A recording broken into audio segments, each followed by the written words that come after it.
It is not. It is not. It is bolded because I don't remember how to do bullet points in Discord. Fuck, I don't remember. Actually, I don't even know if I know. But that's fine. It's whatever.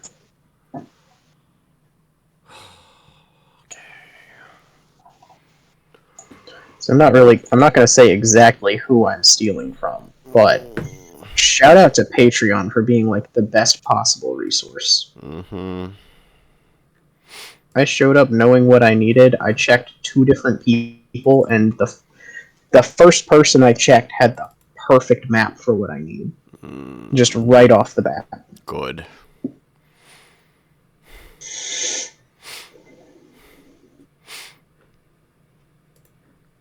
So I've been playing Minecraft recently, right? On a server. And, you know, like, people play Optifine or use Optifine to make playing easier sometimes. And Optifine 1.20.2 didn't come out for like a month or more. So I've been playing raw Minecraft, and the one of the pre-builds for 1.20.2 came out today, or like probably yesterday, whatever. I miss it so much. That's unfortunate. No, it came out today, and it's like the raw, visceral glee. Just smooth gameplay, the zoom function. No, okay.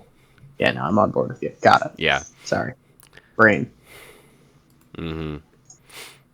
Alright, so you need to add this. There we go. That's what I want to see. I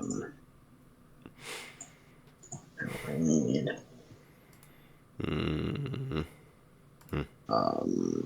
I'm gonna make you 35 by 42. Ooh. Okay. I feel it. Are we doing Roll20 today? It is entirely possible. True. Where did my grids go? Penumbral Krynn.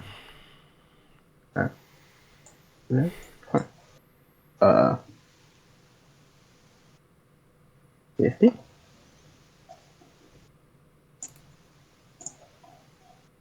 There we go. That's more reasonable. Why the fuck?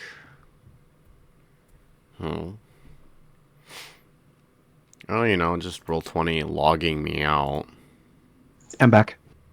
Yeah, it did that to me too. Welcome back. I got soup. Soup is good. Good. Good. Soup. What am I doing here? I need...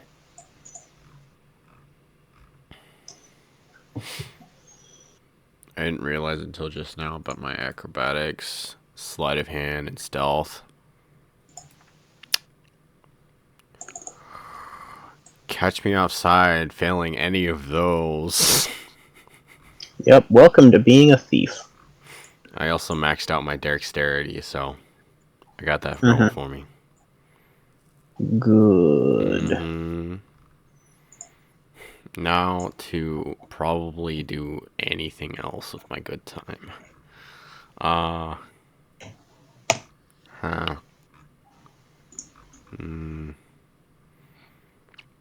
Yeah, there we go. Think.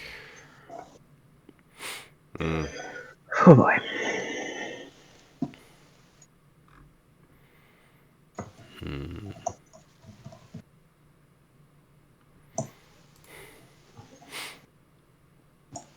Yamages.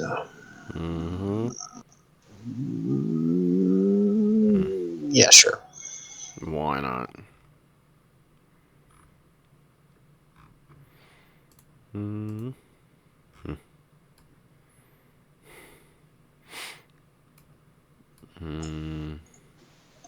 How's everybody else's night going? It's fucking going. Good. Chilling. tired just because I've been awake for so long, but otherwise I'm fine. Yeah, that happens. Fair enough. I'm looking for an easy day tomorrow. Hopefully. Understandable.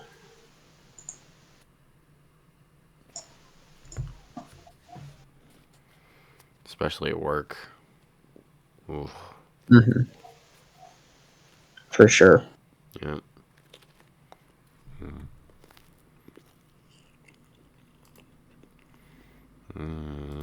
I specifically typed in goblin for the search. Why are half of these red or blue? I would like a goblin. Goblins are green. Yeah. Or Yeah, pink. It can be pink. That works. Fine. I'm okay with anywhere from like green to pink, but neon red or blue is not okay. That's a no. That's gonna be a no for me, dog. Mm. I don't know about you, but that sounds like a completely different creature. Yep. Yeah, I would call that either a red cap of some kind, or a quickling, or something. It's not a goblin, is all I know. Yeah. What's the difference in between a red cap and a goblin? Red cap is like a corrupted mushroom person that happens to resemble a goblin. Interesting. Okay. I don't remember what Volo's specific lore on it is. I used the like Celtic lore, so. I remember you used it in your last campaign, and I just thought it was a different variant of a religious yes, goblin. Yes. See, that was different. That was Bogon the Red Cap. I like him. He's fun. He's got lore that nobody has ever actually found out yet, but it's there because I like it and I think it's funny. Mm-hmm. He is the immortal goblin.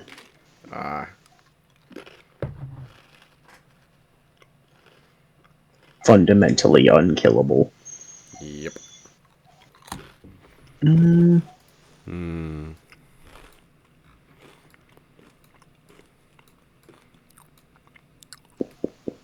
All right.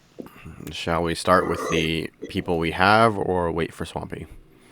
I'm gonna say wait for Swampy. I'm already kind of uncomfortable running without Mike 2 weeks in a row. I'd rather not just run with 2 people if possible. Yeah. Yeah, running with the half crew just sounds kind of not great. I'm not gonna lie. Yep. Yeah. Oh.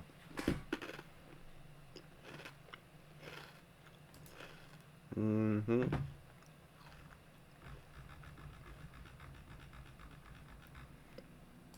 Time to start drawing.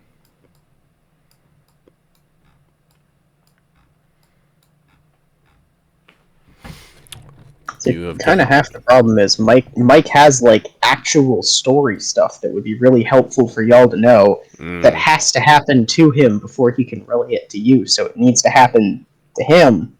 It can't happen to him if he's not here. Unfortunate. And it's not like plot critical stuff, but he's got his own personal stuff going on. Yeah, like he's got his own personal stuff going on that it will miss its impact if he's not here to experience it and hears it secondhand. Yeah. So I can only shove that so far down the line before it becomes useless. Yeah. It do be like that, huh? Yup, it do be. Gabo Uno?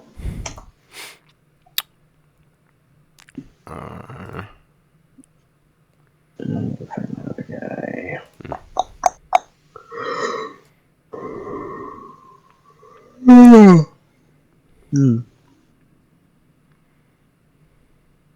Tired. Yeah. Probably shouldn't have been up all night last night farming Argon. Why not? It takes a toll on the body. It does. I went to bed last night expecting to sleep in until like 2 in the afternoon, and then my mom woke me up at 10 in the morning going, "Hey, I need your help with something," and then I left the house and didn't come back until about 3 hours ago. Oh my god. What? Nap just did not happen. Oh no. What did she want help with? And we had some boxes of extra food we needed to get rid of, so we delivered them to my sister, who has a group of people she can distribute them to. Ah, nice. But because it's my mom, she can't move all of those boxes on her own, so I had to go with her. Fair enough. Alright, I will be right back. I gotta put dishes away. No, you're fine. We got time. Yep. Yeah. Yeah, my mom, without, 100% knowing my schedule, it's like, hey, it's your stepfather's birthday. Well, she didn't leave with that, but, like, it's our stepfather's birthday, and, like, I'm not a super big fan of him, but, like, I'm like, she phrased it in such a way as, like, hey, can I commission you to make your snickerdoodles? I'm like, That's fair. maybe not today, unfortunately, because I am very time constrained with my work schedule and all that. Like, dumb shit like work, and Yep. the fact it is the Christmas season and you kind of didn't give me a heads up. But hey, it's the busiest possible time of the year for my line of work. Short notice doesn't work right now. No. And she's notoriously bad for short notice.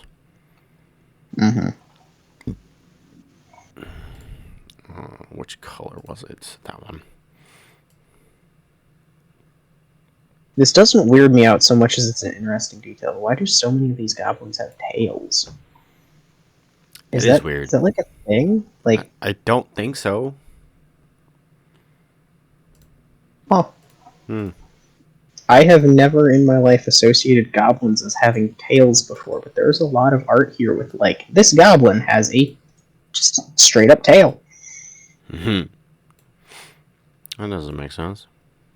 Now, if it was an imp, I would understand. Yeah. Right. Morphologically maybe related to lizards in some settings. I don't know. It's just strange.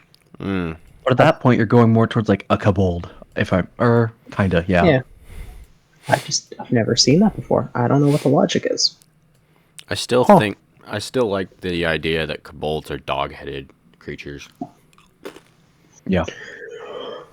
I usually use knockers for that idea. Because, I don't know, I'm mixed on which kobolds I prefer season to season. But generally I like the draconic depictions more, because then I can use knockers as like their own distinct thing from being kobolds. Knockers, what are those? They're dog-headed little sprites that take the original role of kobolds as things that would steal from you or lead you astray in caves, and I just turn them into their own things separate from draconic kobolds. There was one in the Spiderwick Chronicles, I can't remember what he was called, but like his whole deal was like being the tricksy navigator who wouldn't necessarily tell you the truth kind of thing. It's a nice role to fill, but I like giving it to things other than kobolds, so kobolds could be like their own little thing. Yeah. I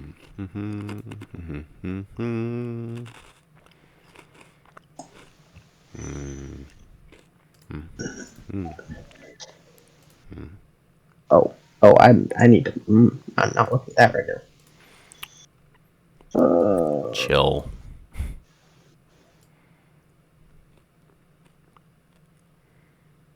Look, man. All I'm saying is, if you happen to run into a whole lot of tall, muscular, green-skinned women in the near future. Don't blame this one Google search. Fair, but also, is it deserved?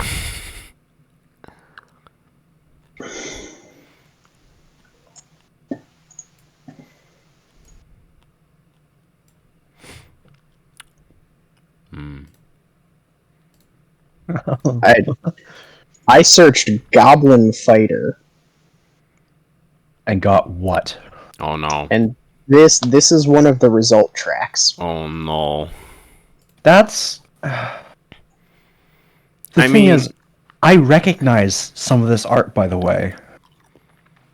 Oh my god. I've seen almost none of it before. They all look AI generated. No, some of them a little bit. Mm-hmm. Some of them for sure. Like, there's not, obviously, there's some knots, there's some recolors of, like, tieflings in there and whatnot, but then there are just... Woof. Look up D&D Goblin Fighter. It's more or less where I'm at. If you slap in D&D, you'll get a lot less of, like, the artist stuff, if you know what I mean. More of, like, the player stuff.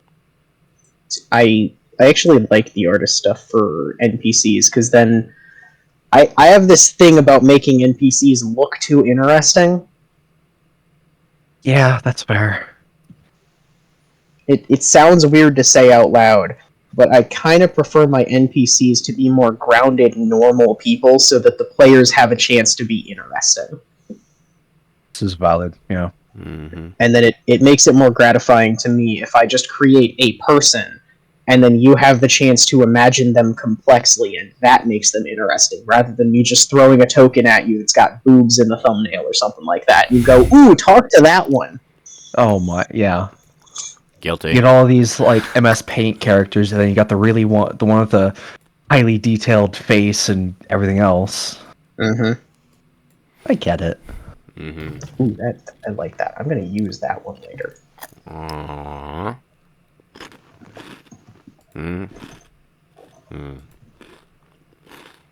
Ah, That's a good source. Swampy got home. Yep. Awesome. I have been distracted. What was I looking for? I was looking for Goblin Fighter. Okay. Okay. What about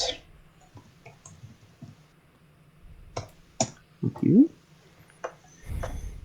Interesting that gives me different results, but I like it.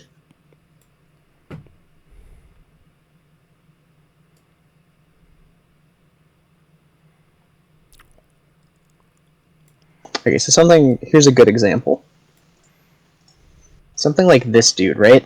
Uh-huh. That dude is entirely too interesting to be an NPC. Yeah. Unless he's like a named NPC. Yeah. Like if I start with that token and I make a character around it, I can work with it. When I'm just looking for generic battle tokens or NPCs to fill out a room, I don't need something like that. Fair enough. Yeah.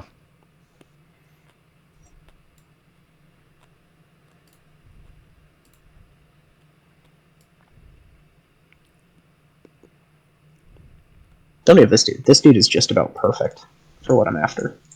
Just man. Mm-hmm.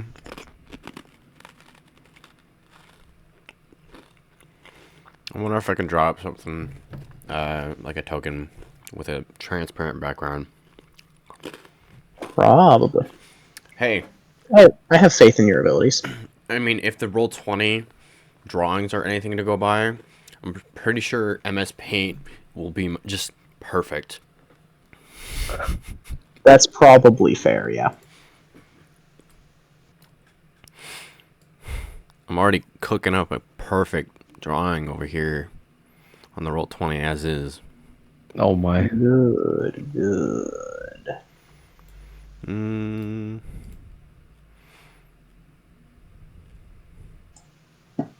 Did I you able to see it?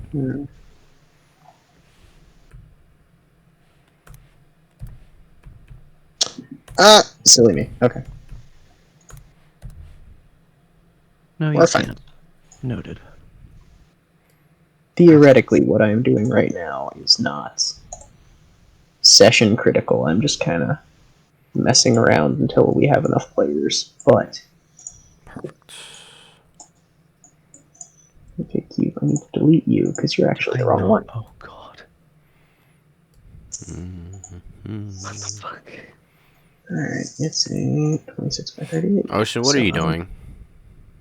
Checking out old things. Okay. Am I playing Path right now? Yes. Am I doing anything critical? No. Yeah, Just okay. looking at numbers. That's all I'm up to.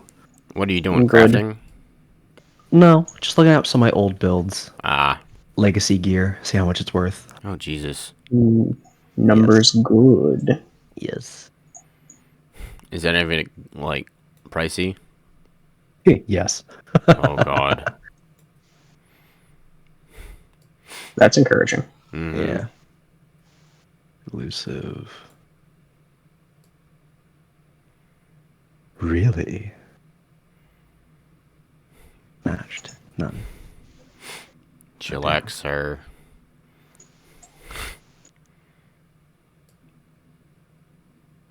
It's only... Okay, so it's like 30. It's alright.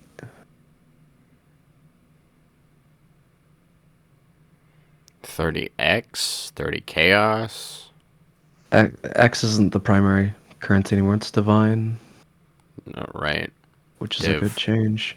Oh, no. Much more than that. Hmm.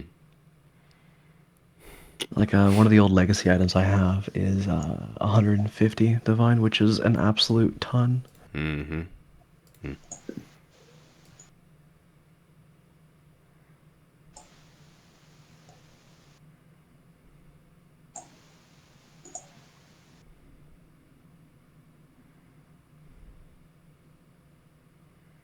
Standard.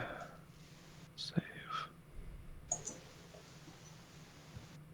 Okay. Darker.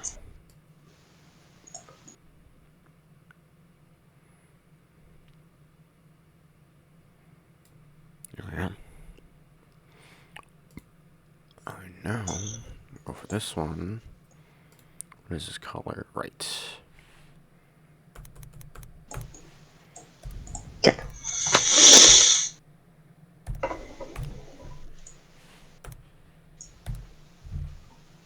Something's lagging me really hard. Dang it, I hate when it does this.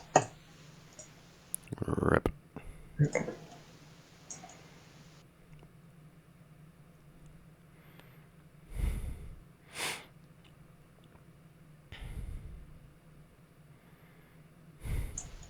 Oh, okay, that's expensive too. Jesus. Mm-hmm.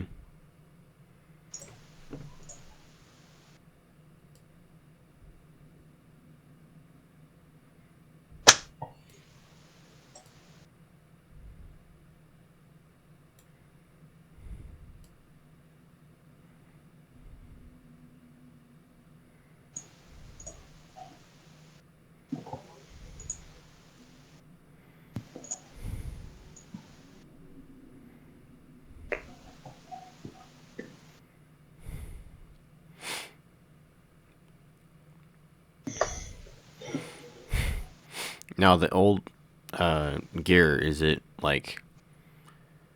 super expensive because it is collector's item or because it's very good? Because it's legacy before a pre-nerfs Ah. with modifiers and enchantments that don't exist anymore. Ha. Hey, little buddy. Hey, little man, hop on Warframe. We are doing yes. D&D tonight. Yes. Hold on. Yep. No, this Yep, is he needs important to- though. He needs to do a thing. This is, yeah, This is important. This is not immensely time consuming. I'm trading him something that he couldn't get yesterday, so he 2 can start minutes. constructing it because it can take 3 days. Alright. That's how I currently feel. Anyway. Yeah. Hi. Hello. I just got done with 2 hours of fondling Native American wires. I love that. They The were way put you together put that. wrong. Sure. Every breaker was mislabeled. We could not find the stove for 30 minutes. You know Oh, what? I that's respect so it. I bad. respect it. Whatever. Okay. How's the milk situation, Pancake? It's resolved mostly. Good. Yeah. All right. Nope. Oh, I also have a master rank up quest I could do soon. Yeah, that's good. Good. Wait, did you? You declined it. Oh, Lol, get declined, nerd. seriously?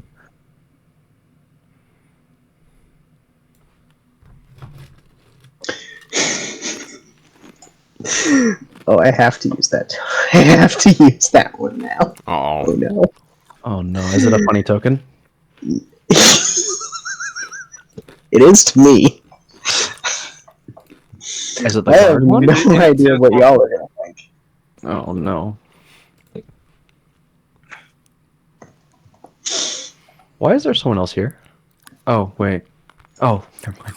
Who are you talking about? Don't worry about it. Sir.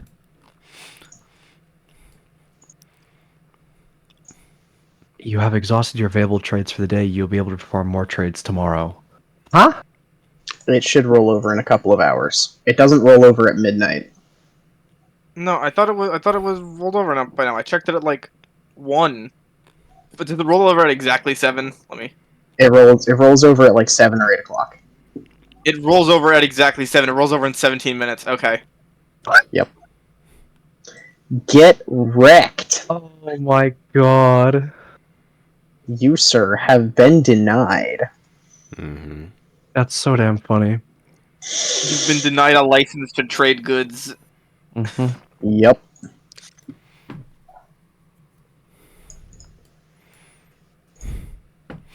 I'm shocked the traffic wasn't horrible. Mm. Yeah, that's good. Yeah. It's the Friday before Christmas. I would have expected people to be leaving Long Island for the city. Yeah. Probably, but you know, it works out. Yeah. Like I got Rhino started this morning. I was like, oh, that's 3 days. A little longer than I thought it was gonna be. Oops. Yep. Mm-hmm. It's not Equinox though, so you've got that going for you. It's not Oh. Equinox. Is Equinox like a week? 1, 2, 3. Equinox Yes. takes over a week to craft. Actually, it takes exactly a week to craft if you start everything at the same time. Yep. 1, 2, Pain. 3, 4, Okay. 5, 6, 7, 8. You have to wait 12 hours to craft parts. You then need to wait 3 days to craft those parts into 2 separate warframes, and then a second 3 days to craft those 2 warframes into 1 warframe. Jeez. Mm. Right, I need to get Chroma started too, but I can do that a bit later. Why is Ortis telling me you not have- to drink the kombucha? What? Nothing. Ortis was telling me to not drink the kombucha. Oh, yes. Did you drink the Well, kombucha? You have been absent for a while. It has probably expired by now. It probably has. I don't. Huh? Am I sitting in on a D&D session or a Warframe session? That's a good question. It's Warframe till D&D. Everyone's I am here. This is Putting true. together the D&D. We're Oh. getting there. Alright. Yeah, he's prepping the. He's finishing the prep. I am currently finishing, as I think, now as finished as I need to be. Okay. So I had some setbacks today. I apologize. That is fair. That shit happens. He's okay. Alrighty. My man got milked. Your man got kicked out of bed to go do stuff today and did not get back home until 3 hours before the session was supposed to happen. Pain. Alrighty. I need the... Actually, can I just... Yeah, I'm just gonna shamelessly steal for a second. Down here. There we go. Matthew Colville, save me, please. Mm. In the meantime, who remembers where we last left off?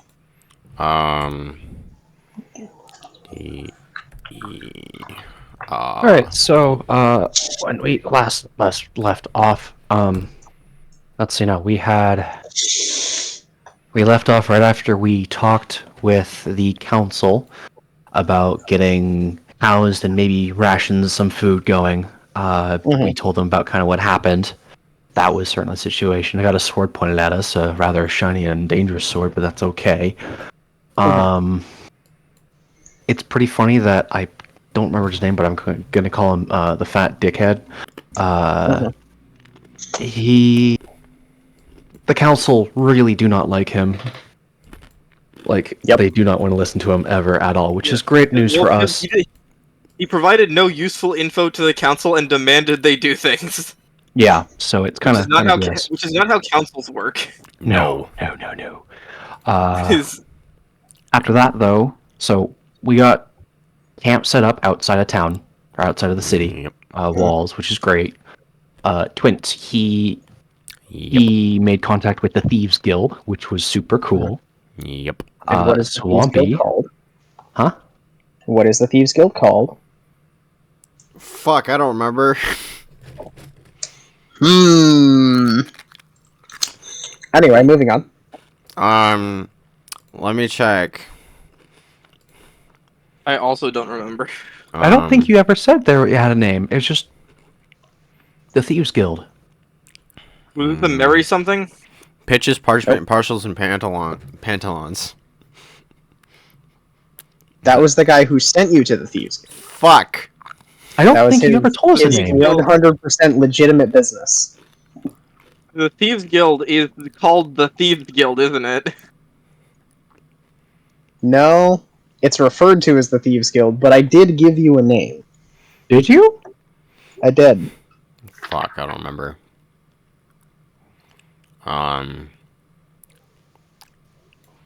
It'll come up again, I'm sure. Time for this shit to bite us in the ass. Swampy, his character, went off to not the magic tower, the shop of oddities. No. I went to the apothecary, not the shop of oddities. You went to the apothecary. I went to the apothecary and found out that I'm a little bit stupid. A little? Yeah, I went to go inquire about a book of magic and found out that the person that runs this shop, the person that was that was a good friend of Ergo. No, Ispin, not Ergo. Ispin. And the person that taught me magic initially are all the same person. Pretty goofy, kind of funny. Their name is Rick Swyhan, and they went under an alias when they were teaching me magic the first time. But yeah, so they told me the book was safe, gave me something to fix up the scarring on my arm, and gave me a sigil to practice magic under. So I'm doing it legally now, as opposed to illegally doing it. Yep. Come on. And yeah. You are a provincial mage, which is not the same as a full mage, but you have more capabilities than a regular mage now. Have more legal capabilities. Oh, no, both legal and literal. Fair enough. Basically, what you have opened up is now you have the option to multi-class into a caster if you would like, because you can legally, openly practice magic. I can practice magic on the legal side. Yes. It also opens me up to taking the test of high sorcery, but I also learned that the only people capable of doing that are at the tower right now, and the tower has basically locked itself down for some reason. So if I have any inclination to take the test, I have to do that. Which reminds me, I need to write something down. But yes. That was my thing the last time. God, also, we gave Derek his armor. Which came with a note that says you are officially a knight now, so he is officially a knight of the crown. This is true. And we're proud of him. Yes.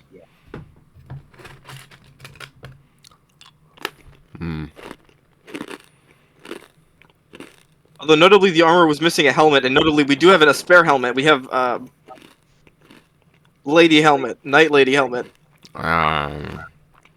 Becklin? Becklin's, yeah. Becklin's helmet, but it is currently in the possession of the roguey guy, Jay. I suppose yes. Why?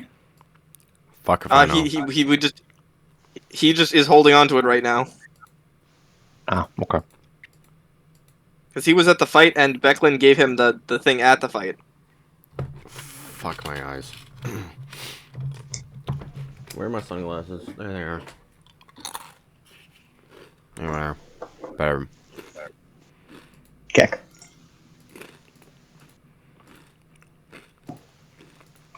Alrighty.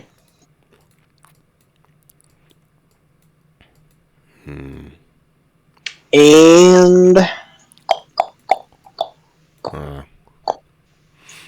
yeah, Cooking up a real banger here. heck yeah. Something like that. Alright. We were just all heading back. Dwarvos Yes. was back first because that's where he headed. The rest of us, I think, were just heading back, and it was getting towards dusk. It was actually dark by the time y'all finished up. Yep.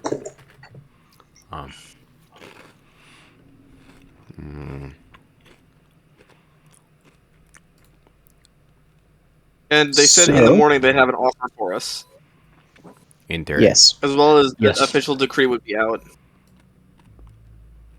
Okay. That's everything. So it's gonna be interesting. Mm-hmm. Uh-huh. So, do you have any last-minute preparations before we move on to the next day, or Shit. No, I'm just gonna spend the night doing some studying, talking with Iriota. Oh, we're doing a roll 20 today?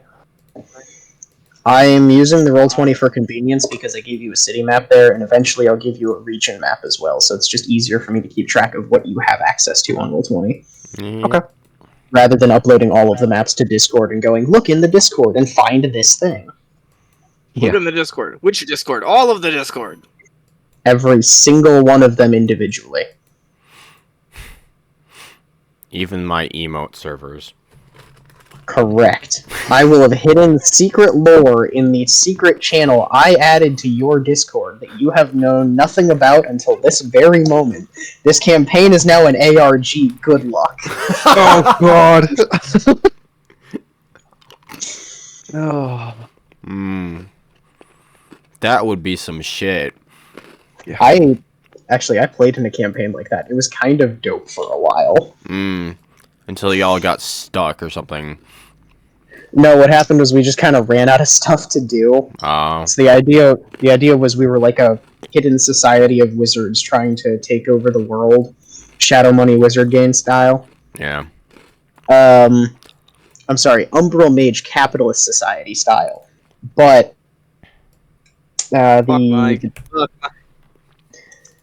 the gimmick of the server was they had a secret language, like a literal actual secret language. The owner had mapped out and created a complete conlang, and you had to, through context clues, decode that language to play in the campaign.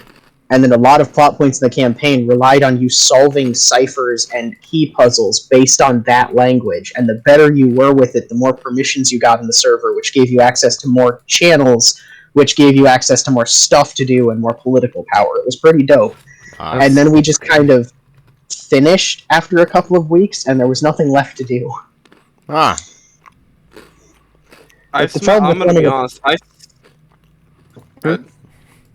The problem with running a cipher and puzzle-based campaign is eventually you run out of ideas for ciphers and puzzles. Time to throw fucking math problems at him.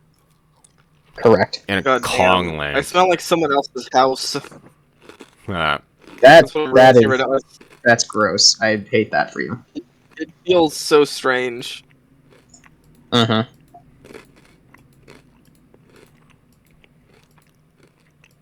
Anyway, I'm not gonna go digging for it, but somewhere in one of my folders, I in fact have a picture of the language and alphabet. It was pretty neat. But anyway, it is dark.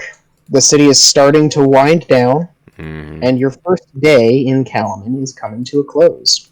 Neat. Is there anything you would like to do? I don't know.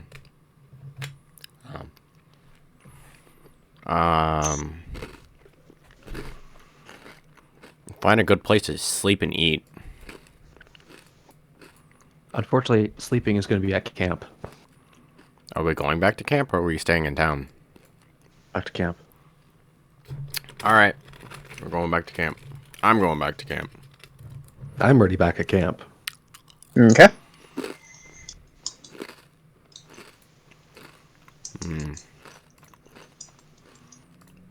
Sounds like a good time. Yeah, I'm also gonna head back, study the spell, just chat with Iriata. Okay. What about? I need this one. Yeah, just we have plenty of stuff. We talked about like doing some basic training, or so I'm gonna talk about like basic martial arts, that kind of stuff. Some random history or ocean stuff.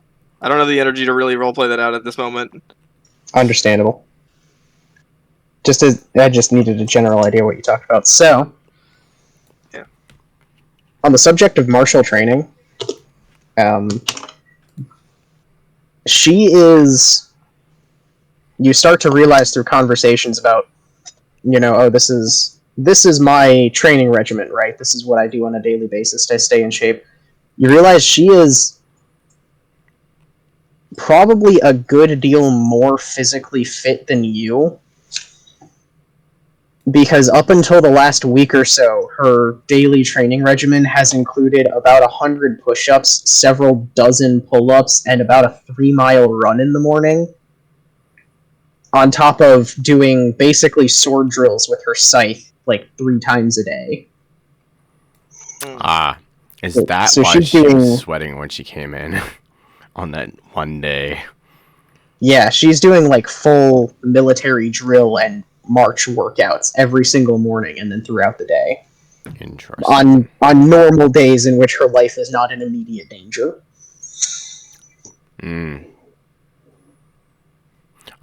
I honestly thought she was just like sweaty from burying bodies all day, but like that makes sense. Well, she was at the time, Yeah. Fuck. because she'd been working all night. Ah. Then why'd she come back with leaves and twigs in her hair?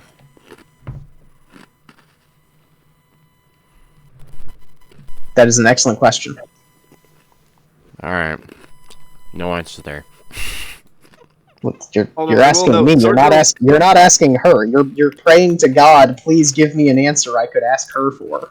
Yeah, I'm sorry. Anyway, but yeah.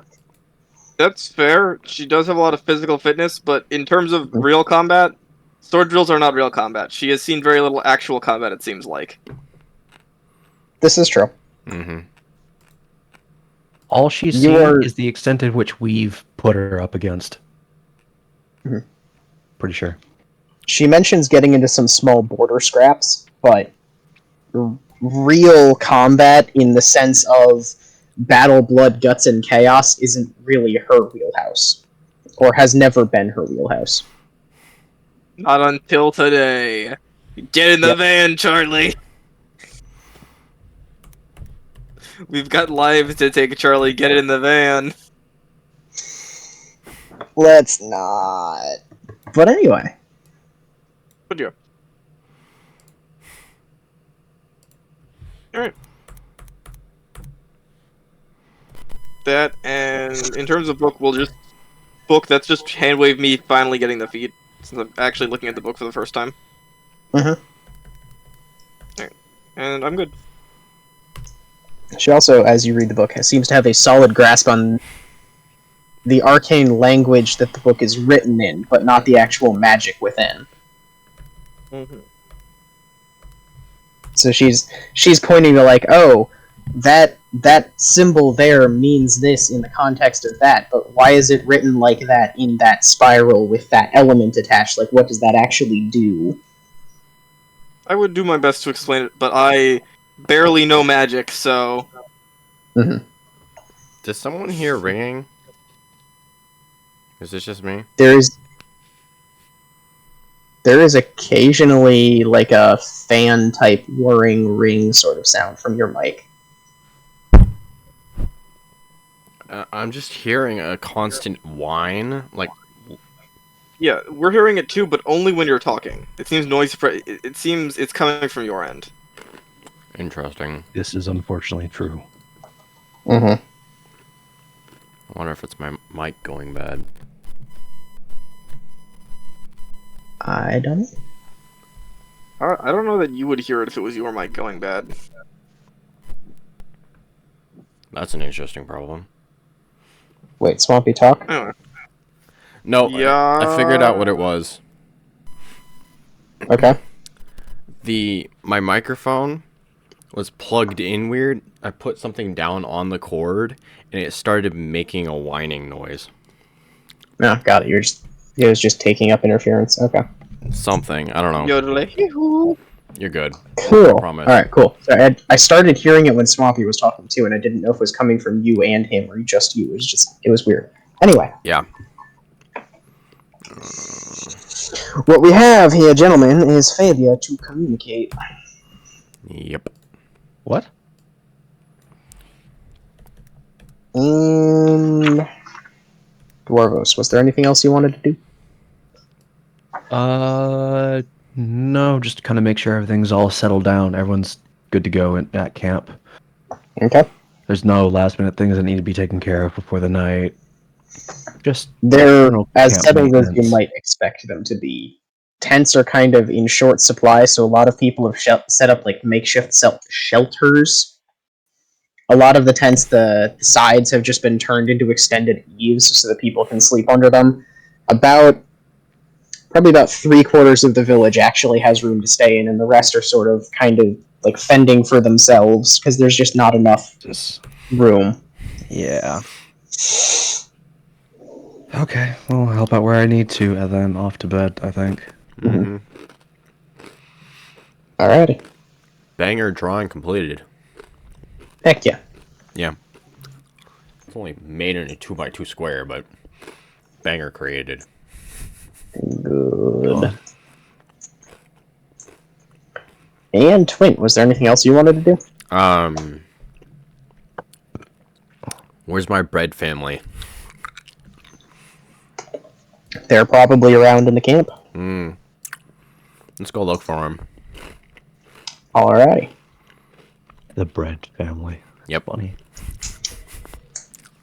Roll me investigation. Oh, fuck. Oh! Investigation's the one. Alright, so I need to question mark roll 1 T20 shift plus control A control C plus 4. Okay. 18. Let's go. Coolio. It's really hard to track people in camp. In all of the upstir and the chaos. You don't manage to find the entire family, but you do find Glance tending to a fire somewhere near the outskirts.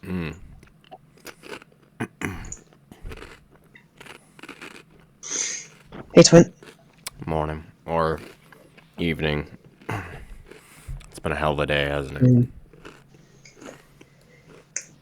Hell is one way to put it. On the other hand, we are alive. Yeah.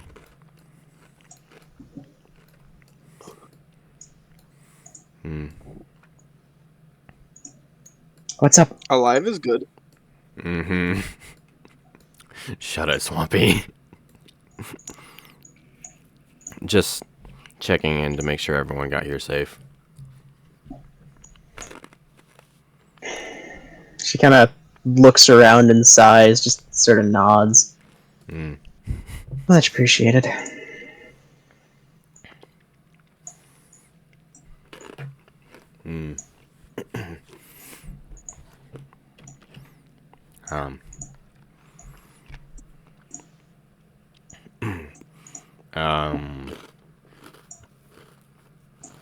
Sort of pokes at the fire with the stick for a while.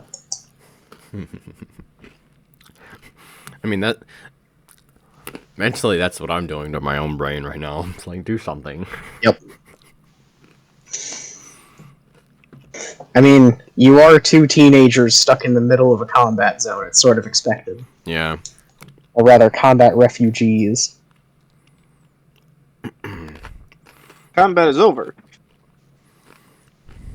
The combat, my friend, I think you'll find, has only just begun. Oh, shush. Well, the immediate conflict is over. Yes, but you are still refugees of a combat. Something most of these people have never seen before. Mm. It's fine. We're simply refugees. It's fine. Exactly. We'll be okay. Refugees are always okay. If you say so. Is that what they teach you in movies? I hope not. The movies aren't reality, Pancake. Mm. You right. TV shows are. And what do TV shows teach you? Not a lot. I don't know, man. Okay. The bit's over. Back to the campaign. No, the bit is the game. We are doing the bit anyway. Yep.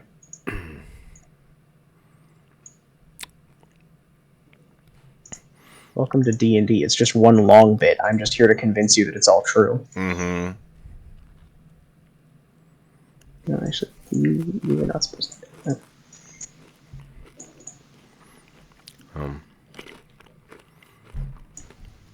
Is there anything else you want to do tonight?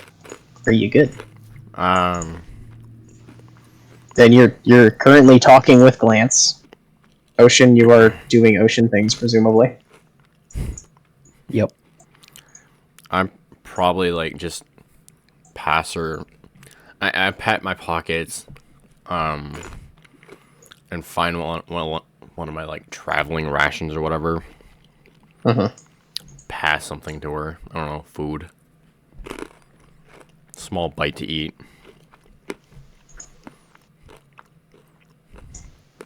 She nods.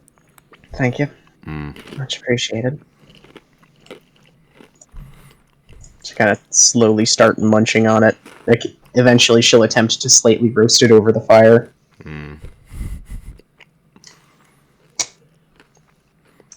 Warm it up. Doing what we do best. Yep.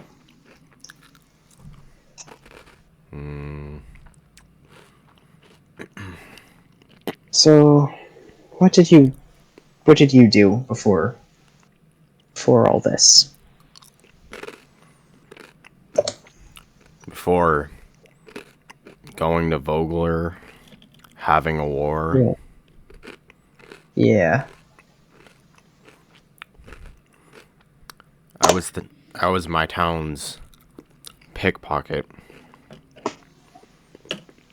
Esteemed profession. Yeah, I know. Just trying to help my parents make ends meet, but after my father died,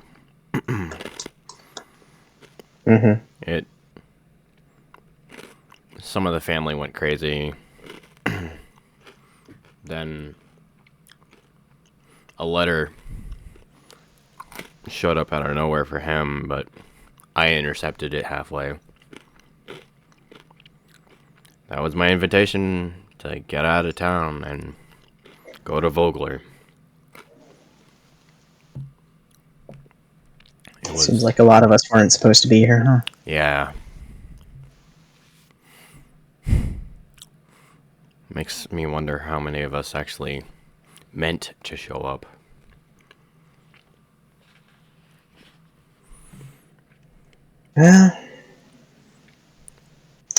We might never know. Yeah. Kind of sucks, huh? It's like kicks a coal back into the fire. Yeah.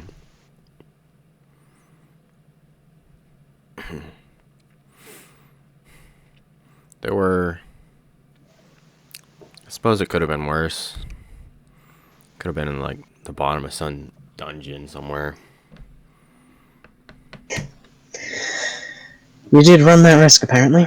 Yeah. But it worked out for you in the end, if that's what you can call this, I suppose. Some things are worth it. Some things are. Yeah.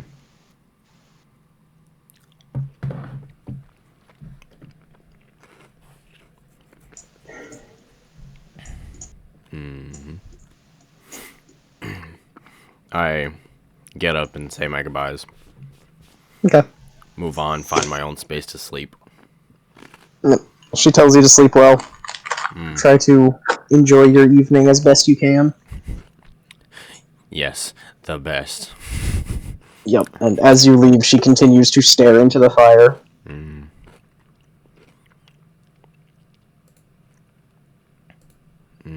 Alrighty.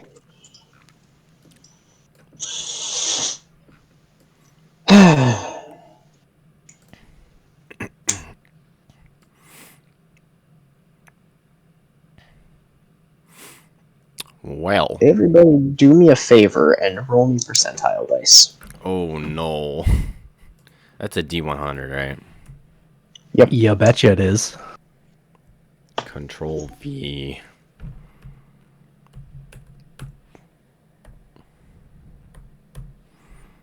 Hey, 23. right down the middle, 50. 92.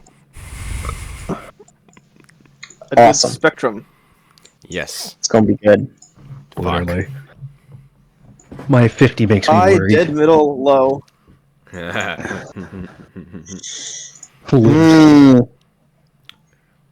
If we take 50, assuming 50 is the middle, which it technically isn't, but assuming it is, we have one standard deviation that no one is in, and then everyone else is on the far deviancy. Going well. Yeah. Oh god. Alrighty. Yeah, we'll start with Laika.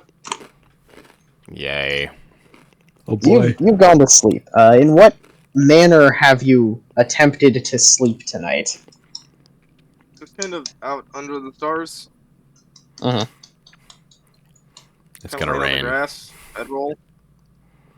I'm a fish Okay. man. I don't care. That's fair. You can breathe. I'm a fish. It's gonna rain. I'm a fish. Yup. Just wakes up at the bottom of a puddle. Tell me, do fish dream of electric sheep? But anyway, what do you dream of? No. I dream of Genie. What flavor of genie would you like to dream of? Banana. That big fish genie from the thingy, from the PHP, from the monster manual. You know the one. Yeah, fair enough. That big guy. Fucker, he's dancing. He's schmoovin'. He do be. I'm assuming stress dreams then. Generally, maybe I'd say probably it's a stressful time. Alright. Interspersed with your dreams are memories. At least you think they're memories. It's kind of hard to remember by the time you've woken up. But you experience what feel at the time like memories of being near the surface of the ocean during a terrible storm and watching a ship that's being kind of tossed and thrown by the water, but it's making its own way, basically barrel straight into another ship by accident. And whatever happens in the interim, as these images are kind of flashing and playing through your mind, you hear a single voice kind of trying to get in through the din of the crash and explosions and the roiling ocean as it tosses wood against wood, repeatedly smashing the ships to pieces around you and above you. You can't make out what the voice is saying, but it seems urgent, and you kind of wake up in a cold sweat. Okay. Dwarvos, Hello. what manner of sleep are you attempting tonight? Like, how does I sleep? Generally. I feel like I was able to get a spot in or under one of the tent parts. I got me probably some blanket to sleep on. Okay.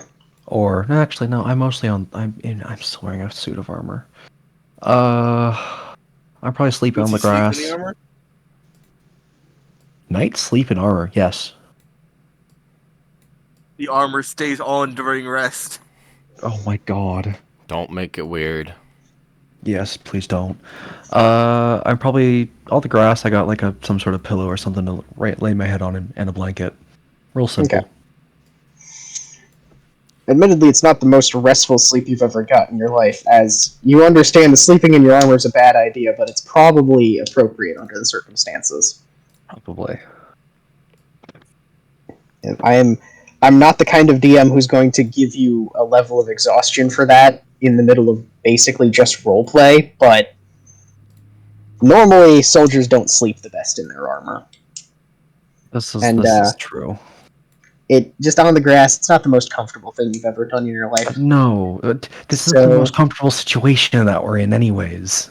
Correct. He's a dwarf. The middle soothes him. Of the people currently remaining in camp, though, you are probably the most comfortable in these circumstances.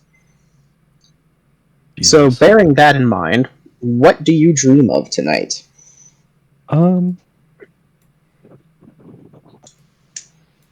gonna maybe dream of home. The mines, the dwarves, Mhm. the village. Hill dwarves, correct? Yeah. Okay. So your people were good at what they did. Mhm. And dwarves really have a tendency to play more into memory than dream anyway. Yeah. They don't. You don't really have a photographic memory, the way that something like a wood elf would have a photographic memory and could replay memory like it is currently happening around them. But you do have an innate connection to both your heritage and your ancestry, which gives you a deeper connection to your own memories. So while you're dreaming, you are keenly aware that what you are experiencing is a slightly skewed version of your own memories, where you're watching yourself as a child before you'd even begun to grow your beard for the first time, before you earned your first braid, before you were properly working in a forge. Someone is teaching you how to hold a hammer and how to strike the iron. Just the basics that any child would learn in your situation. Mhm. But you are experiencing it from a removed position. Somewhat, not quite third person, but like a passive observer from behind your own eyes, as you re-experience your own thoughts like they're coming from someone else inside your head. Oh.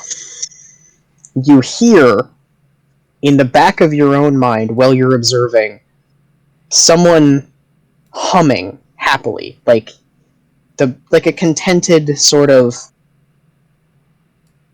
almost shanty, I would say, like a work song, but not one you recognize, as it kind of goes in tune with the person who's showing you proper posture and how, like, what the proper rhythm of a hammer is. Mhm. And then you hear very distinctly a deep rumbling voice. I was so prepared to dismiss you. I hope you prove me wrong. And then you continue to re-experience this memory from this odd perspective, with the humming not growing more insistent, but kind of starting to drown out all the other noise towards the end until you wake up. Huh. Okay.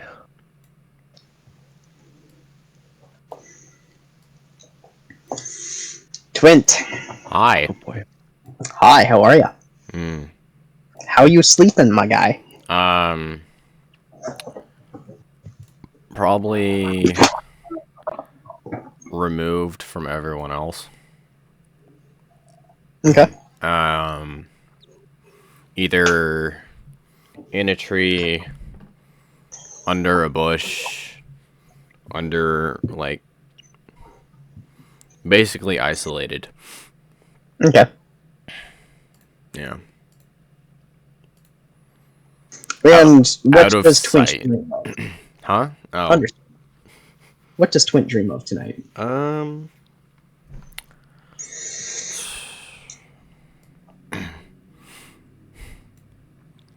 Probably something having to do with an argument, having an argument against his parents arguing about something. Okay. Some kind of interpersonal conflict. Yeah. Between family members. Among himself, among siblings, whatever. So you're not so much immersed in memory as you are kind of re-experiencing your idea of what your past was like. It's not a specific argument you've had in the past or that you witnessed in the past. It's kind of the culmination of all of them from your childhood sort of replaying themselves in your dreams. Yeah. And there is notably a figure in all of the scenes you see. You see your Sovereign Feast, which is the spring equinox. Well, no, that's the autumn equinox, is Sovereign. You see that feast kind of interrupted by a dark figure standing in the corner, just kind of staring, not at you, but at the scene around you. That figure is present in every one of the vignettes that sort of fly by as you're sleeping. And occasionally, when someone's getting particularly angry or you feel old emotions starting to well up that you'd kind of suppressed, the figure reaches a hand from under their cloak, picks up some object from the middle of the scene, and you hear them go, "I'll be having this one too," and then stow it under their cloak. And this happens 4 or 5 times throughout the dream. Until all of the noise sort of fades away, the arguments are done. You more or less feel like you've rehashed every single fight you have ever had in your life with almost anyone you have ever argued with.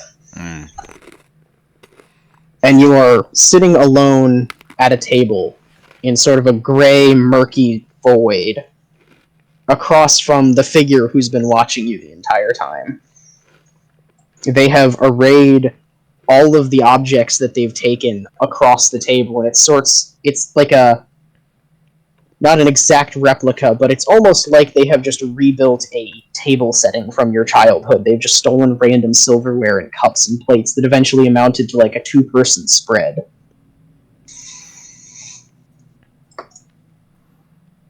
So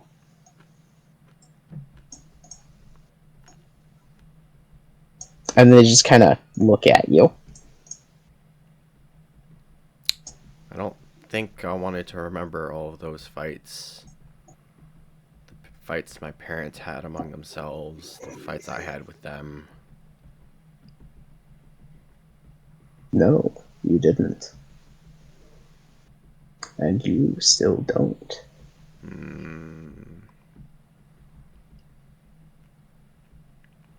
I can take them for you, relieve you of the burden. That would erase a part of me, wouldn't it? It would have its benefits.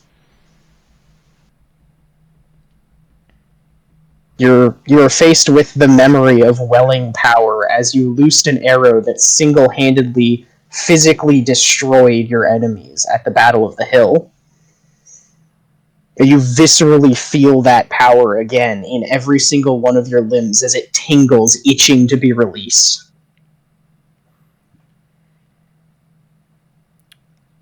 You are burdened for one so young. Every young dog needs a leash. And what is yours? I don't know. I am free and yet still chained.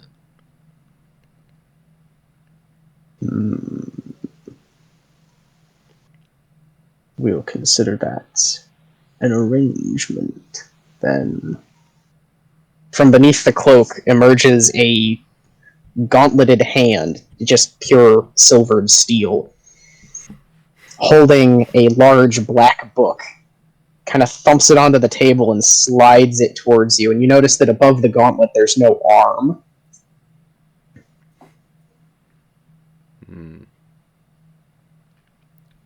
The book's cover is textured like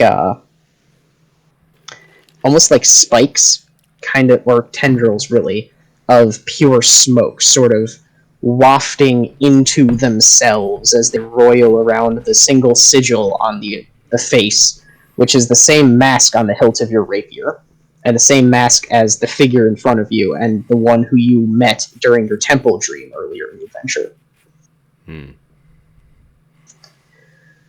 Do you know me? Sorry. Out of character. What did he just say? Do you know me? Back in character. Not directly. But I know the consequences. Would you like to know me better?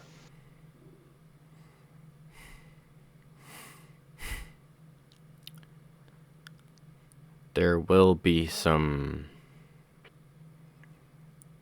recoil from this, won't there?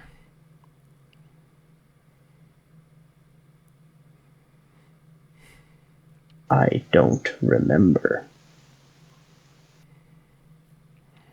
I see.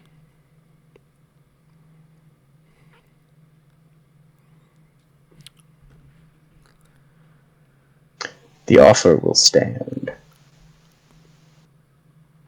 Sleep well. Your vision collapses into darkness, and you spend the next several hours in a blissful slumber. Perfect. When you wake up, someone has found you and put a blanket over you. Damn it. And your bag feels just a little bit heavier. Let me check my inventory. 74 pounds of weight. Something like that. Yeah. Why is it that heavy? Because he I'm has using stolen Dice Cloud. people's weapons. I'm using Dice Cloud, so it keeps track of the carried everything, the weight of everything it's carried. Yeah. Oh, Jesus. Not including But- all of the custom things that we put into my bag. Yes. And for the record, I'm not too concerned about carry weight the way that Dice Cloud is. Just don't start trying to carry around anvils. Yeah. Like, if your inventory gets a bit too extravagant, I'll let you know. But we can hand wave carry weight. It's not that kind of campaign. No. It's fine. You picked up a potion. That's 5 ounces. You can't run anymore. Oh, Anyway. fuck. Eat 70 pounds of bread right now. Ugh. God, no. 200 pounds of cheese wheels later. Shaped more like a dwarf than a halfling all of a sudden. Do I get the armor for it, too? No! If you can learn the proficiency, maybe so.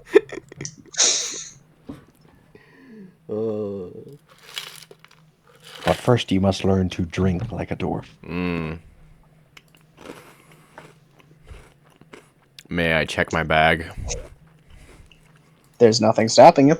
Sure. Inside your bag is about 5 pounds of rations, nicely tied up in like a little checkered handkerchief. And it's all bread products, like condensed biscuits and hardtack and stuff like that. Cool. Unexplainably, there is also a small black book at the very bottom of your bag that you don't remember ever having before.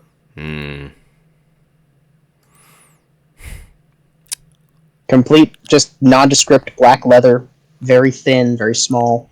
It's like a pocket notebook almost. Neat. Time to go look in the magic book.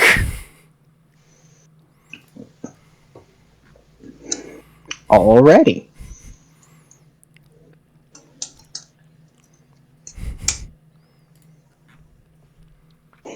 So the book contains mostly text you can't read.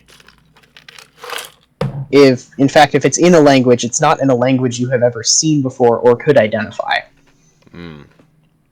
But there are repeated mentions of, in common, oddly enough, not in any spectacularly strange language, just in plain regular common, there are occasionally paragraphs that seem to be journal entries, or fragments of them, from someone whose name is always missing. Like, the text is just gone, wherever their name would be. Who has encountered an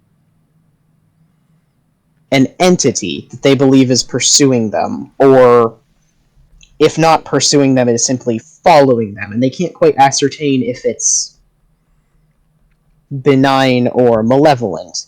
But every single mention of the entity has been crossed out, every pronoun, every name, except for just the words "the Traveler" near the end of the book, which it specifically calls out as being the only thing that it doesn't seem to mind being called. Interesting. And there's a small handwritten note at the very bottom of the last page. Consider it a standing invitation.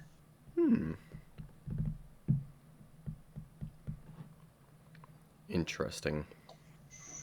And I will supply you with something I do very rarely, which is... do me a favor. Somewhere on either your character sheet or write it down somewhere, because you're going to need to remember this. Let's throw it in bonds, sure. Fair enough. You are going to get a quest card. Okay. You gonna DM it to me? I don't think it needs to stand in secrecy unless you'd like it to. Okay. Do whatever.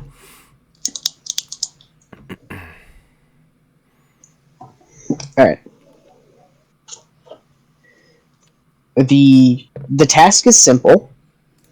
It's find more information on the Traveler.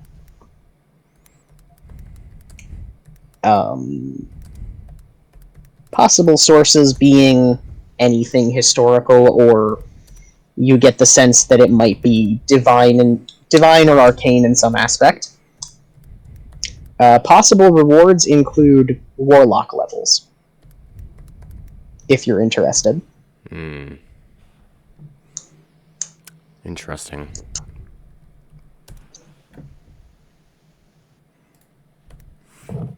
Maybe. Maybe. Perhaps. Yep. And in the immediate aftermath of this quite edgy night, what do y'all want to do this morning? As you kind of coalesce and find that in sort of the meeting place that you've all kind of found at Raven's primary tent, Iriata is already there, and she's back to her morning routine of push-ups.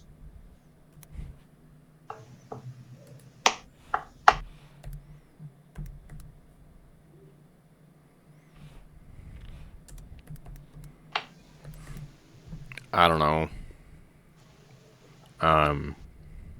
This morning, damn. Mm-hmm. Start by polishing up the armor, as I usually do. And then take a look around, see what's going on. Derek, you notice, takes after you in polishing the armor, except because his is painted, he kind of pretends to be touching up the paint, despite the fact that it hasn't actually taken any wear yet. One of the normal things. Oil it, make sure it doesn't get rusty. Yeah, the works. He's very obviously learning how to do this by watching you right now. No, son. You don't use that oil. That oil's for the helmet and the chains. This oil's for the body. No. He's 100% going to listen to anything you tell him to do. He's kind of I'm sure. nodding along. Yes, sir. Yes, sir. I'm going to spend some time and show him how to actually take care of his armor. Because holy cow, kid. He'll very much appreciate that. Yeah. And all the tools and the bits and the bobs. Mm-hmm. Yeah. That's going to be a little bit of my morning. Okay. Underneath the paint, you notice that his armor is black iron, which means that it's not magical or like super good. It's not necessarily even better than regular iron, but it means that someone put in the time and the money to custom make this armor, and it can't be molded. It had to be forged to size. Ooh. So someone has put a lot of effort into making this armor. Am I able to tell whether or not it was a dwarf or a human? I can roll me either investigation or perception with advantage on either of those, because you would know where to look for maker's marks. Okay, so you said investigation or... Perception. Okay. Whichever you would prefer. Perception. Okay.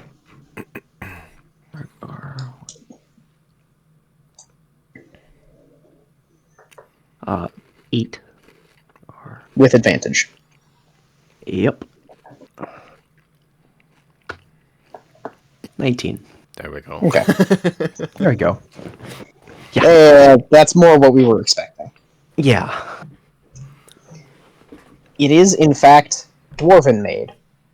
Stamped with the forge marks of mountain dwarves, but a tribe of mountain dwarves not far from where you grew up.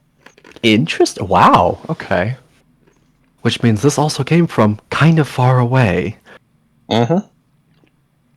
Because you were, correct me if I'm wrong, but you were more from the southern region, right? Or were you from the east? I'm not sure. We never really discussed this. But That's up to you. because we're currently in the northern region, right? Yep, northwest. Okay. I'll say I'm from the south because there's a lot of mountains that are right on the edge of that as well. Mm-hmm. Southern-ish. So, being from the region, you recognize not only where it's from, you also recognize the particular mark. It's from the Blode region, which is about as far south as you can get without just being in the Plains of Dust. So it's come a long way to be here. Yeah, it has. Holy. I wonder where Becklin got this. He sort of shrugs. I don't know. I've never seen it before. I explained to him, like, how far away it actually is. Like, dude, this is halfway across the continent. You tell him halfway across the continent, and you can like evidentially watch the words flow in one ear and out the other, as he has no idea what that scale is. He's the kind of kid who's never left his home state. Like, he has no idea what you're talking about. Okay. Just kind of nodding along with what you're saying.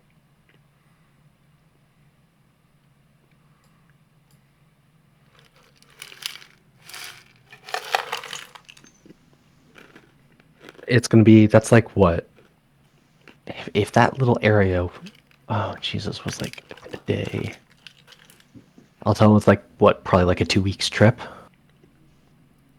Honestly, to Kalaman, that's more like 6 months. That's a 6-month trip? Because it's through the mountains or through the ocean and then through rivers. So... Yeah, that sounds awful. Okay, so I'll schlep. Yeah.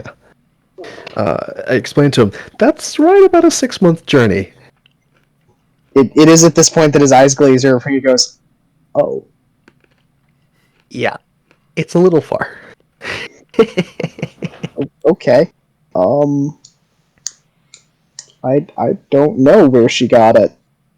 She didn't That's tell me okay. anything about it, obviously. That's okay. It's a pretty nice piece. Take good care of it. Okay. I think I'll need your help with that. That's fine. That's not hard.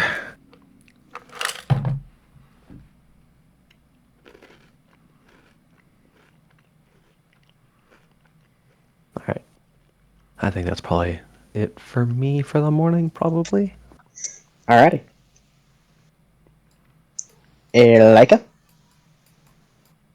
Yes. what would you like to do this morning? I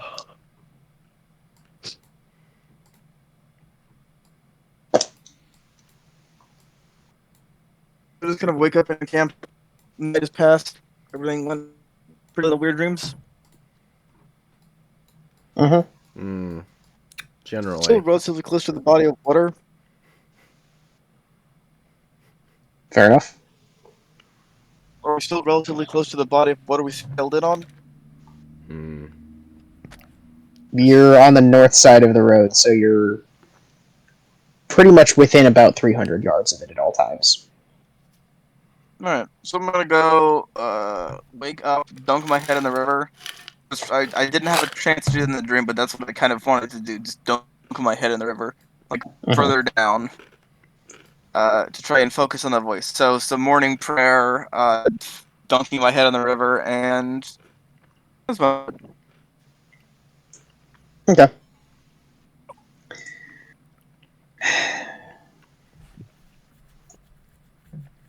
So, I'm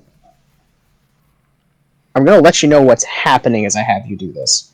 Right now, you have not quite dedicated yourself to a deity, but you are at least actively within the service or the range of a deity, knowingly and willingly. Mm. So you have a concordance with that deity, which tells me, the DM, what your relationship with them is, whether they're happy with you, angry with you, generally that thing. So in this case, I'm going to have you roll concordance, which is a straight d20. And until you are better versed in this particular religious aspect, you won't know what your modifier is. Alright.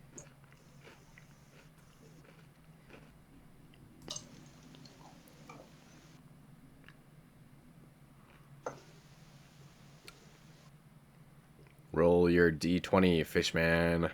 Holy fuck! Oh God. Best to start at the bottom. Tasty. Only way to go up. Yep. That modifier is a -12 right now. That's a solid -11. Oh boy. Oh boy. The good news is Nat 1 rules don't really take effect because it's not a skill challenge or ability check. On the other hand, that's still not good, my guy. No response. That's pretty much I it. don't. My You god have isn't angry. received no response. Makes sense. This is fine. This was always a chance. Yep.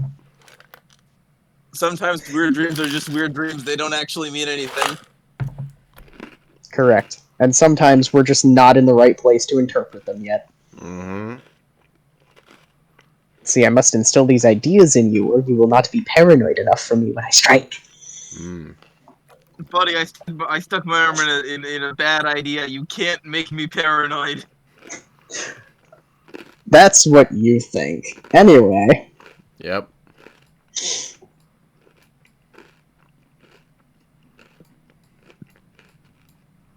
On to player 2. Or in this case, player 1.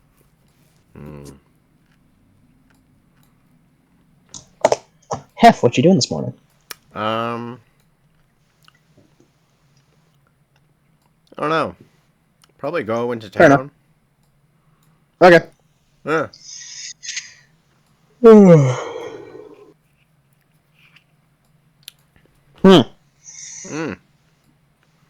So, you are preparing for a trip into town, and everyone else is sort of doing their own stuff around the camp. Lyca lumbered off to the river to go soak her head in the morning. And as you're preparing to leave camp, the gates of the city, the man gates at the bottom of the actual trade gates, are starting to open, and a small procession leaves the gates and starts walking towards the camp. That would be for us. I pass them. I do not pay attention. No.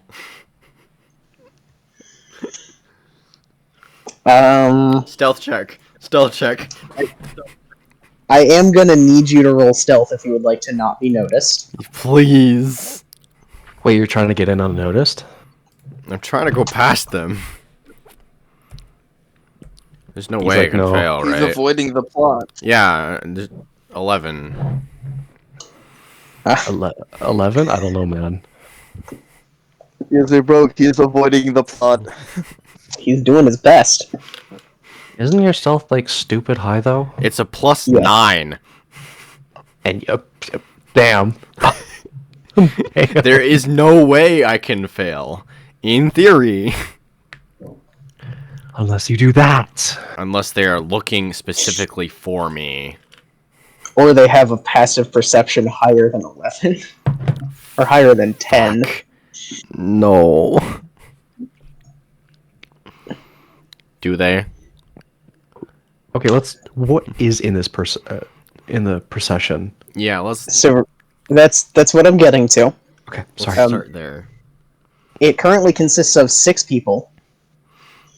2 of them are guards like you saw at the palace in Calaman's silver and blue colors. 2 of them are... They don't look like military personnel, but they kind of carry themselves more seriously than you would expect a regular commoner to. They don't look like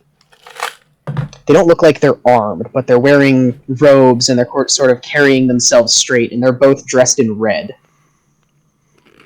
And in the middle are, first of all, the night lady who threatened you with a sword last time you saw her in the council room. Love that. Hey. And the woman you saw, she was kind of guarding or protecting from you, who is currently walking at military attention with kind of a loping gait, as you see that she's got a prosthetic leg on her left, kind of sort of starting at the thigh and going down. Interesting. That's why she never stood up. They are making their way towards the camp. The knight who threatened you is like actively looking around, but she sort of scans. You see her eyes dip as they like lock onto you for a second and then start scanning the horizon again. And then you just about make it past before the blonde lady with the prosthetic goes, just who I wanted to see. Fuck! Damn it! And motions you over. Can I ignore them? Can I run? You can? I wouldn't recommend it. You have lady with the the sword. option of trying. You're not an enemy of them. I don't see why they would like chase you down, but I don't see why you're avoiding them. But go off, King. Go ahead. I wanted to go get bread in town. We can do that in a minute. Fine. This is a don't talk to me until I've had my coffee. Don't talk to me until I've had my bread roll. I want my bread roll. You have every My sweet opportunity. roll. Like, she's not chasing you down. She just kind of like gently motions you over. Can I just... In the very specific, quiet way you would like motion to a really skittish cat or dog. Like, she knows you're gonna try and run, and she's just like, I don't mean to hurt you. I was looking for you. I just stand there for a minute and just like huge ass sigh where you can just see the shoulders rise up and flow down. I'm like, fine. Just defeated.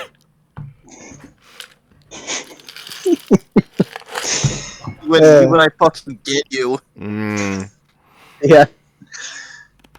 The guards and the people in robes sort of stop and they array themselves behind her in sort of a semicircle. She has to like physically motion the Night Lady to step off to the side so she can actually talk to you. Would you happen to know where your companions from yesterday are? Well, one of them is dunking their head in the water. She has the most information.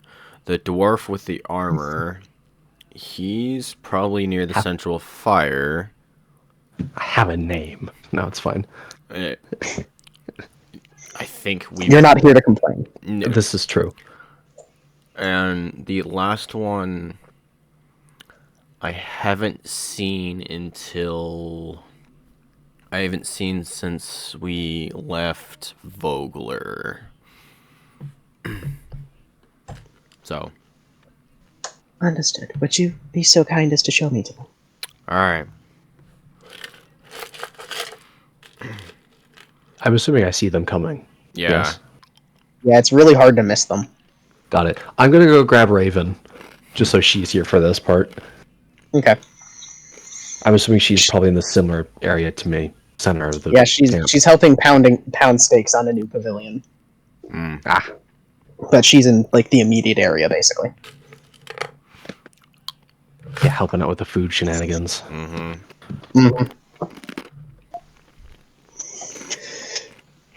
So, would you be so kind as to escort the lady to the camp? Yeah, but I'm gonna take the most direct route I know. Fair enough. More or Respectable. less a straight line. Yeah. But it's gonna go through a hell of a lot of the camp, so everyone's gonna see it. Yep. I mean, it'd be hard to miss it, especially with you in the lead, because everyone is not necessarily looking to you like a leader figure, but there's sort of like an aura around you today, as the people have sort of sorted out what you actually did yesterday. Yeah. And the day before. And the day before that. And they're starting to recognize you. Like, there are actual looks of recognition in the eyes of complete strangers as you walk past them. I mean, It's an odd feeling. How do you feel about that?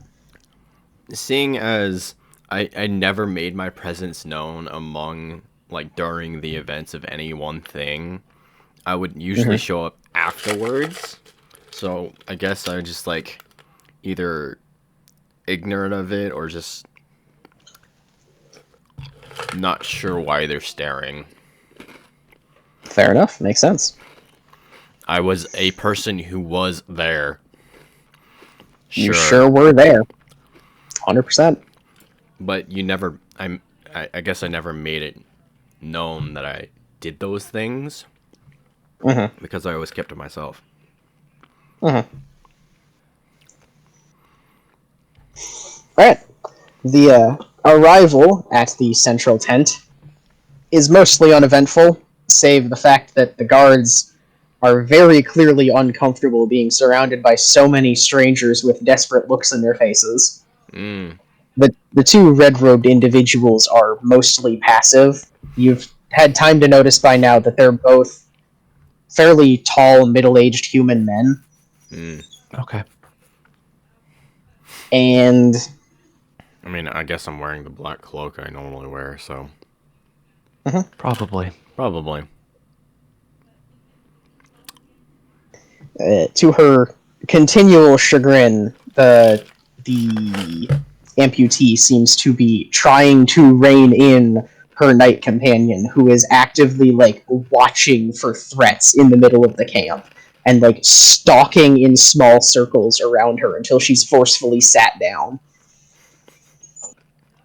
Enough of that. I'm sure the people will be perfectly accommodating, Lady Micah. And as to that, she looks directly at Dwarvos. Would you be so kind as to furnish me with an introduction? Wait, what do you mean by furnish? Out of character. Huh? She's asking for your name, but she's really, really polite and formal about it. Okay. Almost a little overly so, kind of, sort of? Yeah. Not in a stuck-up way, but in, like, a almost overly gentle way. Mm. Interesting. Come on, you can do it, buddy. You can give us your name. Mm. Thank you for meeting us down here. My name is Dorvos. I'm glad you're able to make it out. It's a pleasure to meet you, Dwarvos. You are. She looks like she's running a calculation behind her eyes. Of the Ironbeard clan, correct?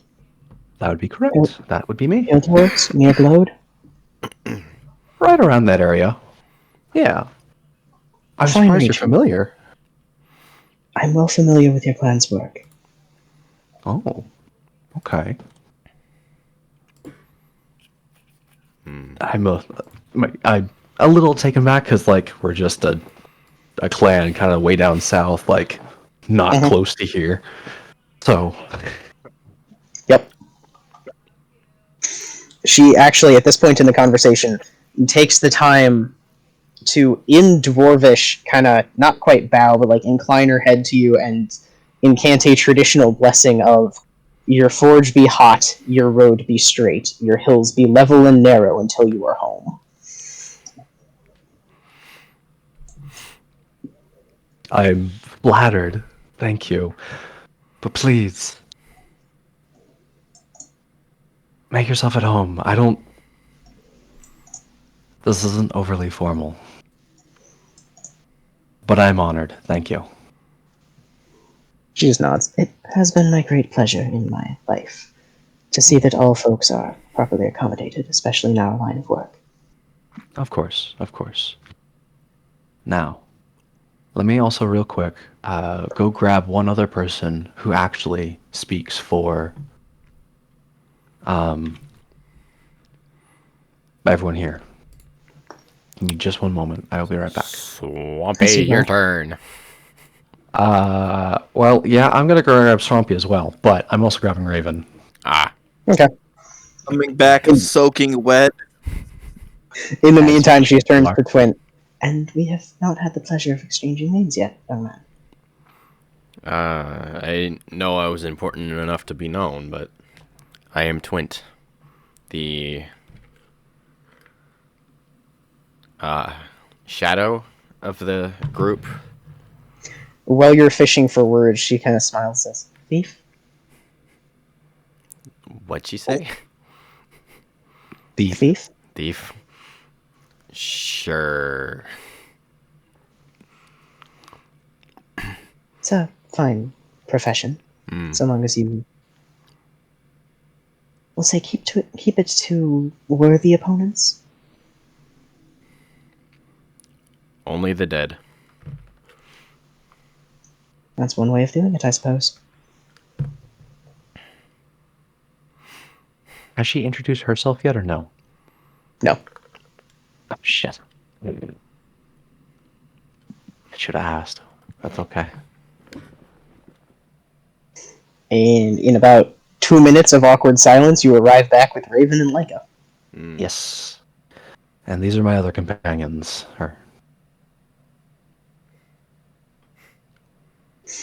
Iriata, at this point, has finally returned from doing exercises and is standing at sort of the edge of the command tent, awkwardly outside the circle, not really sure what to do with herself. I just kind of wave her in towards my side. She takes her place. Ah, it's a pleasure to meet you. What are your names?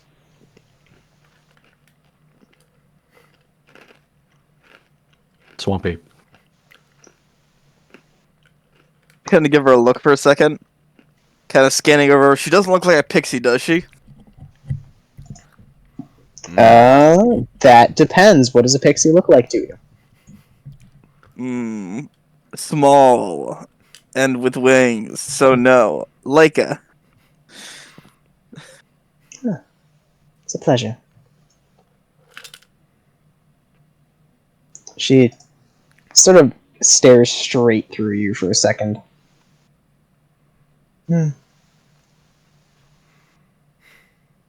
I've heard enough about you. It's a pleasure to finally meet you. Which human is she looking at? Heard about me from who? Oh, no. here and there. It's my business to know these things. You've been making quite a name for yourself. Damn, I was in Vogler for a solid day and a half. Sorry, 3 days. Yep. That's out of character, by the way. Yep. Yep. And your charming companion here? And she gestures to Iriata. You're gonna introduce herself, or is she just kind of standing military attention style? It's not quite military attention, but she looks at you before she answers the question. Sorry, Iriata Bess, fifth company, 7th Kentery. Saris, then. It's a pleasure to host. I hope the Legion's business here is strictly formal, outside of current events. To which Iriata merely blushes and stares at her feet.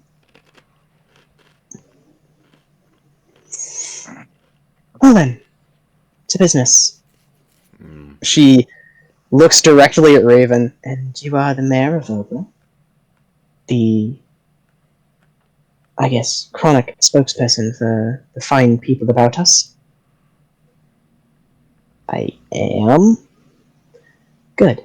You and I will need to have words once I am finished with these fine gentlemen and ladies. For now. She reaches into the satchel underneath of her coat and pulls out a pile of paper, puts it on the table. We have arrayed the terms of a possible agreement with your company. Okay. Job. In exchange for some small services, you will be well compensated, and we can more assuredly see to the safety of these people whom you have taken under your wing. Oh. The terms are all arrayed here in this document, but the gist of it is that I need good, reliable people to be esquires of Kalaman in these troubled times, as we have received many reports of very similar invasions to what you have reported from Vogler, though none so major, none so serious, and certainly none this far west. Okay. As you are currently the most experienced individuals in this matter, I would like to recruit you for this endeavor. You will be compensated, and you will be offered accommodations as well as medical supplies and room and board. Well, we'll be able to have room. You will also have full access to the Kalaman Armory, should you accept. Within reason, of course. As well as transportation to and from any commissioned work for the government of Kalaman. Now, will you be able to house everyone who's here within camp? Regrettably, there is not enough room in the city for everyone you have brought. However, I can see to it that accommodations are provided within the trade center, or possibly constructed here on site if necessary. We have the materials to create a better camp, or to improve the one that you have, to significantly increase the living conditions. Of course, you must understand, this is not conditional on you helping us. We will be helping these people anyway, but we would appreciate it if you would provide some reciprocity in the matter. Of course, with this much help to the people who desperately need it, that can be easily met. Easily. She offers a very strained, very tired smile. It will be trying on our resources, and we cannot promise the extent of help at this time. But we have determined that we are willing to offer aid, if not shelter within the walls for the time being. Of course. As you clearly don't have hostile intentions. Unfortunately for us, one of our number went with hostile intentions, and thankfully you all chewed him out properly. This is true. Of the Karist Estwild, I am well versed if my fellow council members are more inclined to believe his words than I am. He did himself no favors by being so annoying, but a force of personality I might not be able to put off forever without help. Yes. I'm still very thankful for all of any help that we can get that would make the conditions better than current. From the sidelines, the knight kind of goes, "You damn well better be. It's a pit out here. What have you been doing?" Surviving as I give him a look. She gestures to Leica. What are all your names? Ah, I'm motioning to all 6 of them.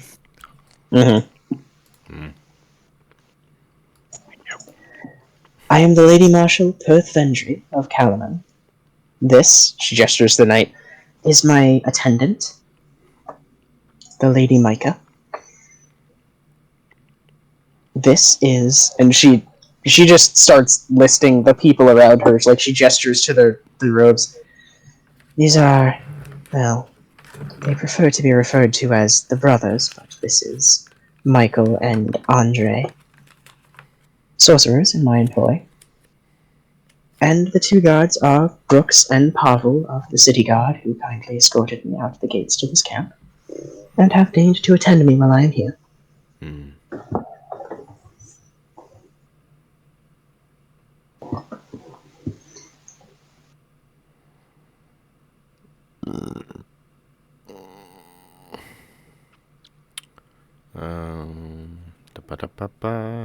Michael, Andre, the brothers. Yeah, I'm not taking notes this tonight. Someone else could write those names down. That's fine. What do you think I was doing in Roll20? That's why I assumed there was a break, but I figured I'd mention. Yep. To anyone interested, the exact terms of the contract that she's laid out before you are currently in the war room. Oh, I didn't know that. And in fact, the top page is just says that in highly stylized print, like she's handed you a poster from a recruiting center. And then underneath is like an actual contract laying out the details. It is at this point that Darrett wanders into the conversation, having finally finished preparing his armor and figuring out how to put it on. I should have showed him how to do it. Okay, whatever. It's okay. It took him about half an hour to get it on his own. He'll get faster, but with time. That's pretty good for the fact he put it on himself, I'm not going to lie. Yeah, it's It's a lot. It's full plate. It's not easy. No. I mean, I've gotten used to it, but that's me. There's still some tightening that could be done because he doesn't really have an angle on the shoulders or the sides. But you know, he got it on. He's wearing it. He might rattle like a tin can, but I'll talk to him about that later. Mhm. Sorry. You are Sir Highwater, I presume, former squire of the Lady Becklin Tavern. Yeah. Who are you? I'm the Lady Perth Vendry, Marshal of the Calaman Forces. Oh. Under my breath. He just, like, sidles up to Dwarvos. She's scary. Under my breath. She might as well be the queen herself. Not quite the queen, dear, but power among the council is divided equally. So, real quick question. Through this contract that you have in front of us, will we be going directly through you as our employer? Or do we go talk to someone else about this? About when special work needs to get done? You will be receiving orders primarily through me or through my attendant, the Lady Micah. Okay. I coordinate our forces, and I keep track of them. You won't be necessarily members of our military or our guard. you will be special contractors. I need you to do the work outside our typical jurisdiction. Okay. I can't spare the city guard to go investigate every rumor or every suspicious hill. Of course. You Of course. understand? Forces would be stretched too thin. You wouldn't be able to take care of things that are most important. I fully understand. Exactly, and thus we are looking for esquires from people such as yourselves, though I'm coming to you personally because of your special experience in the matter, with the enemy at hand. Yeah. Oh. If that's the case, how soon can we get people moved around? And maybe a little bit more comfortable? As far as that's concerned, almost immediately. I must simply make the arrangements with the kind Lady Raven here. Beautiful. Okay. Again, the aid is not contingent on your accepting this offer. It's merely a reciprocity of convenience, if you understand. Yes. Well, I'm personally okay with it. You guys?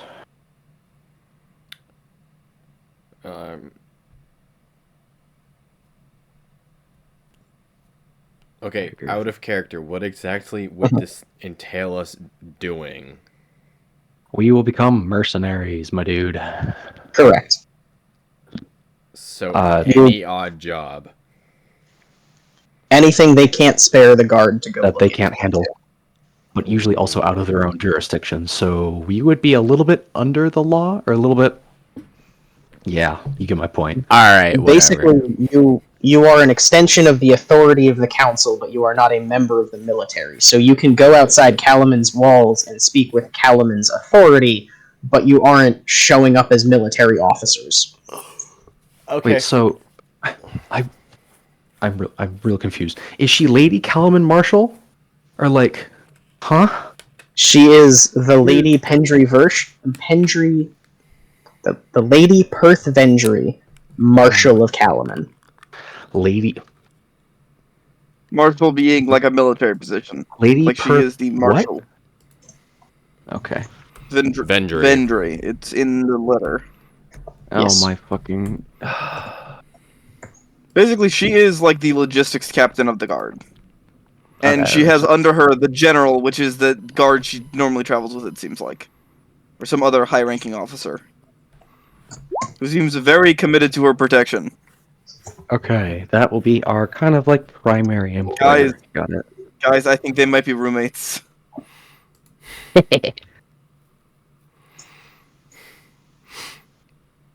I mean, okay.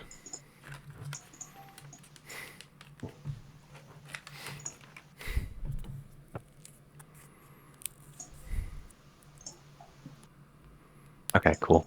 Well then, I accept. Obviously everyone else will have to deal with it, but yeah. I mean, we'll the have position access to come their with armory. access to- We'll get paid weekly, pretty heavily. Will the position come with access to that library? Ooh. The library. The council room. It had a bunch of books in it. People running around reading them.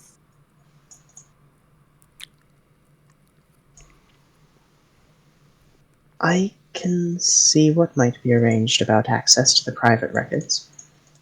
However, if you're looking for any more readily available information, the Library of Calaman is one of the finest in the country. In fact, I dare say one of the finest in all of Ansalon, and it is publicly available to all citizens. I see then.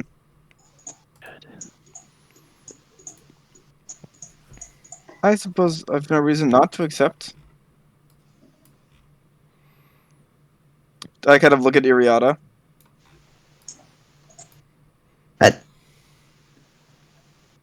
I can't personally, but I don't see any reason not to.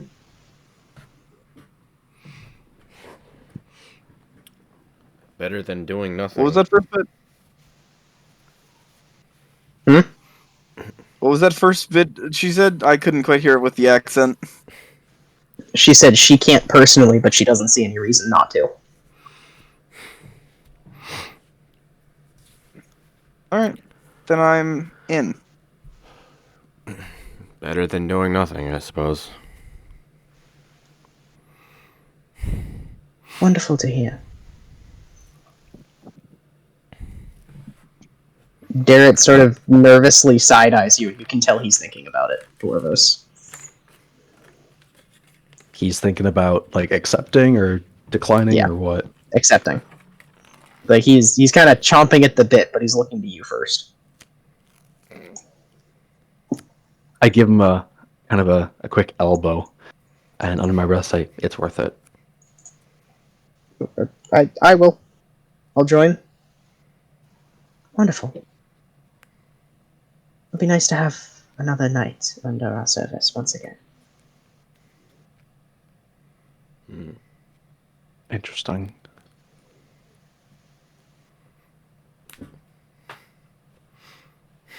Now, should we leave so you and Raven can make more details and figure out the rest of it? If you desire. What of you, Dwarfos? Have you made a decision? Me? I've made a decision, yes. Wait, is she asking me or someone else? I'm confused. She didn't hear you say yes. Oh, Or no. I did. Or no. Yes, I accept. Understood.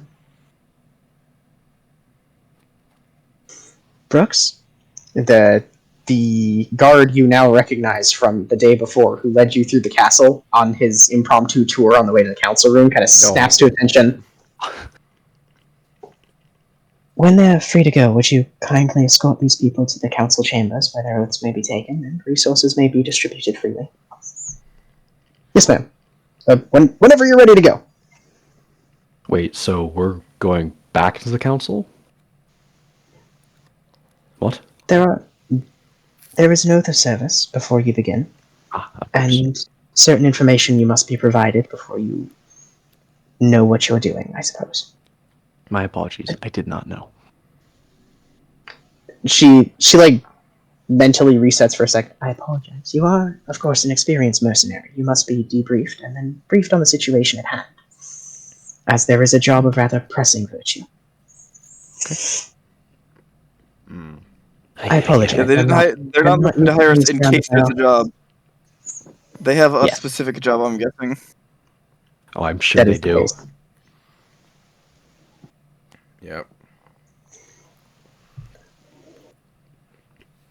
You also notice that the Green Knight lady, Micah, is sitting in the chair off to the side. Her entire demeanor has completely flipped now that you've verbally interacted with Perth, and she's sitting not quite at attention, but she's sitting straighter. She seems a little bit more at ease, and she's not eyeing you like she wants to stab you now. That's Pancake. I feel like there's big golden retriever energy here. We just haven't unlocked it yet. Yeah, something like that, yeah. Do you want to unlock it? That one's not on me, my guy. Maybe later. Yeah, that's another time. I'll ask questions later.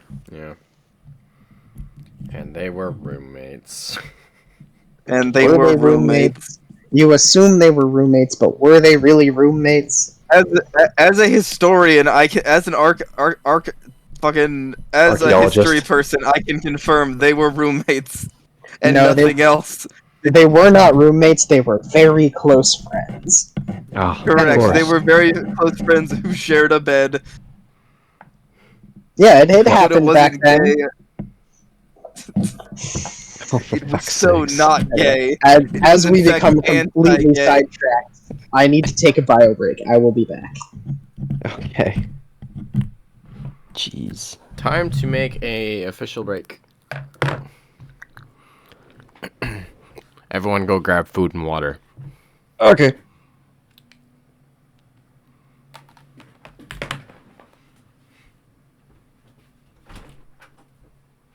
Oh, Ocean gets back. I can do the Warframe thing now. It's after 7.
Computer, play the world's smallest violin.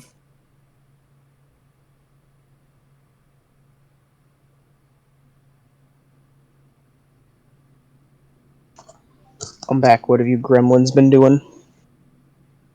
Well then, we are apparently taking an official break.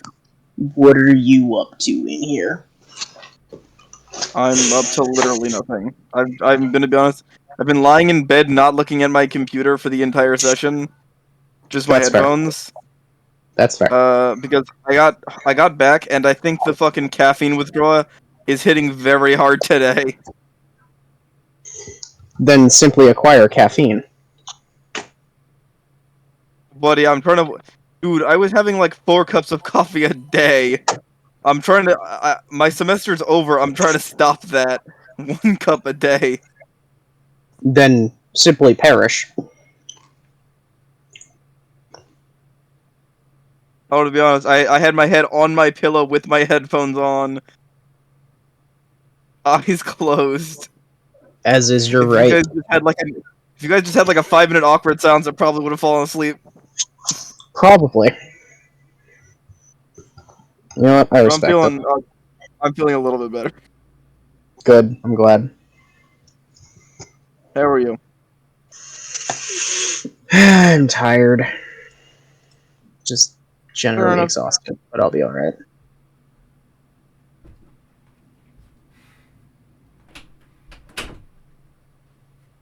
Bro, why did they label every circuit in the guy's house wrong? You are, my friend, about to experience something the likes of which you have never felt, which is the fact that literally everything in the electrical industry is mislabeled if I or Steven did not do it. Correct. No, I understand this. I understand that it's all mislabeled, but like, damn, man, they went through the trouble of labeling it wrong. Yeah, no, they They could did. have They not really labeled did. it. They could have just not labeled it, but they chose to label it wrong. Yep, they did. Also, You know my the favorite guy's got a ones? Wi-Fi box that can output 2.4 or 5 gig. We spent literally 45 minutes trying to figure out how to Wi-Fi. Yep. Sounds about right. You've yet to hit my favorite instance, which is you are trying to measure something off of one outlet, right? That's in the kitchen. And you know which breaker is the kitchen because you have tested and found it despite the mislabeling. Only to find out that that one outlet in the kitchen is on the bathroom circuit. Correct, because it's a GFI outlet. Because it's water sensitive, and they wired all the GFI outlets together. Yep. It won't even share a wall in common with the bathroom. They will have run a leg through the floor or ceiling to the kitchen to do that. Mm.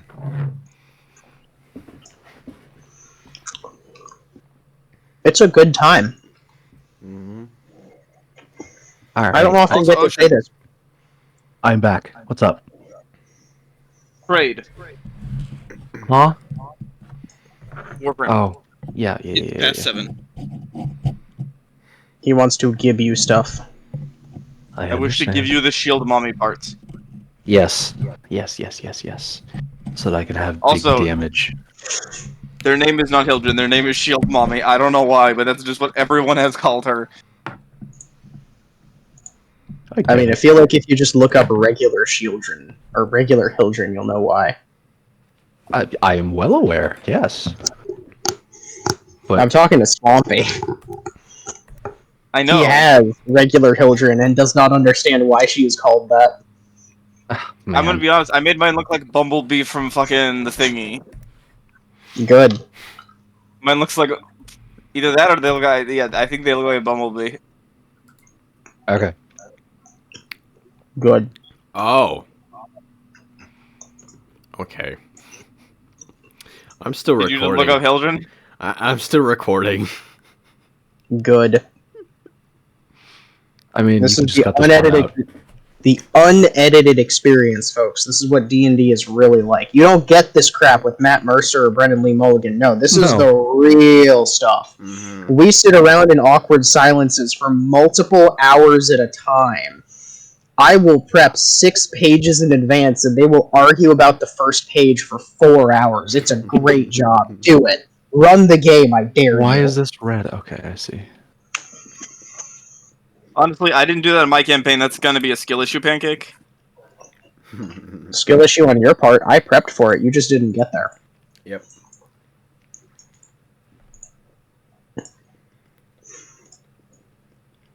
That's weird. Yes. Can I make an insight or like some type of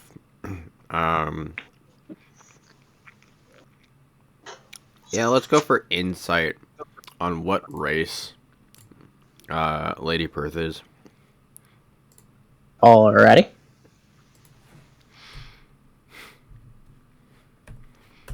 Hmm. 14.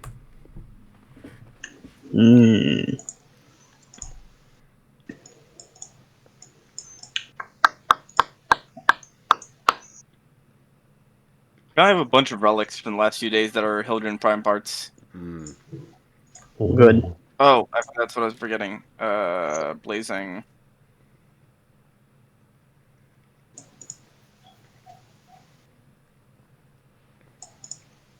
There is...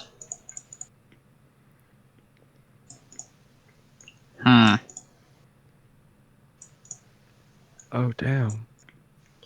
Lady Perth Vendry appears to be a half-elf Interesting. of wood elf descent. She's got perfect memory, Mm. and she's lived a very long time. Probably. No. Half-elf, not full elf. Still lived a decent amount of time then. Yeah, a little bit, maybe a little bit longer than a human on average, but she doesn't look old No. Wait, so why am I getting a fish as well?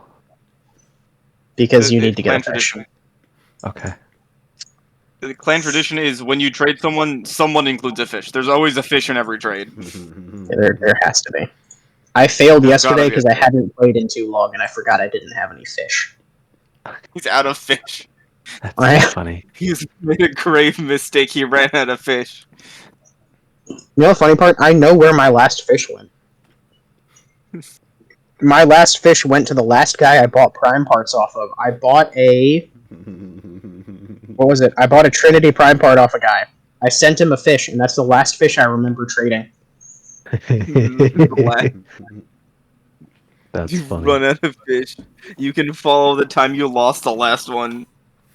Anyway, No, back to Oh no, I think that's the last one I traded, and I think I turned the rest of them into parts.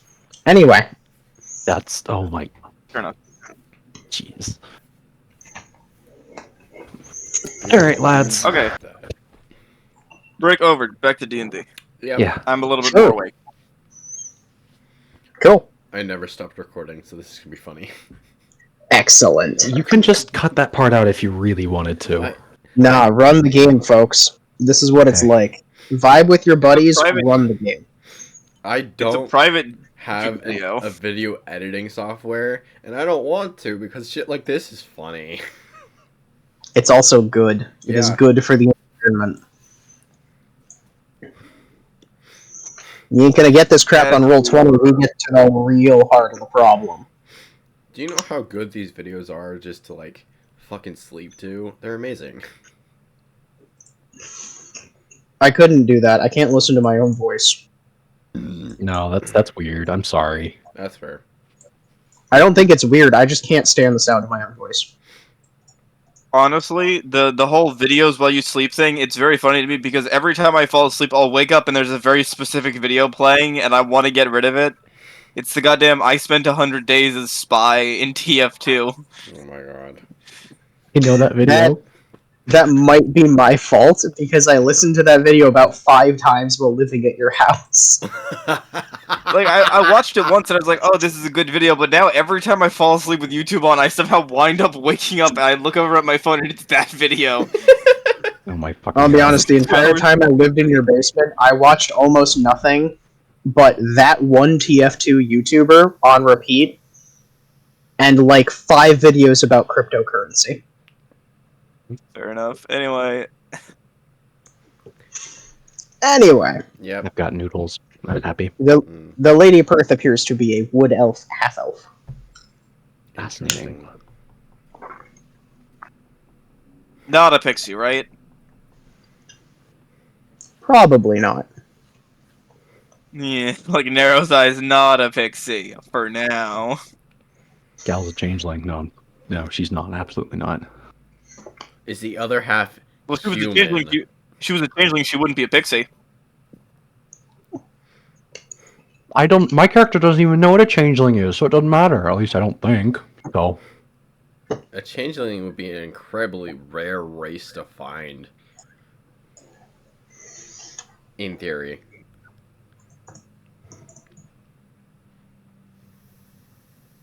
Also, Anyways. the pixie thing is entirely out of character because I'm pretty sure she doesn't even know what Fae are. But that's just you're asking for my name, really? My name? That's a bit strange. That's a bit suspicious. Why would you want that? Are you gonna try and steal it?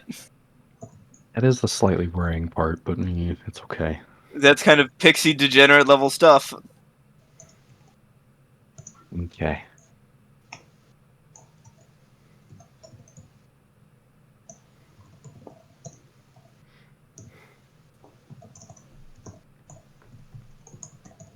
Woof. Anyway, so we're heading over to the keep to swear an oath Yeah, I suppose. and get briefed on the situation. I'll buy that right? bread on the way. Like a bag of bread loaf or something. Like buns or something. Sure. So Brooks is here to escort you back to the council chamber. He's he will be amenable to a quick stop by a bakery if you so choose. Please.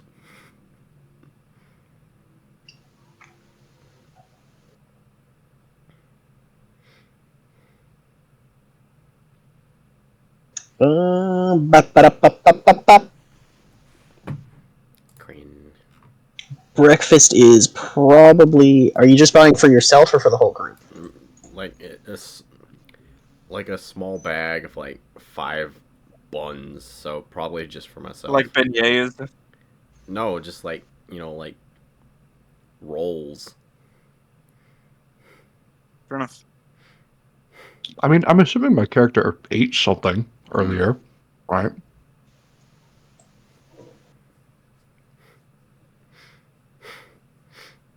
Just one bun Pretty sticking sure. out of my mouth. It's just a bag under.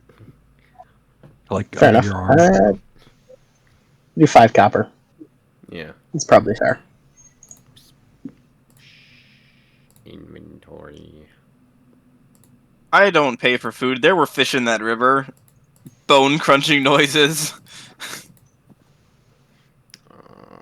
Sounds about right. The sopping wet fish person is Solving never my has food issues person. with that. The pescatarian monk over here. I only have. I am a pescatarian. I only have silver and gold pieces. Silver is 10 copper. So just take it out of it. Reduce 1 silver, gain 5 copper. Cool. Making change. Yep. Mm-hmm. I did not remember the conversion.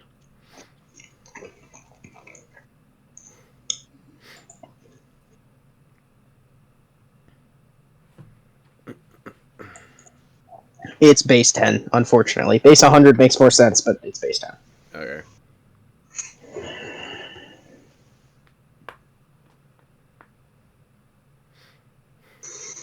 So the bake stall in particular isn't terribly out of the way. Mostly the track that you take to the council goes down this main highway and kind of cuts past the city market.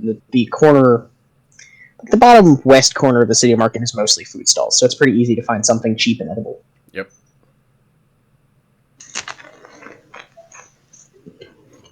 I bet on Twinton, the buns are just kind of large. Mm-hmm. It's a fairly cosmopolitan city, so the portions come in basically the largest common denominator. Yeah. Oh my gosh. Also depends on what race made them. Mm-hmm. In this case, it was an orc. Perfect. Or at least the person running the stall was an orc. Fair.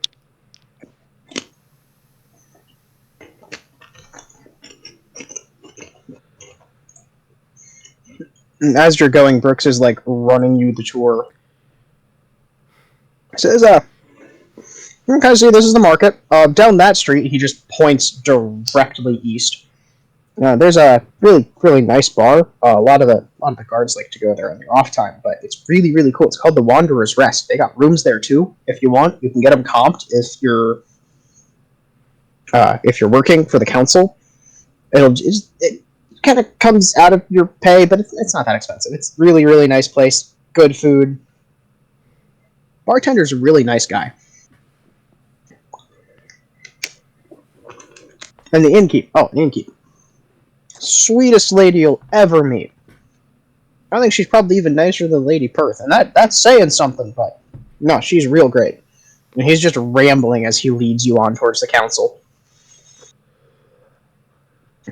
You are going to get yet another impromptu tour of this immediate small area as he leads you up to the castle. Wait, which area? This kind of The area market over here. Yeah. As he points out stalls and shops, and he turns to Leica. You mentioned the library. That's down this street over here. He kind of points over here, and then you take a left.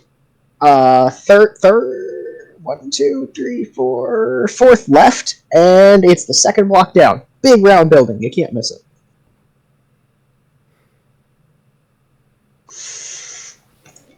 Perfection. and he is going to take you up. The quote-unquote ceremony is only going to take like 15 minutes, so in about half an hour you are going to be left to your own devices in Castle Calaman, waiting for Lady Perth to return and debrief you.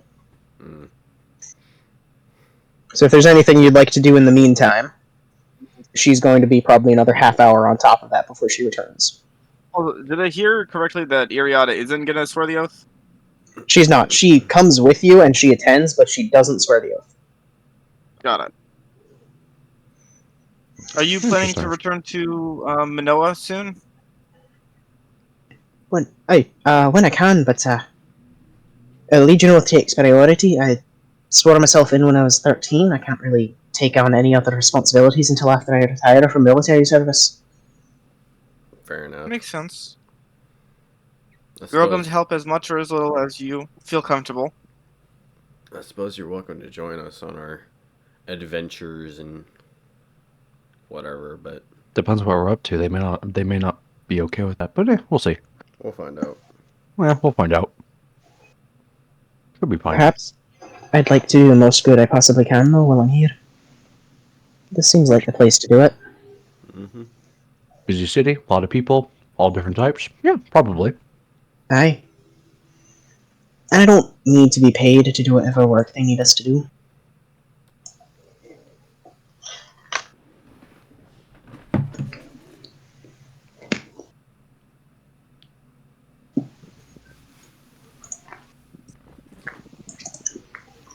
You're directed, by the way, away from the council chambers once the very short, very to the point, do you swear service to Calaman and to defend her people in civil unrest and in peace and yada yada kind of stuff. Just very formal oaths.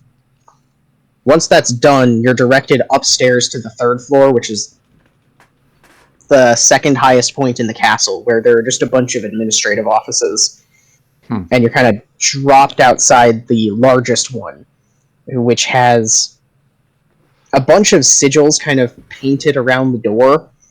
Then there's a plaque on the door that says Perth Vendry, and below it is an iron carving of a rose sort of inset into the door. My intrusive thoughts are being very loud right now. Do I recognize the Iron Rose sigil? Mark? That would be a history check, my friend. Oh, okay. Because did I actually just do that? God damn it! What up? I'll also make a history check. I just did something stupid. Don't worry about it. I am worried about it. Oh Because my I'm worried God. about you. You deleted. Because I leveled up my deleted character, but didn't save it. So my character sheet is a level 3 character sheet. So That's unfortunate. You have my condolences. I was like, I just leveled up. Fuck you. Okay. Depending on what PDF editor you have, you should have a rollback function. 30, I don't. That's sad. Alright, 14. cool.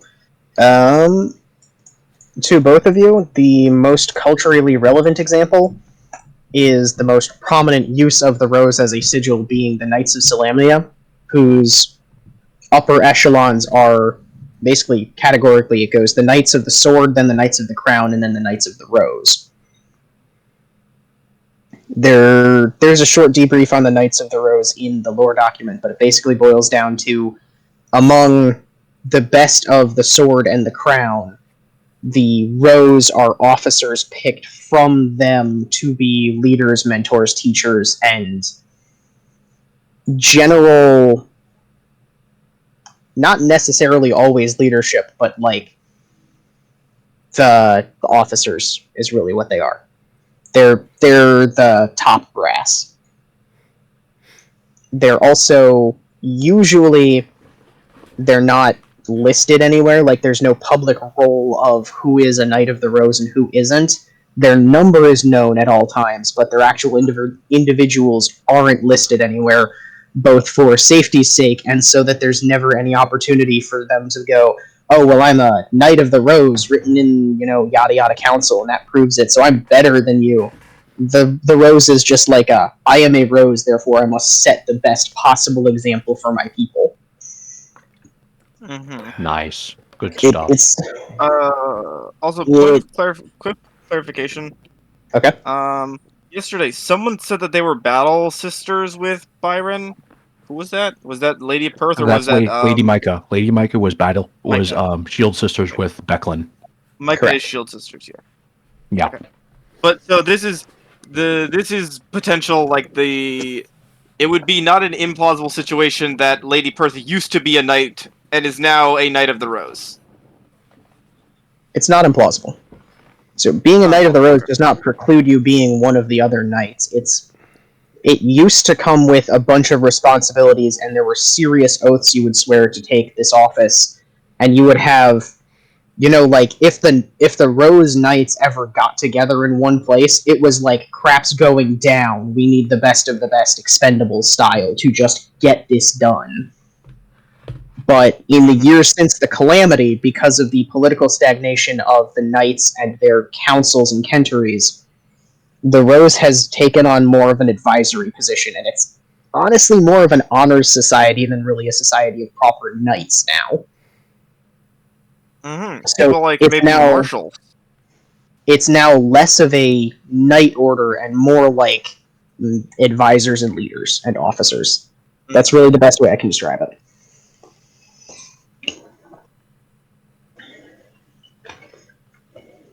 Got it. It has gone from It has gone from people with it has gone from Navy SEALs to people with a Bronze Star. That's a pretty close way of describing it, yeah.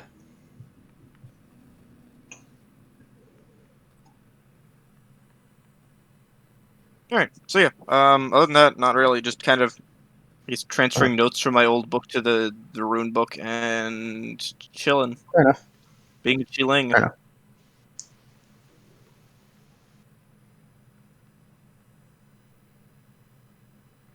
The offices, by the way, is just bustling with random scribes and people in sorcerer order robes, just running around, handfuls of paper. You're in an administration building now, as they're just trying to get daily work done, which for a lot of them includes filing an ungodly amount of paperwork. That sounds like the worst. Yeah. You're surrounded by desks labeled things like Trade Union, Representative 1, or Representative 2, or the Shipwrights Guild, in all representations, and then immediately next to it, the Shipwrights Guild, Taxation Services. Oh boy. We are in the corporate building. Something like that, yeah. Or corporate office, I think is a better way to put it. Yep. Alright, So yeah, so I guess I just wait until she gets back. Okay. I'm assuming we're waiting on her, right? Yes. Okay. Is there any particular, people of note that I should make notes of, or, just by looking around a little bit? Kind of depends on who you're particularly interested in. Every single guild has a representative, and it's a cosmopolitan spread of races. So the exception being you don't see any minotaurs or Goliaths, no exceptionally large races. It's mostly the middle to smaller races kind of bustling around, engaging in corporate society. There are a couple of goblins, a couple of halflings, there are quite a few kender for this region, but elves, humans, half-elves, orcs. The full spread of humanoid is available to you here. Is there even dwarves here? Or am I the only one? There are a couple of dwarves, yeah. Okay. Particularly in the Shipwright Union, or the Shipwrights Guild and Union area. Interesting. Okay. Are there any other bestial races? There is one singular gnoll working for the Masons Guild. Good for him. Her, Good for but him. yes. Good for her. She's chatting with an orc, and they seem to be having a nice conversation around the water cooler. Or in this case, the water bucket. Yep. Alright, yeah. Then I got nothing else to ask about. Yeah. Just wait. Okay. In the meantime, Sure. Iriata is going to get noticeably bored and just like start fidgeting with her kilt and anything she can get her hands on, and Darrett is sort of awkwardly standing around like a teenager in a sweater or in a hoodie that's slightly too big for him, not really sure what to do with his feet.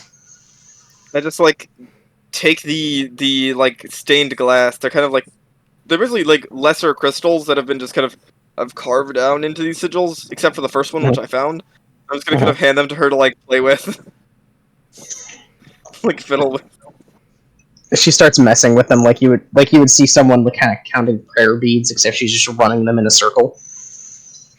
My intrusive thoughts are telling me make chaos just for fun. Oh God.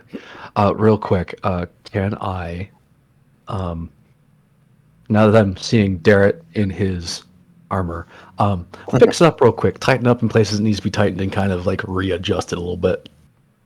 Yep, Can I do that real quick? absolutely. waiting? That's how you wear plates, son. I mean, in I fact, got it as on, you're but like, yeah, need some work, bud. Need some work, kid. you like visibly see some steel kind of creep back into his spine as he nods, and he's taking orders again, which is where he is comfortable and where he has been all of his life. This is So- valid. I fully understand.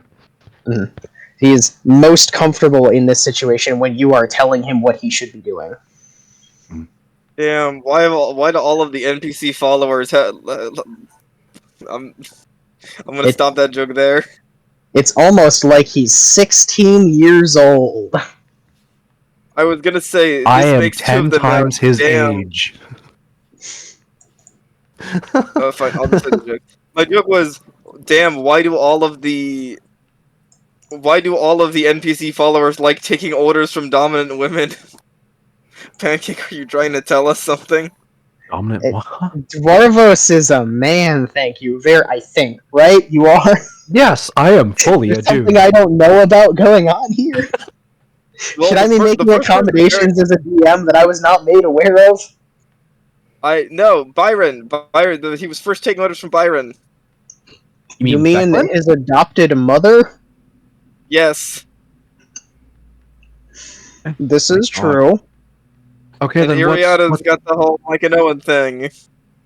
Oh my God. Iriata's got the whole Legion I take orders from authoritative voices thing going on. Yeah, that's just part of her culture. Like, that's... You can't get around that. That you happen to be the person giving her orders is your own choice. You could stop at any time. Fair enough. Anyway, after about half an hour of this, Twint, I would like to point out that if you would like to cause chaos, you are the best equipped to do so in the group, being a rogue. That I'm not listening to my intrusive thoughts. Thank you very much. No, you're Rogue listening steal to me important now. papers and These hide aren't them? intrusive thoughts. These are me intruding on your thoughts. Anyway. Anyway, It'd be really funny if you hit some important paperwork. If you like shuffled who had what papers, I'm sure you could do it without them noticing. Pass. We are guests here. Yeah. Twint commit boyish pranks. No. Although Lady Perth did say thieves only for worthy adversaries. I think she was the way she worded it. Mm-hmm. what's her wording? Yes. So I don't think the office guys are worthy. They kind of need them. Yeah. Kind of important. From somewhere over the Mason's desk, Twint, you catch a snippet of conversation as the gnoll turns from the orc and kind of whispers to, or not whispers, but like kind of quietly says to someone walking past, "And the road, my friend, is always running through Calvin, isn't it?" And he just like nods and walks off. Interesting.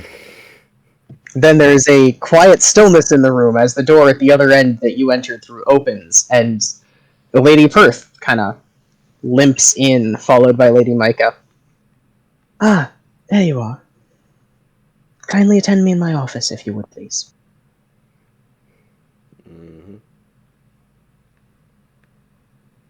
The office is Spartan and not well furnished. However, it's... How do I put this? So there is a certain level of magic you can put into something before you don't really need detect magic to, tell that that thing is magical, right? It's her Is it a whole little So, office, isn't it? overbearing, in a sense? yeah. So when you walk in, especially you, Twint and Leica, because dwarves are a little bit more hardy and a little bit more resistant to it, y'all just walk in and smell burning ozone for a second, which is just the smell of raw weave and magic. Jesus. And the walls of her office, which is a corner office, are completely transparent, offering a full view of the city beyond. Specifically, the sort of northwest quadrant, which is actually towards your camp. Oh, okay. You can see the full harbor, the merchant district, a whole lot of the eastern trade district, and the entire eastern half or western half of the city from the office. Damn. Yeah. Quite the view from your office. The job has certain perks that I quite enjoy. I can see why. And I would like to be, perhaps not the first, but the first to formally welcome you to the service of Calaman. Thank you. Thank you. Mm. I trust they didn't trouble you overmuch with the ceremony. I usually skip it. It does tend to be boring. And there's almost always something more productive to be doing. Fair. It's standard procedure. It is what it is. Yeah. Understandable. Well, I should make you aware that, as you've probably surmised, I was not merely extending you the offer out of the kindness of my heart, but because we have real work that we need you to do. And your particular experiences will be well placed, I think. Probably invaluable, but okay. You mentioned a siege engine in your description of the assault on Vogler. Yes. Yep. I have reports from my own my own sources, of similar, if not identical, weapons being produced by similar, if not identical, forces across the east of Solamnia and Eswild. Ah. I am not immediately privy to technical knowledge of such devices, but outside of our walls, there is a gnome inventor of some renown who might know more. And given that it is so far outside our walls, I can't spare the guard to go retrieve her. But I would like it if you would go, under Calaman's banner, and offer her employment in an advisory role, as we may need her expertise to overcome such weapons. My concern, first and foremost, is that having taken Vogler, this force, which we know almost nothing about, might be heading to my city next. Oh. So the force larger than the one we dealt with, you think? I don't know yet. I don't know if yours was the full extent of that army or merely a branch of it. Oh dear. There are entirely too many unknowns, and since they seem to have gone around Calaman and over the river to get to Vogler, I don't know if they plan to come back for Calaman. But if they do, I would like to be prepared. Let's see.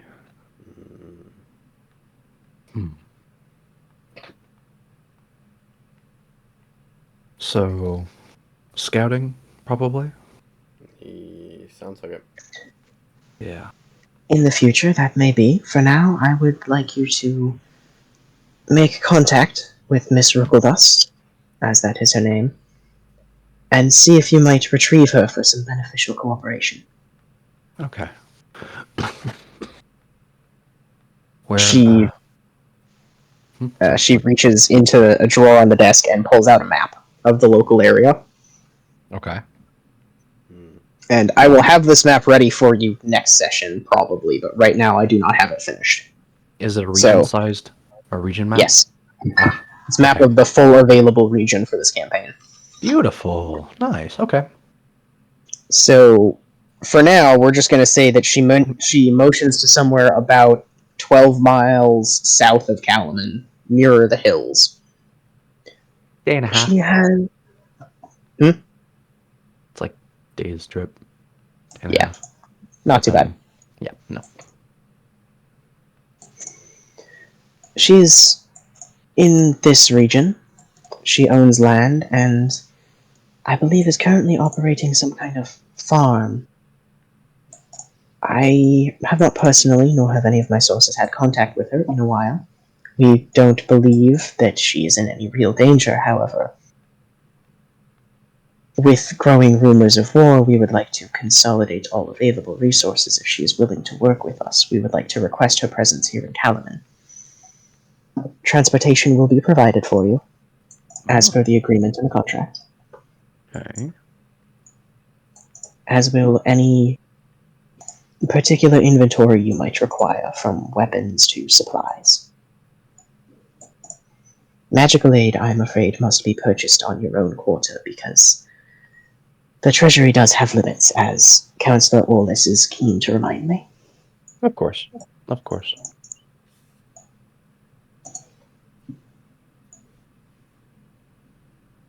All right. That being said, and she turns to Darrett. You are a sworn squire of Salamnia. Yeah? Excellent. We need to work on his manners. I will require your presence here for an extended duration, as there are some responsibilities I would like you to take on in the meantime. If you are alright remaining, or if your companions are alright with you remaining while they leave. Are there any objections? I'm sure we'll be fine. We'll probably be fine. Yeah. Excellent. Darren, are you okay with that? If you say so, sure. It'd help you learn a thing or two. And I think it'd be beneficial. I certainly hope so, and it may benefit you to know that I am in a position of authority to have him sworn into service of the Knights of Salamnia to elevate him past a squire in the meantime. Yeah. At that point, Darrow just turns full red and stops talking. You'll be fine. He'll do great. Okay. If you say so. Ma'am? Wonderful.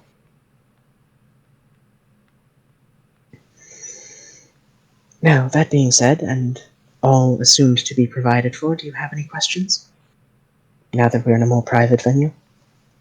When do we start? Or will probably be tomorrow. Or we're Tomorrow probably heading morning. out tomorrow morning. Okay. Okay. Your transportation will be provided at the council gates. The stables below are finely stocked. You may have carts, you may have mules, ponies, horses, whatever you require. Okay. Wait, so on the map, just out of character, I see the trade gate, I see the warrior gate, and the fisher's gate. Council gate is the actual gate to get into the castle. Okay, okay. I was thinking like citywide, not. No. Okay. Yeah. Yeah. Got it. My bad. I should have specified that. I apologize. I just kind of got into character. No, that's totally fair. Totally fine. No, I don't really have any questions. I have a few. You've mentioned rumors about other forces like this one. Did they bear any specific colors? They did. We have intelligence on some, rumors of others that I can neither confirm nor deny at this time. There is a force in the south. She kind of inclines her head towards you, Dwarvos. In the mountains, bearing green colors. Okay. But we know very little else for certain. That's concerning. All things are these days. Unfortunately. I have been preparing for this eventuality for a while, myself, but convincing my fellow counselors of the dire need in times of peace is difficult. So basically, we showed up at a good time. I don't know if it's a good time. I hope you are in time. I hope so too.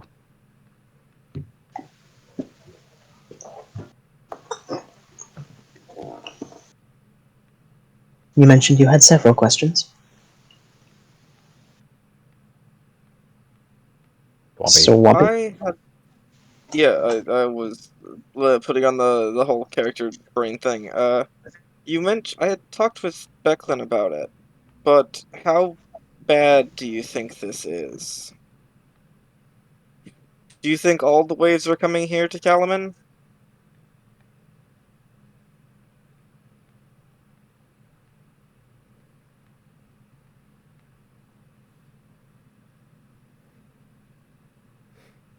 Did you cut out, or are you thinking? I said something. I guess it didn't register. I just kind of No, you asked cut out. how bad do you think this all is? Do you think all waves will crash at Kalaman, or on this continent? I'm not completely sure to what you're referring. I think assuming that all waves will crash here is a bit perhaps arrogant or conceited. It would be a fortuitous turnaround, certainly, if everything to ever go wrong would happen within our borders, but I think my city is in potential danger, and I would like to take steps to mitigate it as soon as may be. For the rest of the continent, I cannot speak at this time. My reach only extends so far.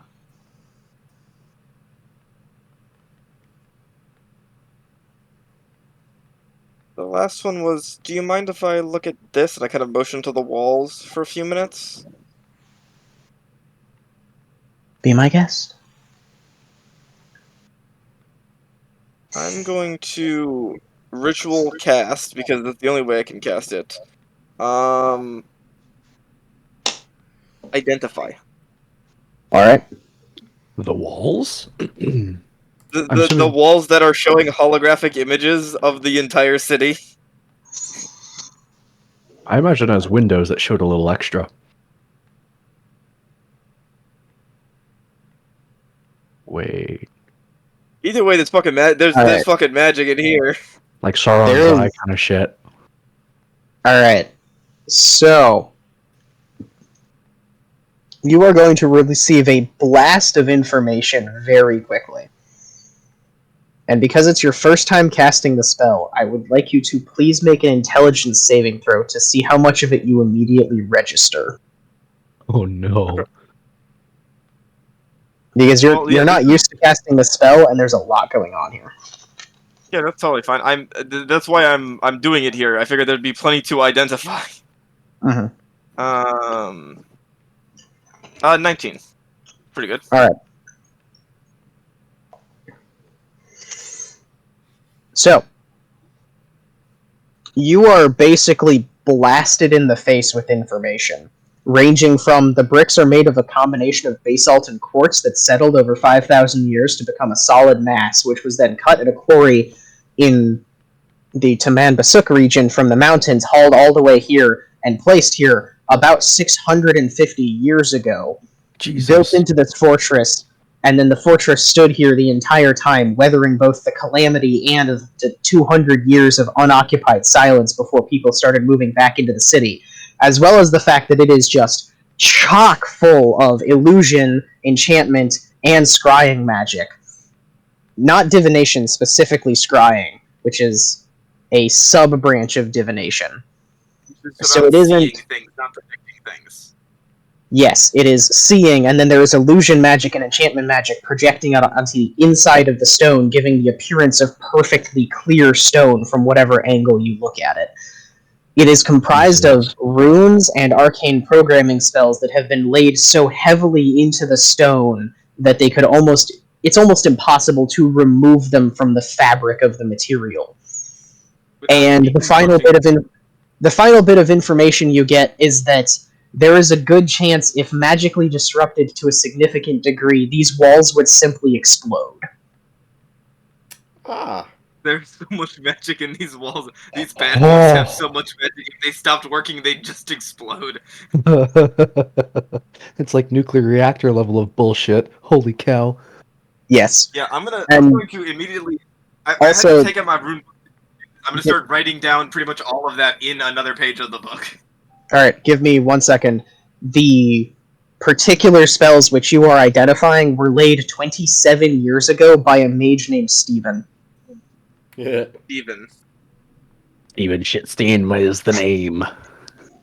Stephen Feinstein, thank you very much. But anyway. I know.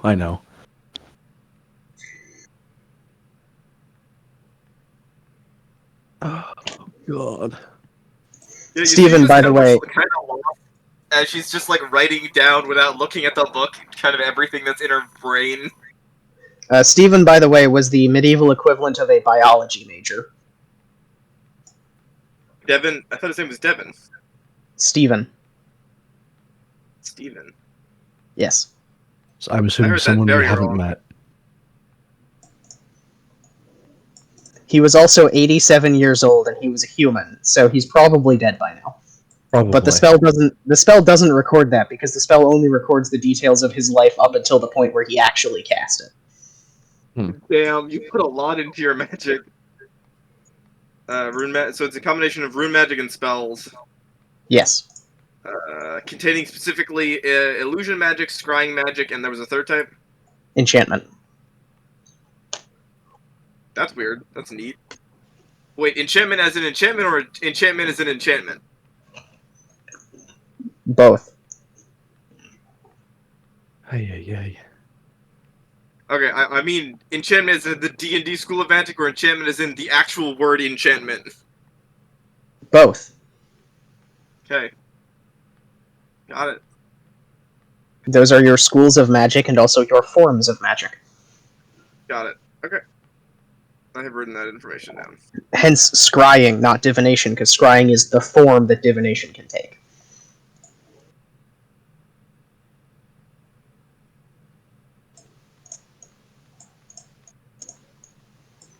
Also, Stephen was a white robe. I feel like that's relevant to note.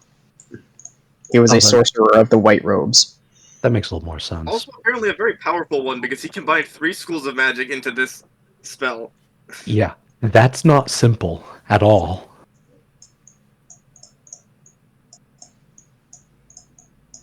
I'm just writing very strong. White robe, very strong. Strong. Yeah. Yep. Alright. Yeah, I'm just there for like 10 minutes doing that, like looking through the rune book, tracing a few things out on probably just the floor in like dirt. No, it's a very clean floor. Just tracing lines. Mhm. But yeah. So while he's going all beautiful mind on the walls, what do y'all want to do? Yeah, 'cause it takes all 10 minutes. Inspect the room. The room is about 12 feet by 15 feet, occupied by 7 individuals, and it has a single desk, 2 chairs, and a wardrobe in the back left corner from where you're standing. Interesting. Are there any attached rooms? Nope. Okay. It's also the room itself is very neat and very well cleaned. The desk is a mess. Hmm.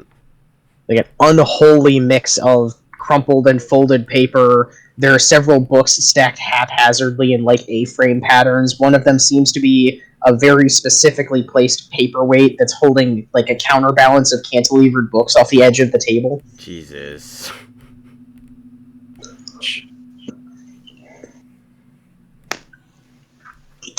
I'm. Is the ceiling completely normal as well? That Yep. normal ass ceiling? Okay. Sandstone ceiling. Neat. Yeah, the walls are the interesting part. I've already got the walls, though. You gotta look at the ceiling, ha! Hmm. There's a single cobweb in the back left corner over the wardrobe. Everyone's like awkwardly sitting there while I'm like looking around while I'm just doing this. My character's ready to Very, go. very much apprentice mage vibes. Waiting for them to like slowly figure their spell out. Alright, then presumably we leave after that. I'd And assume so. everyone else can also leave while you're doing that. That's an option. Leave They you in the could. room with her alone. I'm Nothing's literally going on. I'm basically staring at the walls for 10 minutes in silence and then writing stuff down for another 10 minutes. You're allowed to leave. I suppose. Strictly speaking, there is nothing keeping you in the room Time to go other than then. maybe social pressure. Yep.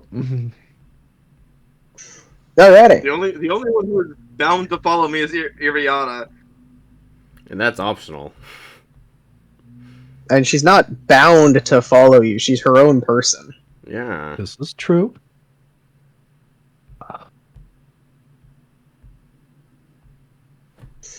Alright, so if the rest of y'all are leaving, actually, Darrett's going to stay because he was asked to stay. Iriata is going to follow you out of the room, and then she's going to wait in the offices outside while Leica does whatever. Mm-hmm. There's a kind of a lull in the conversation as you exit the room, and then clearly looking for something to say, Iriata just asks, "So, Dwarvos, where are you from?" I'm southern, pretty far south of the continent. It's kind of like the hilly plainsy kind of area is where I'm from, an old village over that way, just on the border of mountains. I've heard of it. Near the Plains of Dusk, I've heard of it. Quite beautiful, I'm told. It is very, very pretty. However, if you spend too many years there, it gets a little bit boring. Because it's just the plains. I see. Yeah. Was that why you left? Among other reasons, but that's most of it. I wanted to see the world, do something. Understandable. Kind of weird, because I went from some guy who, works the forge, every day as part of what my family did, dwarf things. Standard stuff, doing work for people, to here now, basically has a whole city who, respects that. It's weird, honestly. The difference between the now and then. You know what I mean? If you put in the work, you deserve it by now, surely. I would think so, yeah. You ever think about going back? Yeah. But not to stay, because I like it here. This place is kind of nice, but also because I have family over there, and there is another army not bearing red, but bearing green. And that concerns me. It might not be the same people. There's nothing to say that they're burning and pillaging down here like the red ones are up there. Yeah, true.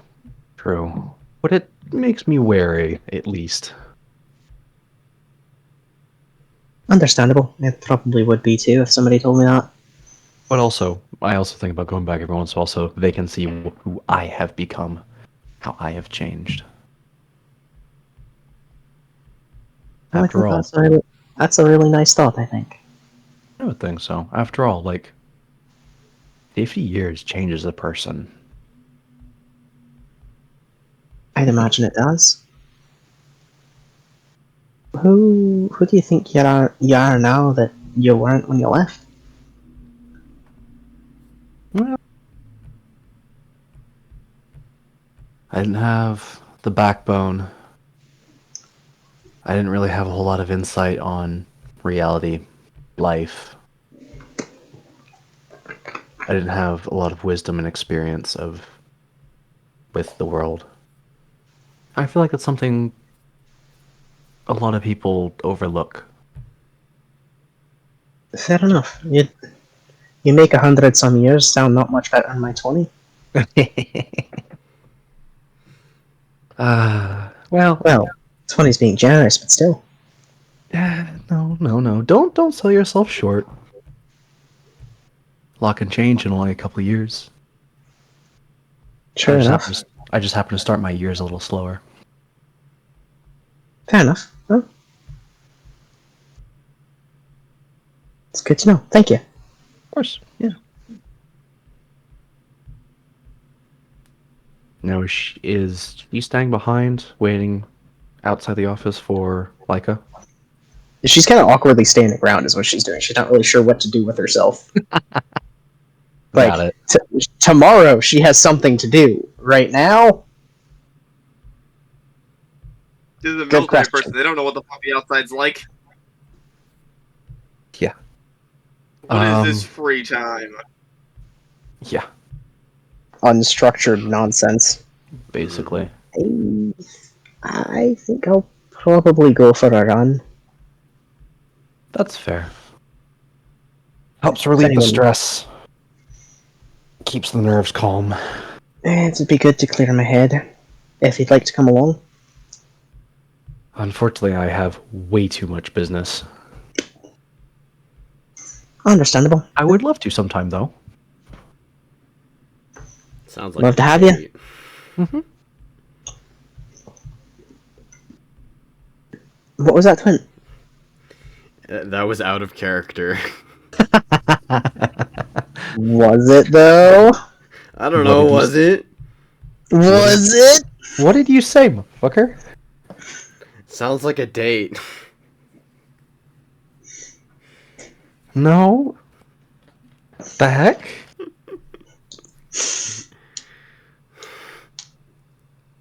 I just work here, man.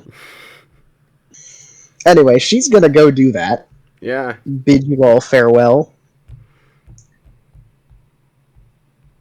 And the rest of the day is yours.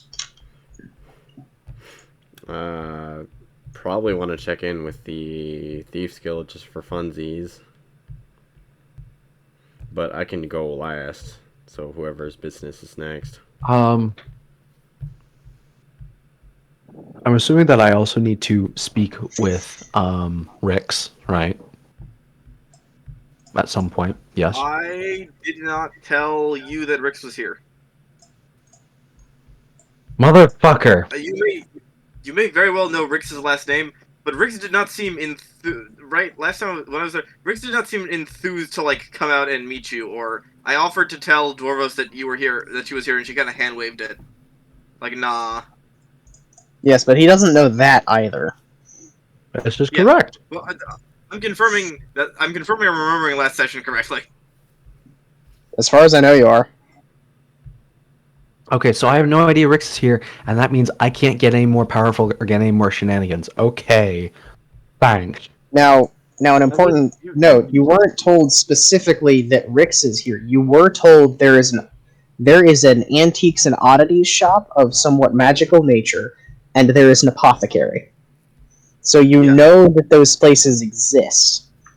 You very well might want to go to the apothecary. For what? I don't have any business there. I don't know. It's up to you. I don't know, magical crap, whatever a veteran would need. Yeah, because I was looking for information about the Black Tower, and that's the tower and all that, and that's where they pointed me. I'm not saying You're you should interested go in- there, but you can definitely think of some reasons to if you would like to. They did mention, I believe, that there was someone from the Black Tower in the apothecary. Yes, Yeah. they did. That's what I'm saying. I asked specifically, do you have any mages, particularly of the Black Tower? And they were like, oh, there's one in this oddity shop, and there's one at the apothecary. The one at the apothecary is a red robe, actually, not a black robe. Okay, well, Wait, so But, what yeah. was Rick's Tower. doing? Tower. Because that's... Huh? No, not the apothecary. The antique shop.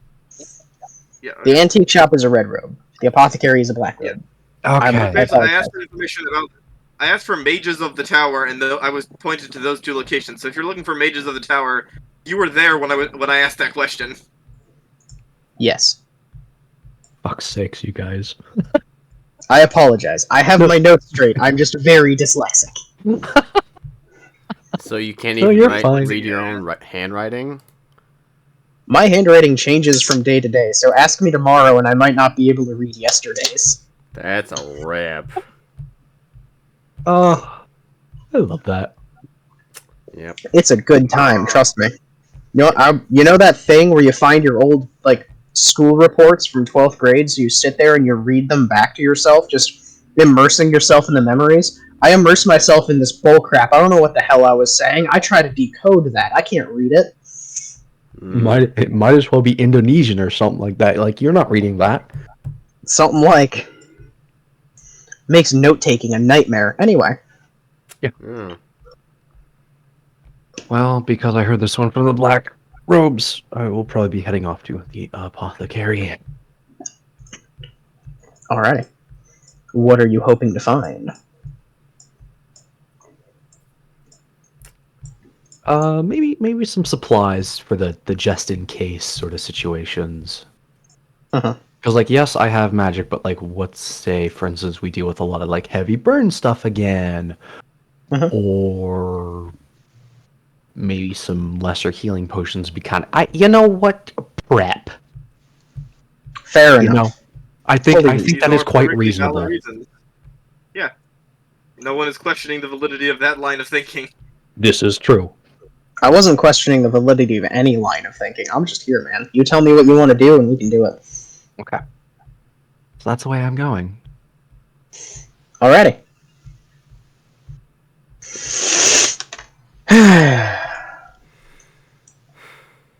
Roll me a history check real quick. Okie dokie.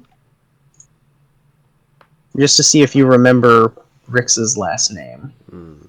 I swear to fucking God. Up goes the weasel.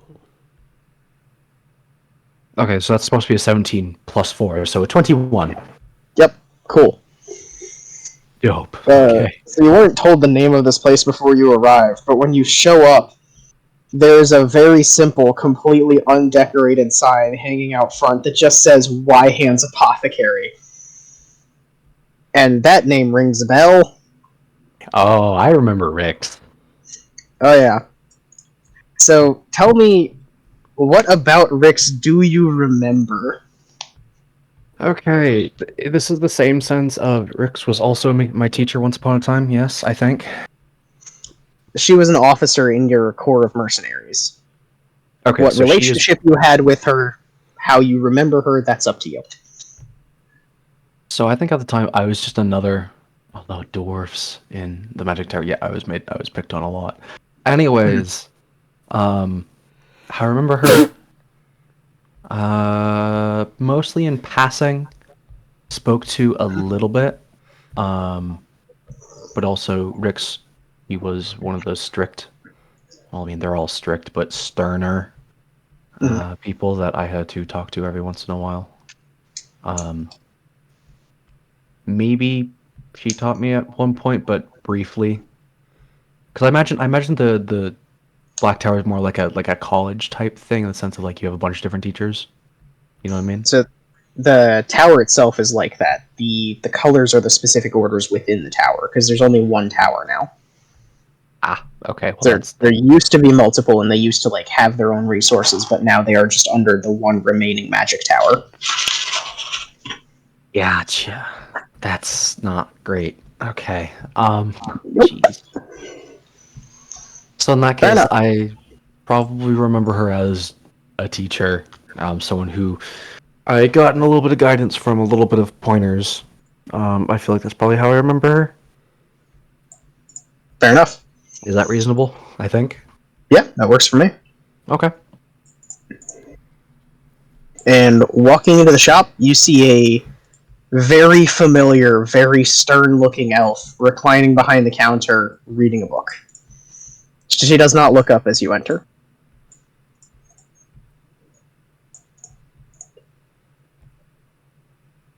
Oh, I remember that stern face. She tenses. Pennylegs. I don't want Good to to see hear you it. again. Yep, you betcha. It's a little bit tricky to get rid of a dwarf. How are you, Rix? She sort of absorbs that question silently for a moment, stares you over with like a very, very tired expression. Of all the people to come crawling back and survive this mess, it had to be you, didn't it? Yep. I would say I'm doing pretty good for myself these days.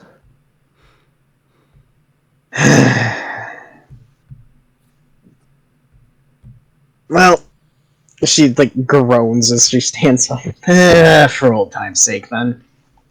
Reaches under the counter, pulls out a metal vase of something, and throws it to you before pulling out another one. Oh! It's sealed with wax.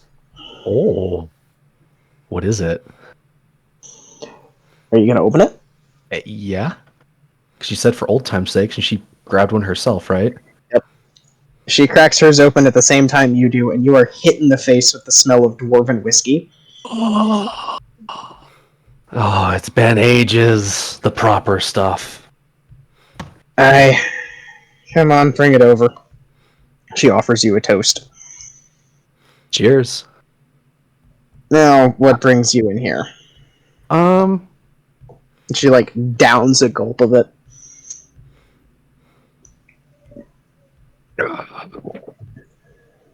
Well, me and my companions, I have a couple of those now.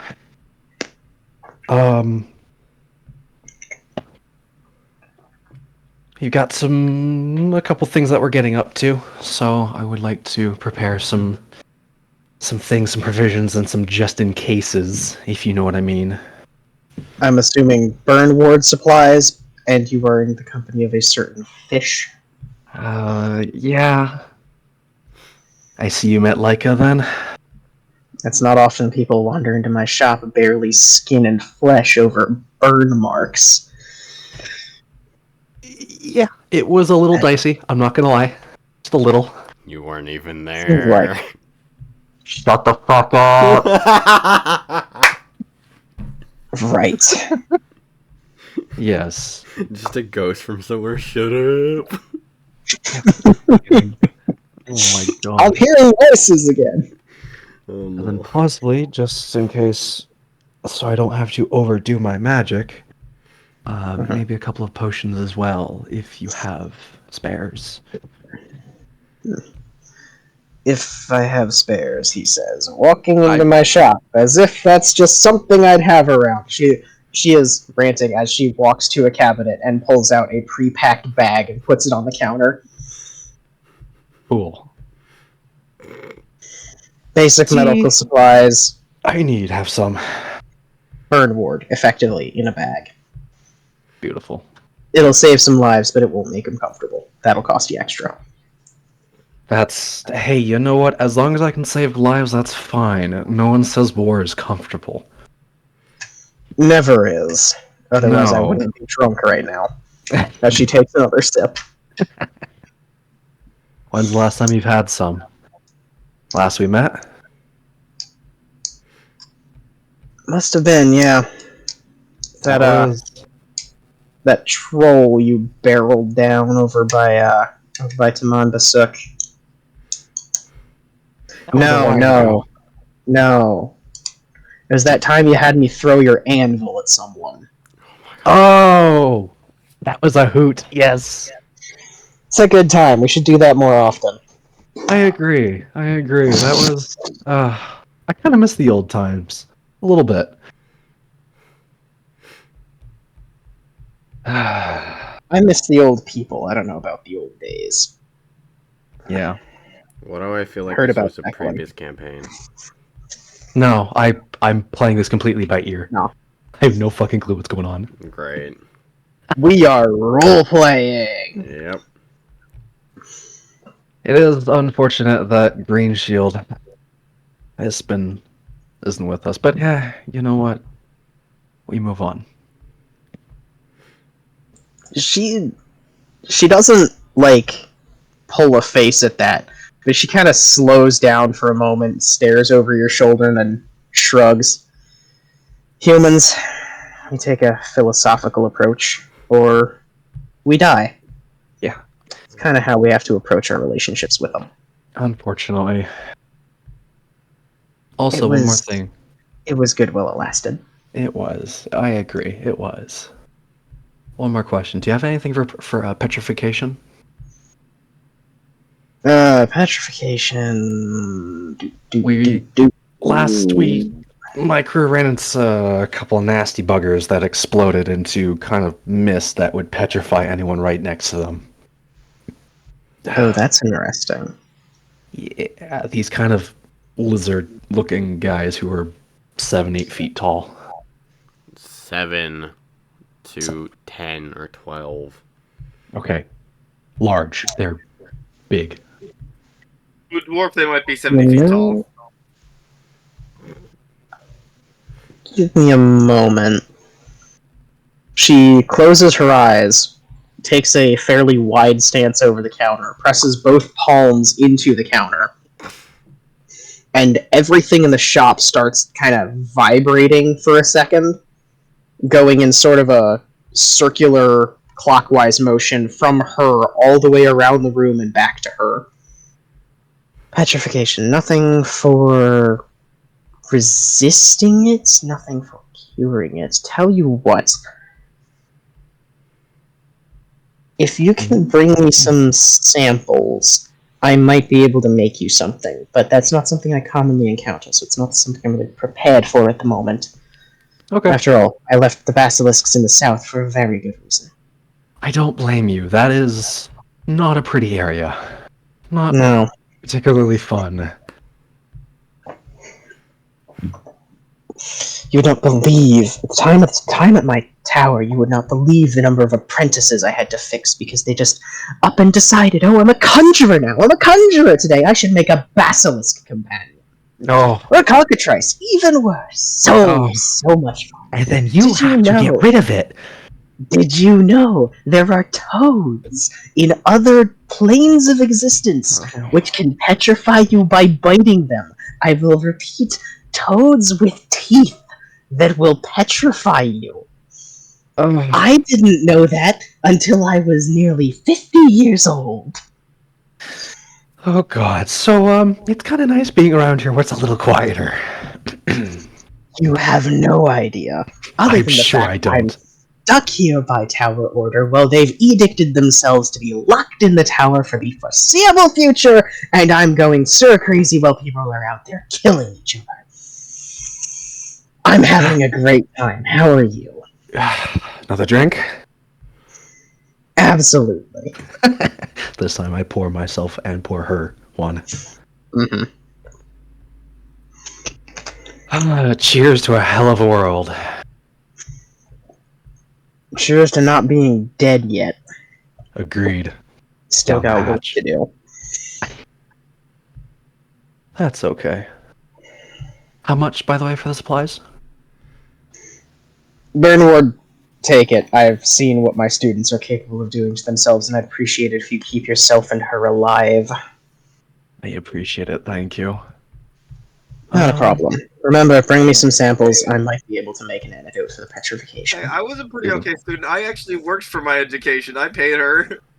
So did I. You also stumbled in half burnt, looking like a corpse. This is true. Okay. I'm talking about before this. Just like some of the other students who just got wheeled in by another student as a fucking statue. Yup. Tony's a rock, and there's like a thing in his room. Can you go take care of that? Please. No. This is the third time this week. Yup. Hey, I gave her agents and secrets in exchange for education. That was a chill deal. Yup. Oh my god. Alright, so... Anyways, out of character, how should I, like, really ask about the education portion of, like, hey, can I get up in rank, or...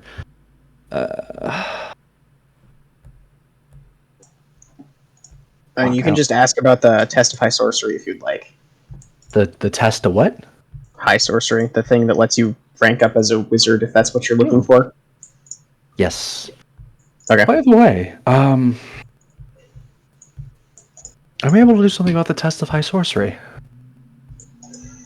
You're finally looking into that, are you? Yeah, about time. Well,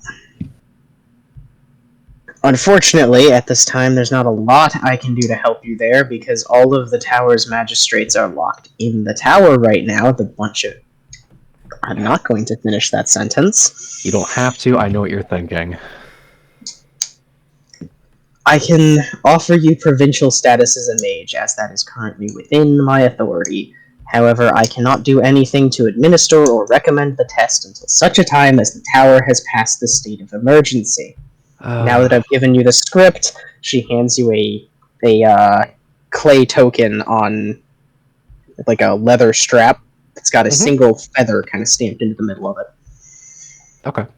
You're practicing magic on my good authority. Don't do anything to ruin my reputation. I trust you so much more than I trust anyone else I've given this to. You're an adult. You can handle yourself. I've lived for over 100 years at this point. I should kind of know what I'm up to. I certainly hope so. Good. Usually my job keeping the other ones alive anyways. You also know from experience she's about the same age as you. Oh, is she actually? Yeah. Oh, okay, that makes way more sense why we get along. Okay.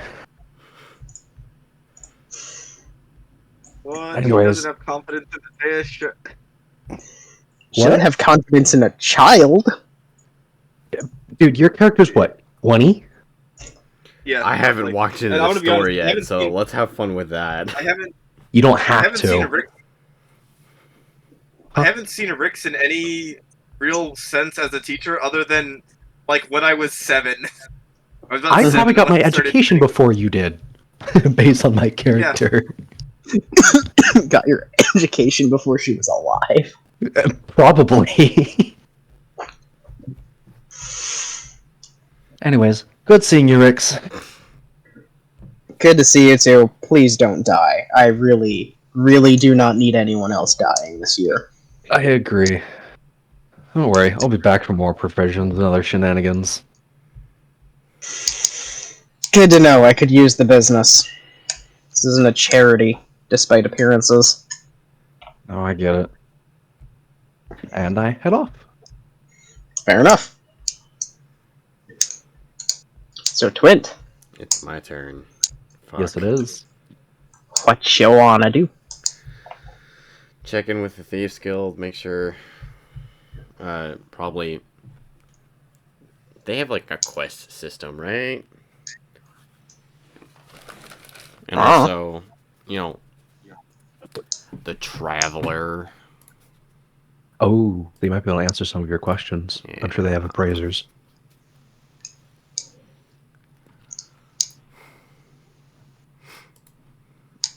Fair enough. Yeah.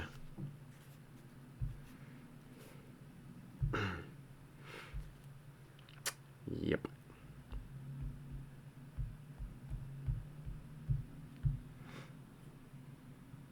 So... Give me 1 second. Okay. Yeah, alright. Um, So, going to the Thieves Guild. You remember where it is because you were there yesterday. mm-hmm.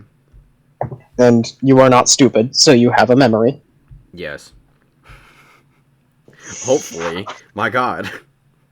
There's a man outside the door, leaning up against the door that you remember going into to enter the Thieves Guild. Yes. Is he the same man? Or a different one? He is a different man. Oh. He is, in fact, a Kender. Fuck is a Kender again? So, I'll just look it up.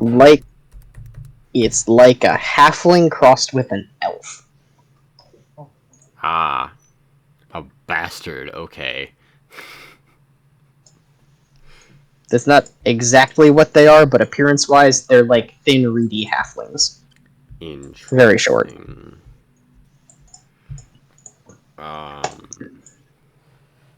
Culturally, generally fearless and curious. As in, they have racial bonuses against... They have racial bonuses against being frightened, and are in fact immune to being frightened once per long rest. Kind of neat race, I like them. But anyway. Do I have something like that? You have Lucky. I remember... one of the things... Even if you have a 1 in 400 chance to roll a crit fail. Didn't I get... Yeah, I have Brave, which is advantage on saving throws against being frightened. So... Yes, but they have straight up legendary resistance against being frightened. That's insane. Alright. Yes. They're very neat. Well... Kenders are cool. I like them. Anyway. Vsauce, Michael here. What if that didn't happen? Vsauce, Michael here. What if I was in your house? Please. Stop. Michael here. Or if I was right behind you, right now, as we speak, about to touch you on the back of the head. Oh god. Breathing down your neck. Wait, what? Huh? Does that mean I get a kiss? Anyway, Only if you turn around fast enough. Hey! There's a guy. Outside the Thieves Guild. Fairly short dude. Yes. He's in like a bright red jacket, and he's kind of picking at a harp. Howdy goes it? You what, mate?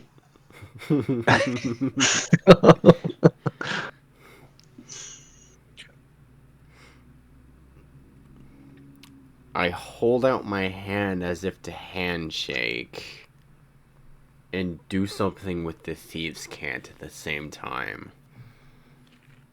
What would you like to say in the Thieves' Cant? I wish It is a entry. language.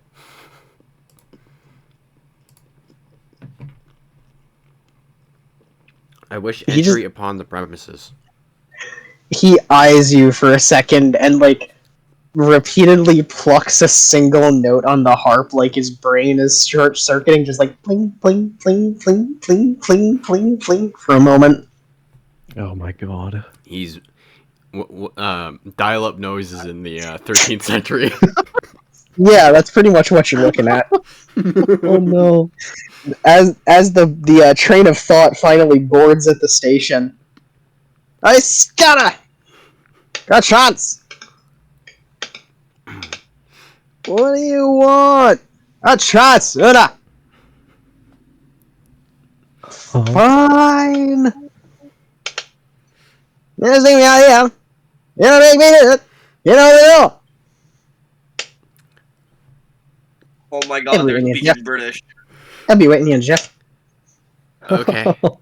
They're speaking British. The door, somehow begrudgingly by sound, the door unlatches and opens from the inside, and there's a reedy, willowy kind of half-orc on the inside who looks like he was just kicked out of bed.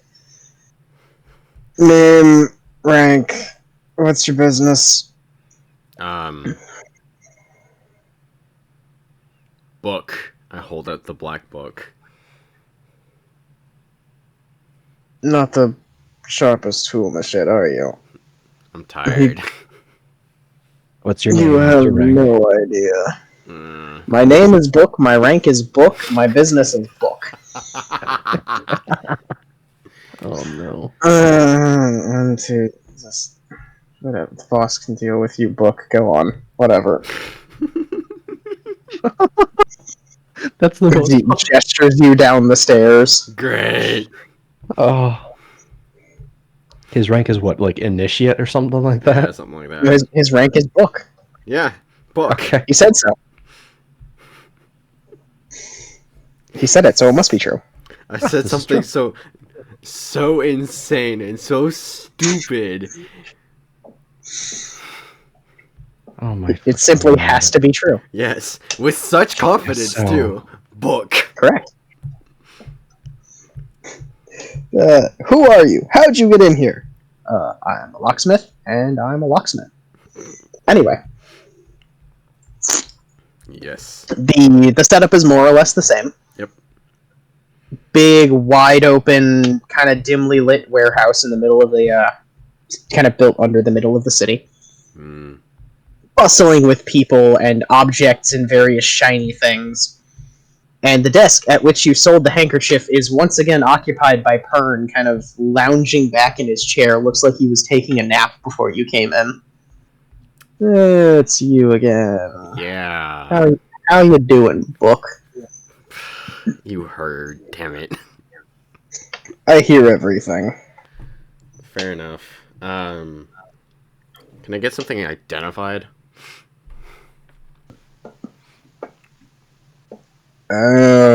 What is it? And And what do you particularly want to know about it? Magical or otherwise? supposedly Oh, sorry. magical. Probably magical. I slapped the book on his desk. What do you know of the Traveler? It's an old name for a spray or something. I don't know. Ancient history. Hmm. Vex might know more. You go see him. I grabbed the book. And directions? He vaguely points you towards something on the floor below you. Is over there. You'll find him. He's really hard to miss. Trapdoor it is. Dude, Check. What? Swampy is going to do something. He will be back. Anyway. You were saying? Trapdoor? He's pointing to the floor, so I'm assuming it's a trapdoor. No, he's pointing over across the warehouse in a kind of downward direction. Ah. So, like, on the floor below you, on the other side. Alright, that makes much more sense. Time to travel Indeed. underground. Do you have a dark vision? No. Good. Oh, God. you see What a race are large you again? sconce in the shape of a Fucking dragon. halfling. You like to light your torch? Oh, I thought halflings. Oh wait, no, I guess not. Nope. Oh well. Apparently not. I seem to recall they used to have dark vision. It might have gotten removed. Yeah. I'm not sure. Possible. Yeah. It's like changelings. Changelings definitely had dark vision when they were first printed, and then it got taken away. But anyway, Hold on. Druid crafts.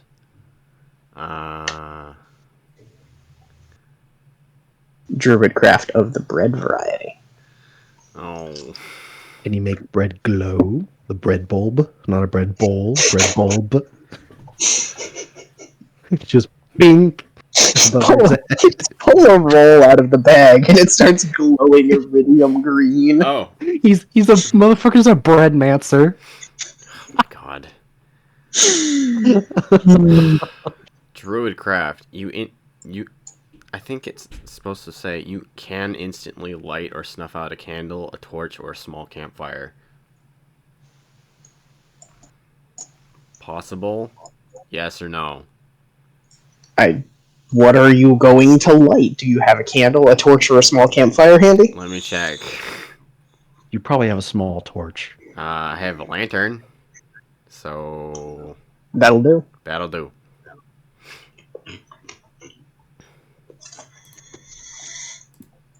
As you light it, there's a whole lot of scurrying at the edge of the light. Scurrying and scuttling in the shadows. But it's fairly easy to navigate your way down to the general direction that you were pointed. Yeah. I'm pretty good at, directions, so Usually. usually. As long as the place doesn't, fucking change on me every 2 minutes, I'll be fine. Anyway. Yeah. Don't fucking change it. Don't worry, that comes later. Oh. Only on my way out.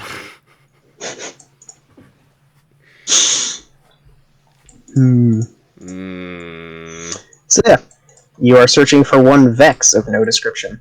Yes. Notably, for all of the sound and bustle on the lower floors, there aren't a whole lot of people around.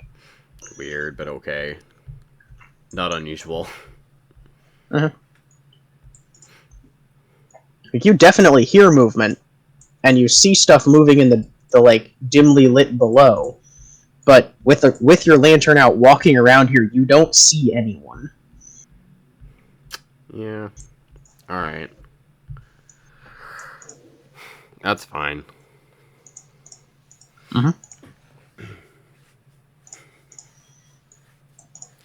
Just, I imagine that dog photo sitting in the fires like, this is fine. This is fine. Actually, I'm enjoying myself. Yeah. We are all okay. Absolutely.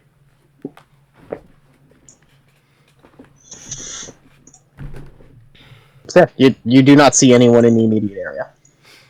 I keep walking. I'll be honest, you're going to make a full loop of this place, this entire floor, that's like the ring floor, and you're not going to see anybody. Well. Turn off the light, see what happens. I don't know. Snuff out the light, finds out what happens. Alrighty. Yep. As soon as the light goes out, the sound of busyness and the rustle of movement immediately returns. And someone immediately bumps into you. Hey, watch it! Footpad. Well, fuck you too. I return. In the dark, you can make out the moving cognate shapes of humanoids and various people of the Tor configuration of indescript or nondescript species, kind of running full tilt around, moving merchandise, getting stuff done. As soon as the one guy bumps into you, everyone else sort of starts flowing around you like water. Would I have any idea on just the general layout, where I was, and where I'm supposed to be going? Yeah, it's not pitch black, it's just very dim. Oh. Okay. Like, dim enough that you can't make out facial features. That's fine. You hear from behind you, they do not like the light. No shit. Unfortunately. It is me that you are seeking on this fine afternoon. Are you Vex? That I am. Interesting. Can you inspect something for me? I may for a price. All services have one. Do you know anything about the Traveler? Just offhand. History is not my specialty.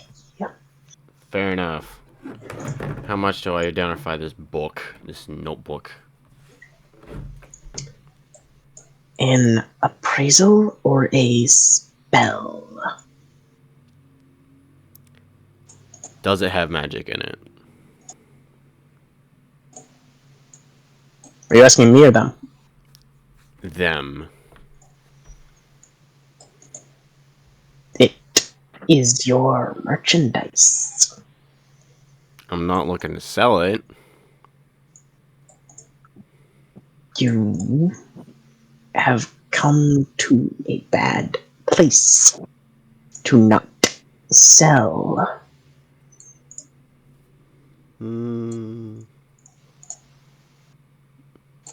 I heard you could appraise it. Appraisal is 1 gold for non-magical objects. It is 4 if it is magical. For a spell, it is 8 gold.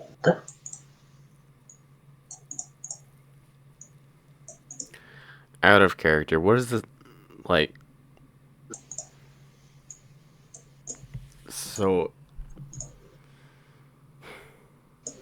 assuming that this book is magical, and I spend the 4 gold, what would come out of it? It is like, I'm trying to understand here. Like, So basically what you have is an unknown book of unknown origin and unknown magical status that you're not looking to sell, that you have taken to a fencing appraiser. yeah. So it's not to say that they can't appraise it and they can't tell you anything about it. This person, however, is more automatically interested in how much it's worth to buy or sell than they are its historical value or what it might actually be. So the particular information you are getting from this individual Would be isn't necessarily going to be useless, but it's going to be more focused on their business because that's what they do here.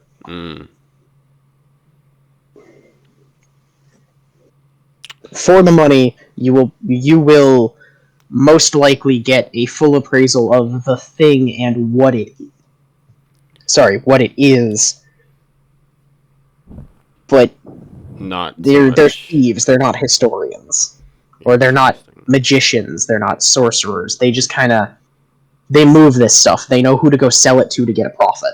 Fair enough.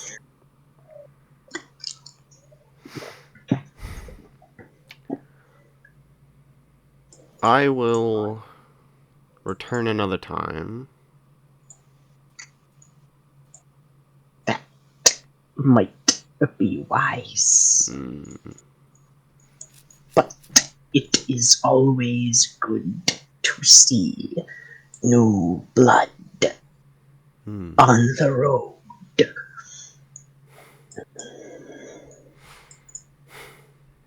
Well, we'll get around to what I'm doing soon, so I'm sure I'll be back down here again.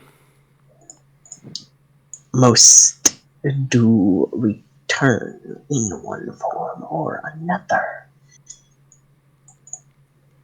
Be seeing you. Be smelling you. Interesting, but not out of the ordinary. Have a nice day. You as well. Alright, I have a better idea. I was there for... I think I want to go to the oddity shop. Okay, it's right nearby. Yeah. My plan was also to go to the oddity shop. Cool.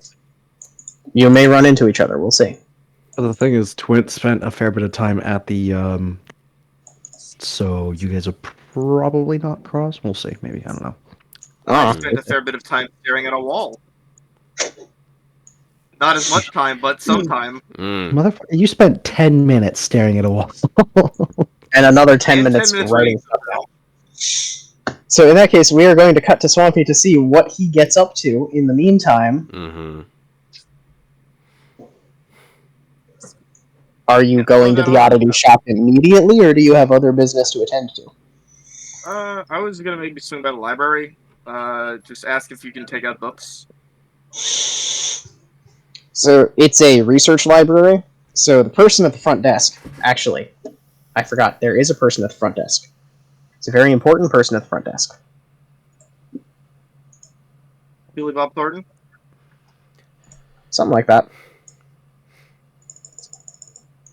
Julie Job Jordan? I want to make a reference that no one will understand. Might as well. A kitten with a chainsaw. Only my older brother and I will know what I'm talking about. Why wouldn't I? What is that? However, from? I counter with, it's actually Chuck Testa. Huh? Ha. Huh? Question Anyway. mark?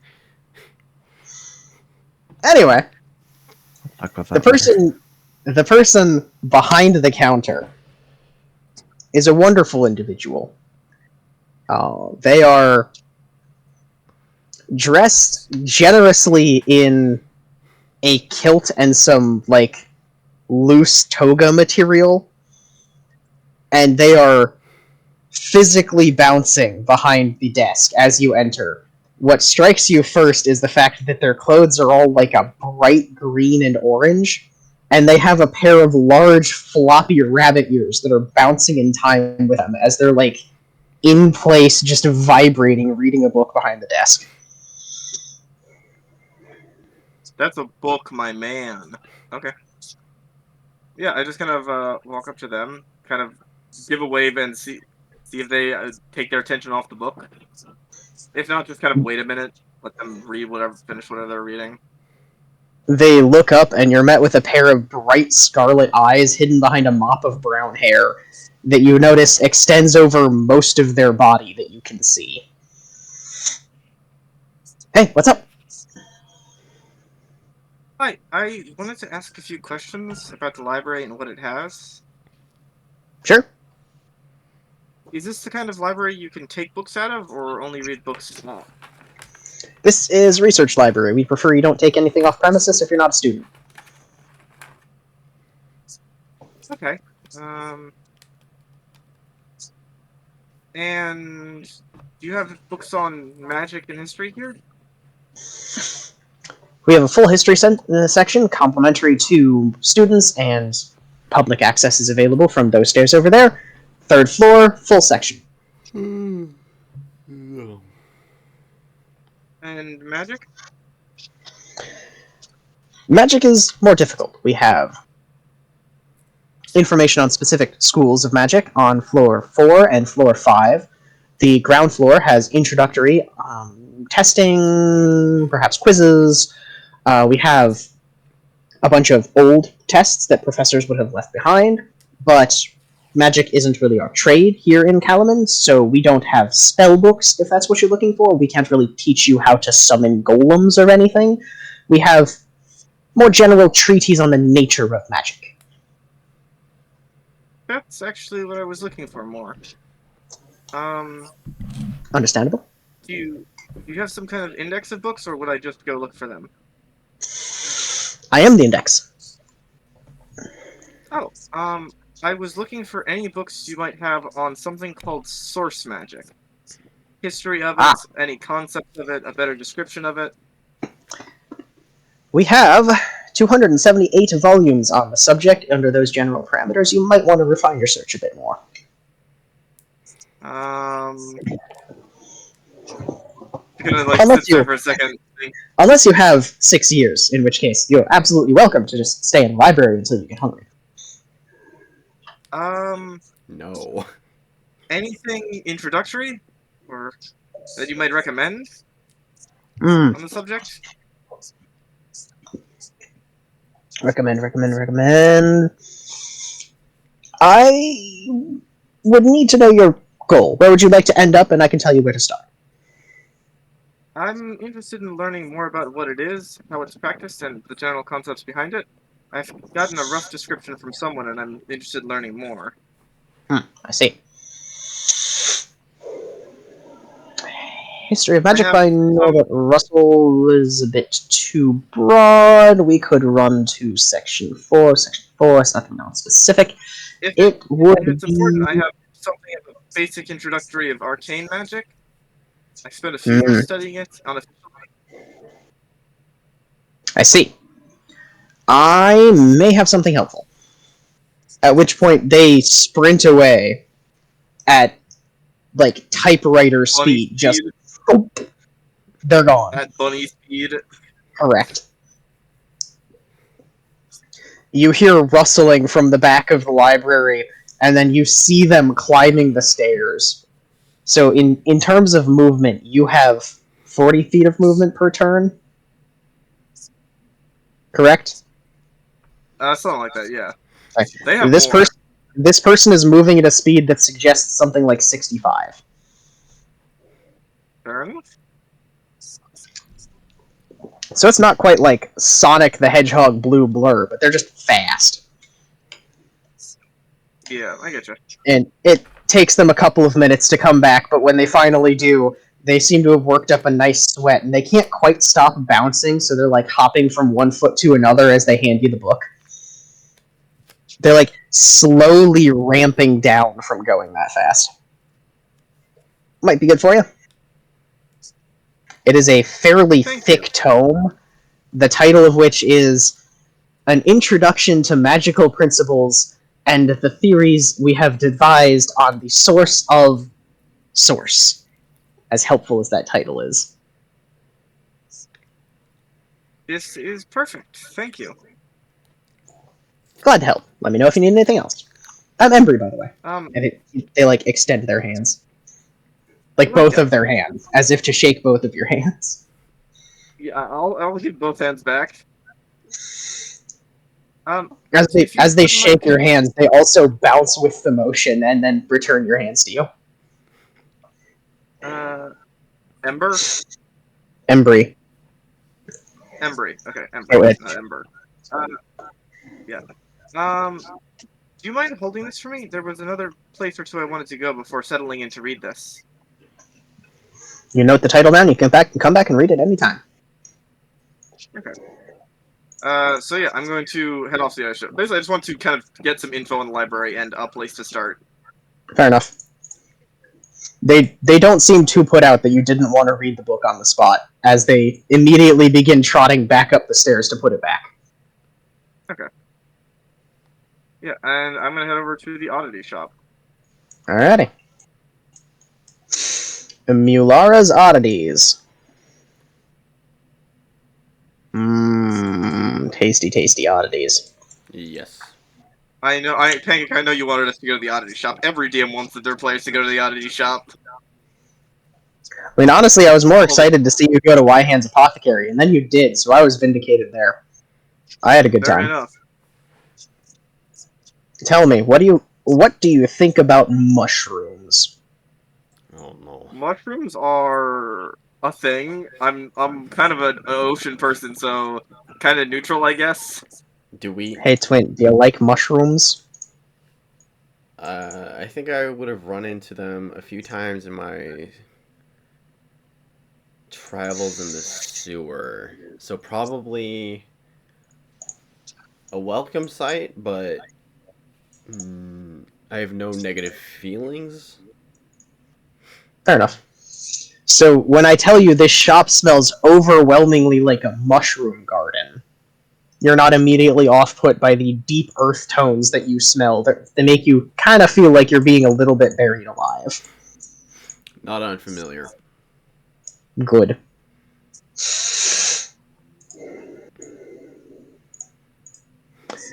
Yeah, it doesn't put me out either. Fair enough.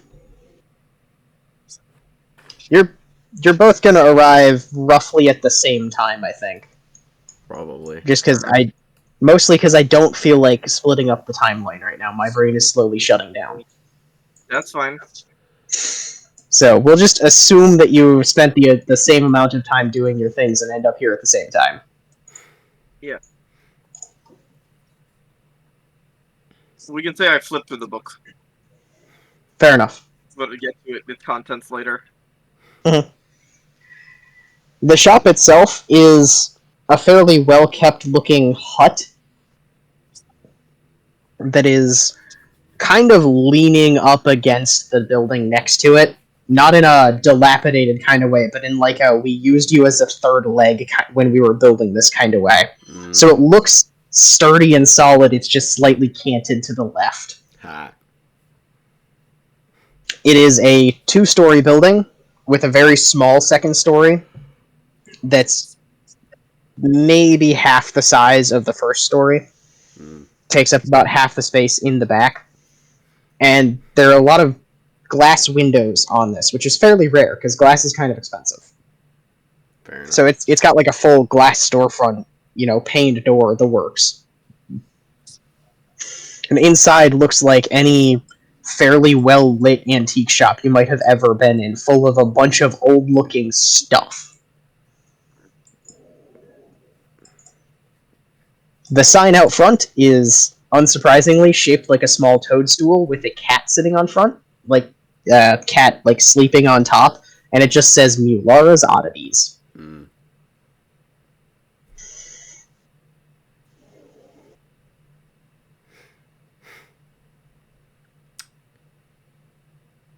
I suppose we I just walk kind of in waved between as we both approach the shop, and yeah, walk in. from like similar angles, but not quite, and we sort of just run into each other at the front door.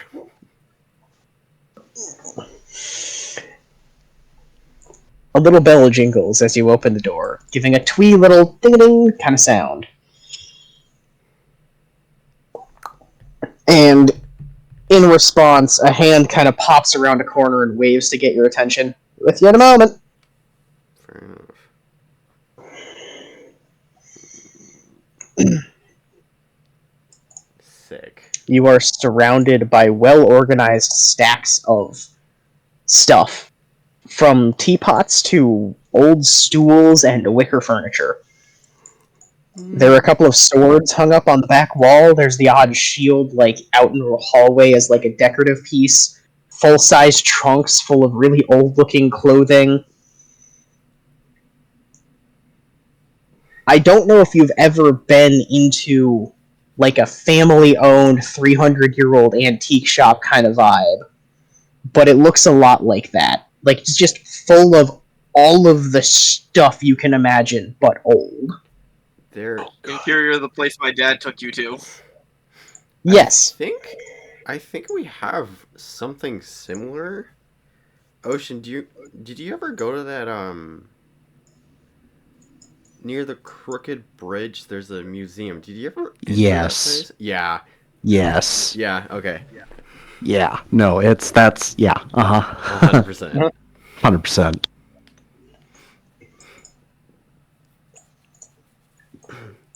As you're wandering around, or looking around as you come in, from around the corner that produced the hand, what is she? She is a human, but she's very much on the shorter side, with kind of darker skin and a big, obviously fabric hat that's kind of shaped to be like a big floppy mushroom sun hat. And on top of the hat is perched a bright yellow duckling. Neat. Hello, I'm Yulara. Welcome to the shop. How's your day going? It's going. Pretty good. Good. What can I help you with? I looked to Swin to let him go first. I have this thing in my inventory. A An stamped interesting way of putting it. steel coin. I see. But I don't know. Would I be able to... I don't think she would know the...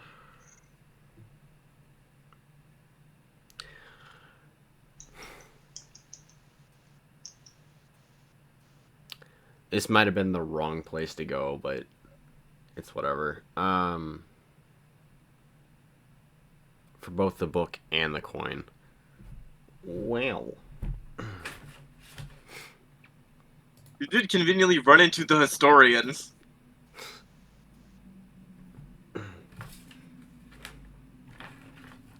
Do me a favor. If I wrote it down, I've since lost the notebook in which it is in. What is the coin? All I wrote was stamped steel coin. It is worth 1 GP. Oh, that's just a steel crown. Alternate currency. That's just they steel and gold are worth the same here. Yeah, that's just currency. It's money. Alright. It's very, very old because nobody knows how to make steel anymore, but it's just currency. Alright. Spends as well as anything else. I think I remember it being stamped with something specific, but I don't remember. It would have been stamped with a single triangle on one side, and the reverse side would have been a series of overlapping loops that create something like an infinity symbol or a figure eight, depending on how you look at it. Interesting. Okay.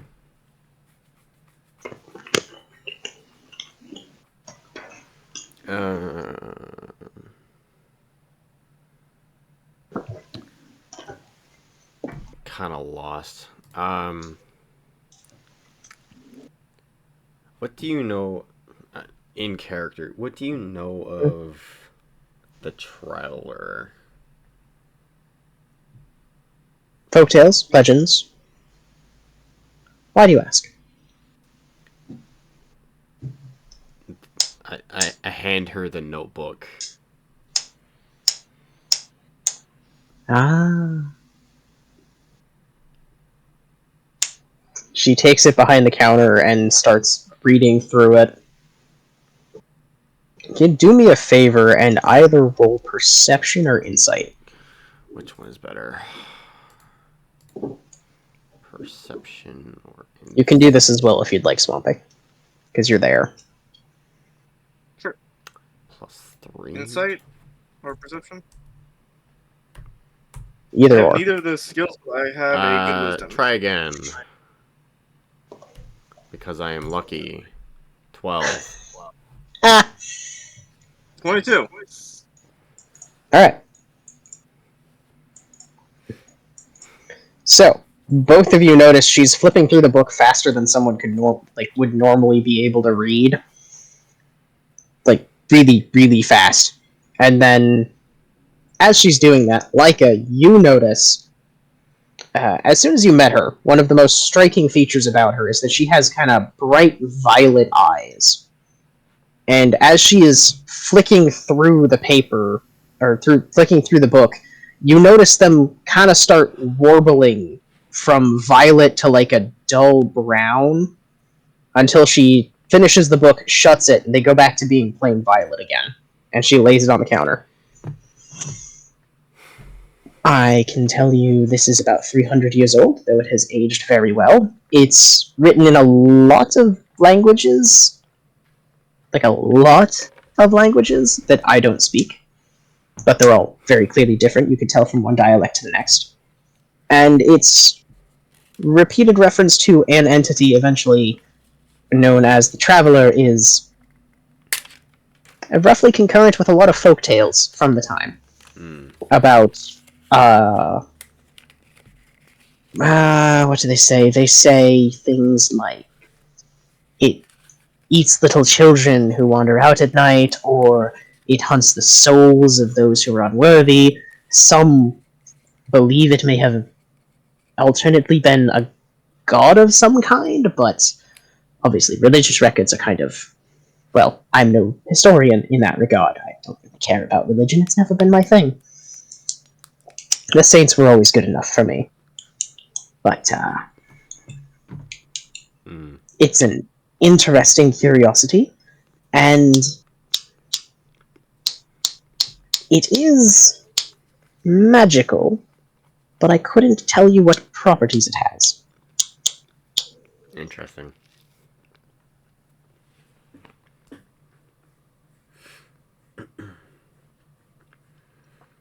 I can try. I'm still kind of bad at it, but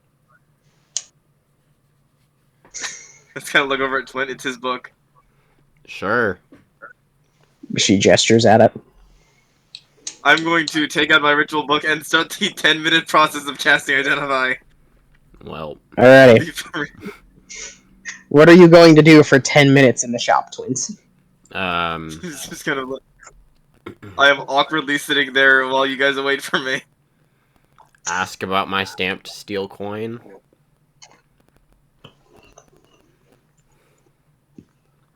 That is third era, so 195 BC or 196. Somewhere in there. Stamped by the Imperium, but obviously before the fall, but particularly probably stamped by Istar, if I had to have a guess. They liked their steel. Interesting. Istar, of course, being the city currently at the bottom of the ever-boiling Blood Sea, so we know how that turned out for them, but I digress.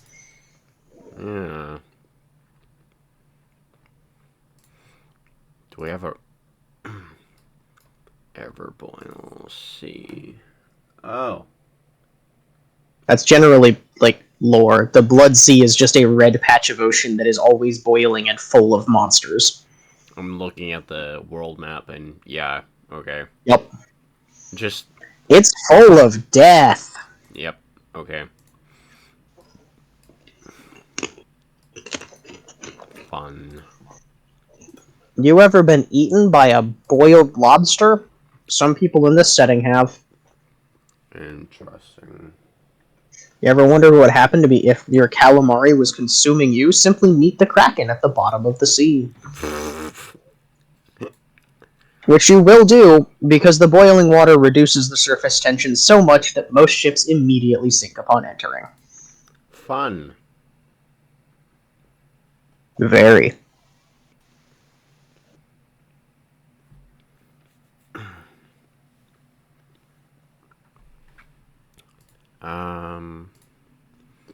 Do I have anything other interesting shit in my... Well, you're searching for anything else. So, Swampy. I have a question. I have a first question. Is this person like cringing as they watch Apprentice Mage casting their second Identify? Like sounding it out? You can't really tell, because if you're paying attention to that, you're not paying attention to casting the spell. Fair enough, yeah. But yeah. Identify. Identify! So you know what's really funny? What's really, really funny?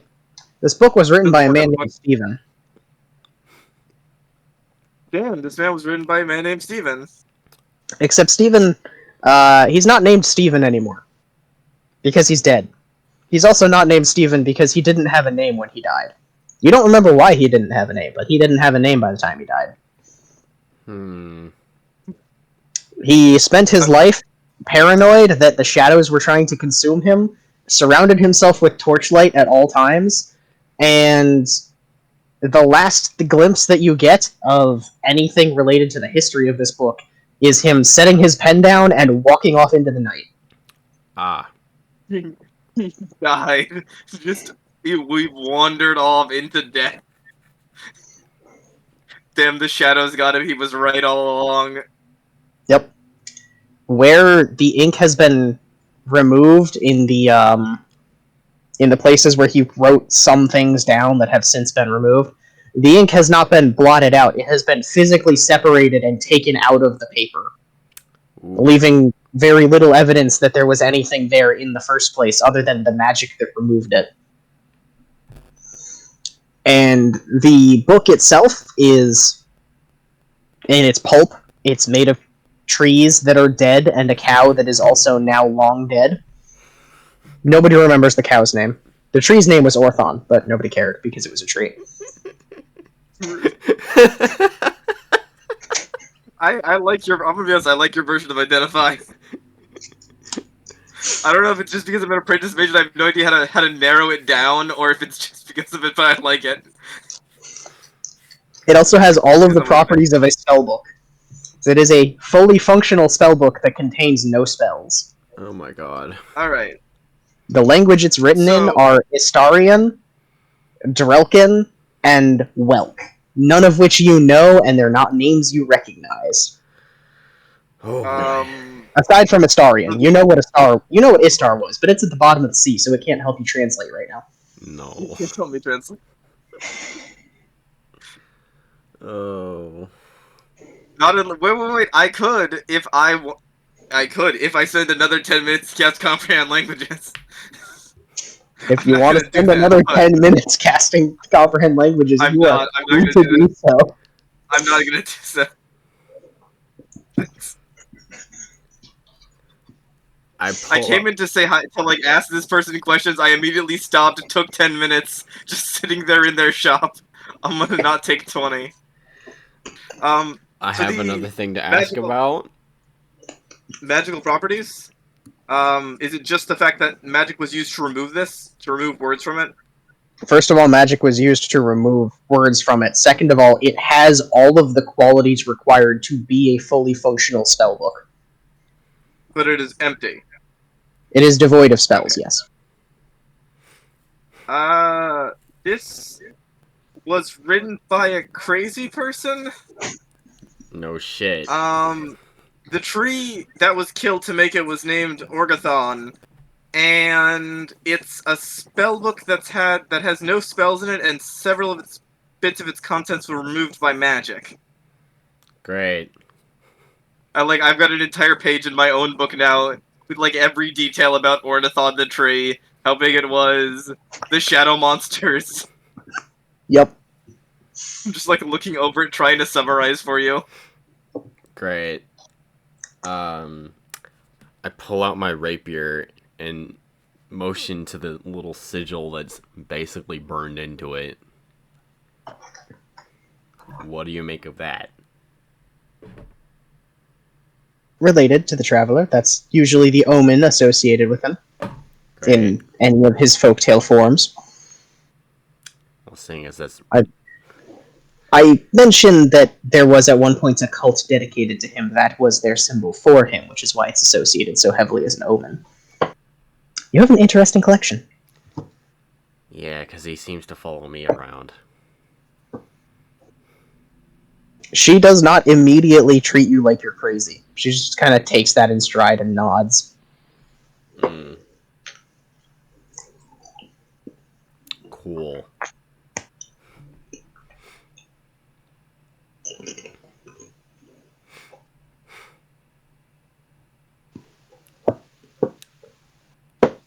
Was there anything else?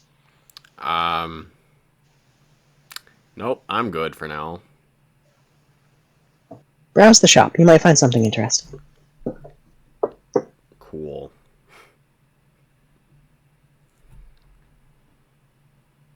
And she turns to Leica. An apprentice. I was here for other business. Provincial mage, of course. What can I help you with? I had a few questions. I wanted to browse your shop first, and I had a few questions about some odd things. Feel free. Mostly source magic, if you know anything of that. I'm just looking for someone that could give me a better description of it. Found some books at the library that I was hoping to take a look at, but I learn better from people, generally.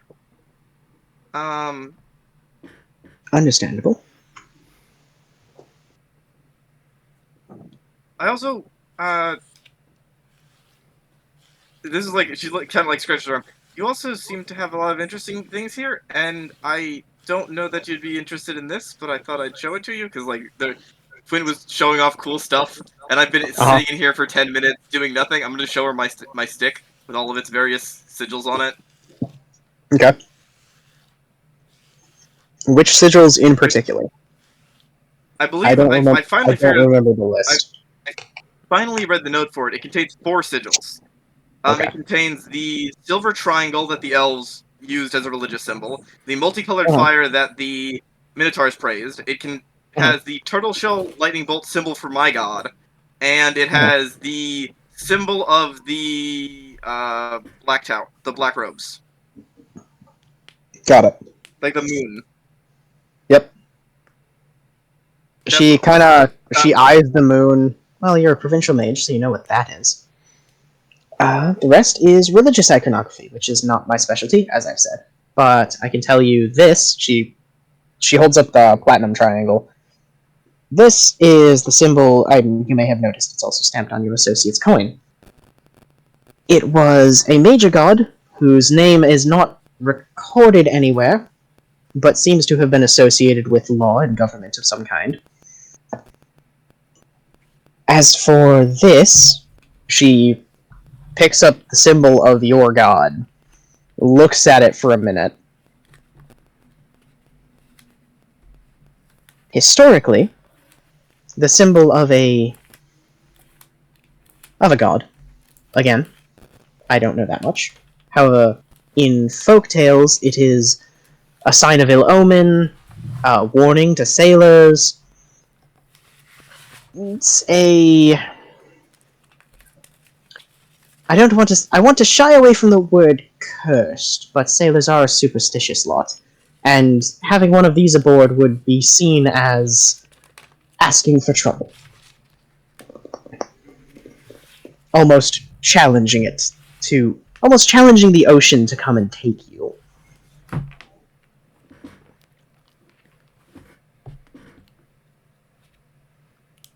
Interesting. She looks a bit genuinely confused at that, but just kind of doesn't comment further. Uh-huh. Thank you for the information, and for not kicking me out of your shop while I sat there for 10 minutes awkwardly.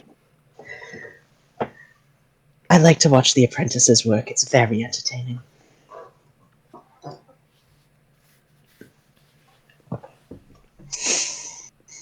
Mm.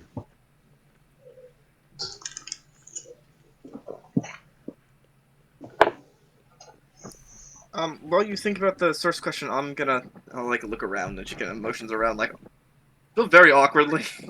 Yep. Alright, those of you looking around, please roll me 2d8. Okay. Who? Those are the people looking around the oddity shop. Ah. Can I roll again? For my No. No? No. Okay. So this is like a table. It is. And speaking of, I need to take a bio break and then reference the table, and I will be back with that information. I need to take a bio break too. Go pee, you silly guys. Uh-huh. I can't believe you guys were doing D&D and making piss at the same time.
Woof.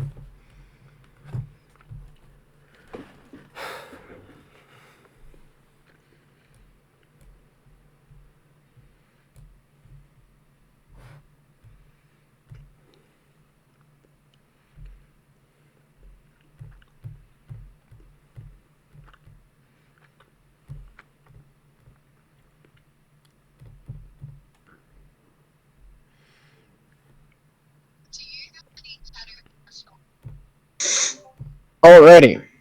Who's back? Me. Hi, back. Heck yeah. I'm still here. Twint, you are browsing the shelves, and you come to the back of the shop. Okay. In a clay vase in the back of the shop, something catches your eye, like a kind of dark glint off of a metallic object in a vase otherwise full of wooden walking sticks and canes.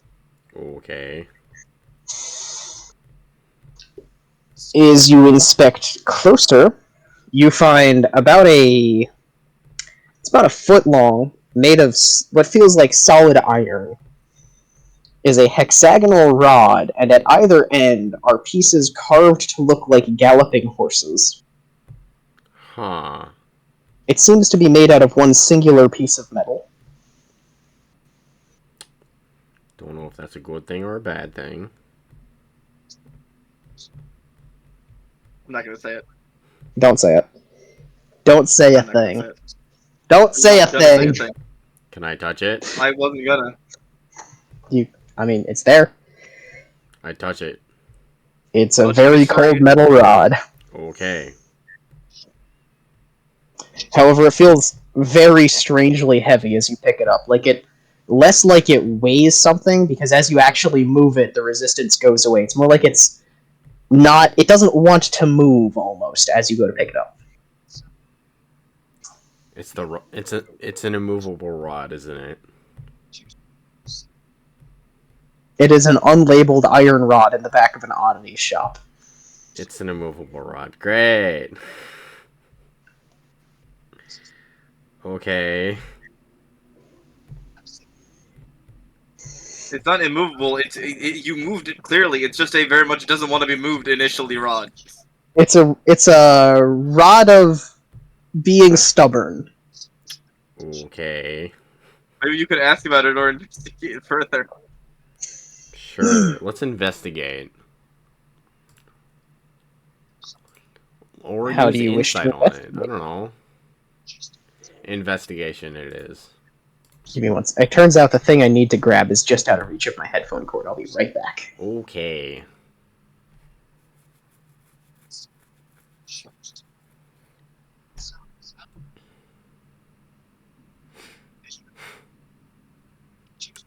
Or do I use insight?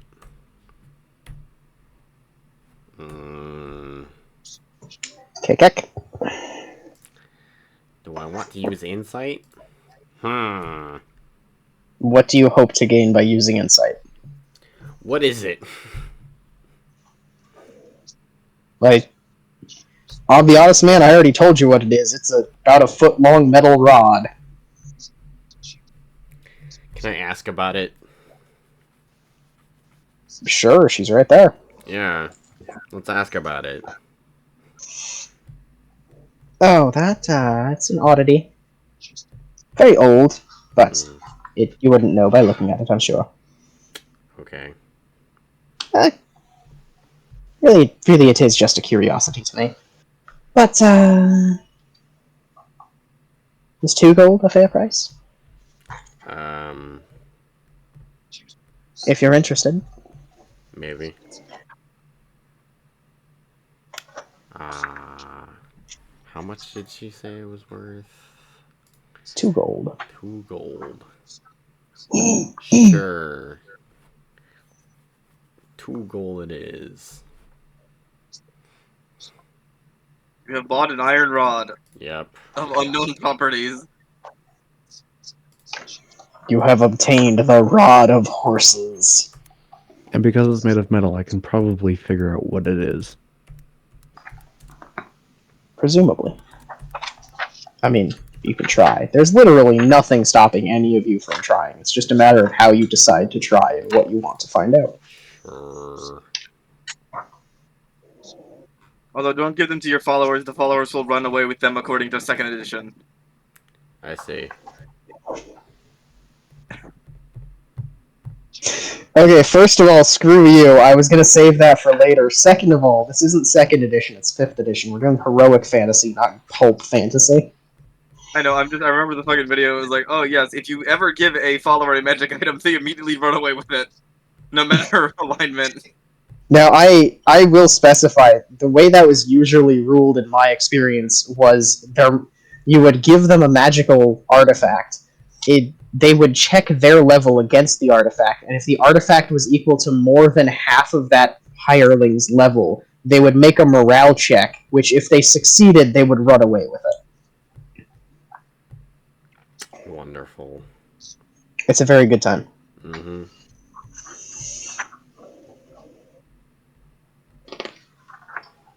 In the meantime, while you're thinking on that, Swampy, Yes. you find your way to a very strange aisle in the middle of the store, which you didn't pay much attention to coming in, that is full of weapon racks. Ooh. And before you do anything, I need to know what your character's alignment is. My character's alignment is, I believe, chaotic. I don't know that I decided one, but we're gonna go with full neutral probably. That makes no sense. All right. Just true neutral. I mean, they might lean towards good or evil depending on the day. Okay, but But we're going generally, with written down. Starting alignment is true neutral. Yeah. lawful neutral. Lawful neutral. Okay, well that changes things. You see two weapons on the rack, seated side by side, and both of them they inexplicably draw your attention in a way you can't really vocalize at all. The first one is a glaive with an almost 2-foot long kind of curved blade, with the sharp edge is the reverse edge, so it's almost like a crescent moon, but it's not quite that steep of an angle. Mm-hmm. On an 8.5-foot pole made of ash that is very imbued. long glaive. It is. It is also imbued with a bunch of like Celtic-looking sort of runes, just burned in with like metal wire kind of inlay all over the hilt, the hilt, the tang, and the shaft, all of it. The second is a very simple-looking longsword that is wrapped in wire, like from the top to the bottom, all along the blade, hilt, crossguard, everything is just firmly wrapped in like 6mm iron wire, basically. Mm-hmm.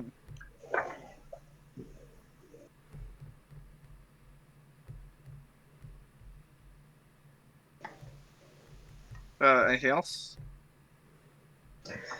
At the moment, that's all that's catching your attention. The rest of it seems to be cheap, old weapons, decorations. Nothing else here appears to be sharp. And sharp might be a bit of an overstatement for the sword that is currently wrapped in wire.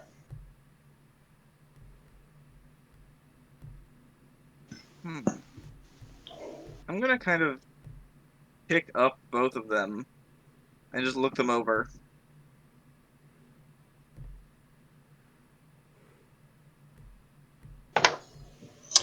I need you to roll me a Constitution save. I can do that. My con save is that much.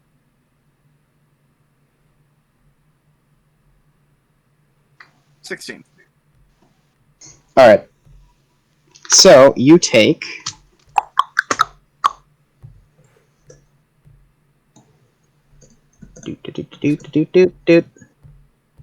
Alright, you take 6 force damage as your hands touch both simultaneously, and the sword seems to try to draw something out of you. Like, not physically drain you of anything, so much as it's almost waiting for you to slot something into it. And you touch the glaive and get almost the exact opposite, as your body is kind of washed over by a sort of almost warm, more of like a lukewarm sort of feeling that rushes up your arm and then straight down the other arm, slamming into the sword. Yeah, so it fucking I closed the circuit. Yeah. Alright, first I'm gonna take note of that force damage. It's not unlike being electrocuted, actually. It's a good way to describe it. You have just closed a 10 amp circuit. Just, ow! Like, let's have an audible yip. Careful, dear, they are sharp. Not the sharpness that was worrying. You just kind of hear a knowing, What They- are they- these? temperamental, they don't play nice. I see. Do you know much about them?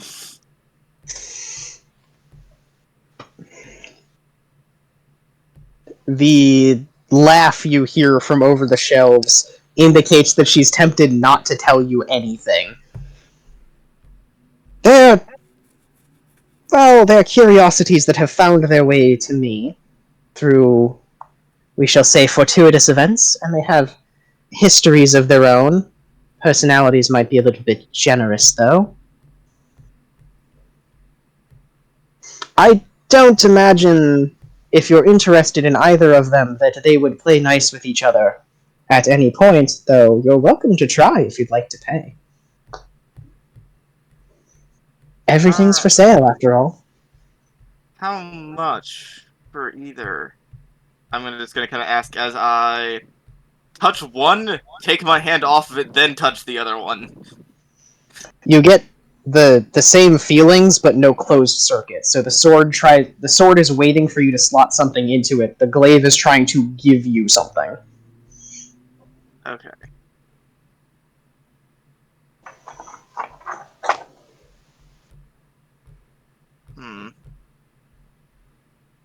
How much? I asked her. Give me, sorry, 1 sec. Yeah, take your time. Well, they're old and damaged, and well, they don't quite work like they used to. 6 gold apiece, I think, is fair for what I paid for them, anyway. I think that's reasonable. Squint, could you hold one of these for me? I don't think I'd like to carry them both back. Are you buying both? Oh, I'm asking if he's willing to do that. I am willing to hold it. I am not willing to carry both. Yeah, no, not both. One. One. Carry I'm willing one. to carry it for you.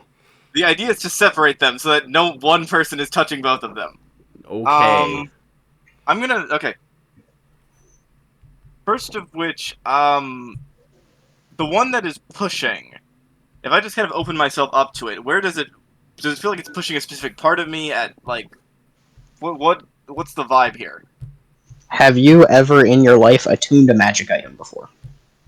I've probably felt things tried to attune before, but never actually attuned, I would say. Then it feels like something trying to attune to you, but it's not a feeling you are familiar with or that you necessarily know what to do with. Alright. I'm then going to kind of try the same, just kind of intuition, try and feel out what it's trying to do with the one that's trying to suck. It's expecting something of you.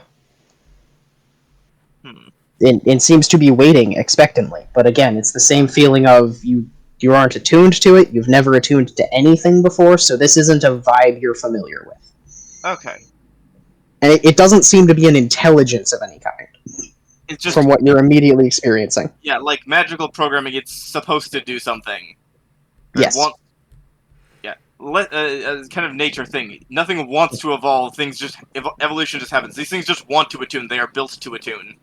Yes, okay. You are familiar with the arcane theory of reciprocity, which is that an item created is created to do a single thing, but you have to do something else in turn to get it to do that thing. Something like equivalent exchange. So attunement would require figuring out what the item wants and needs from you in order to do the thing that it is supposed to do. Okay.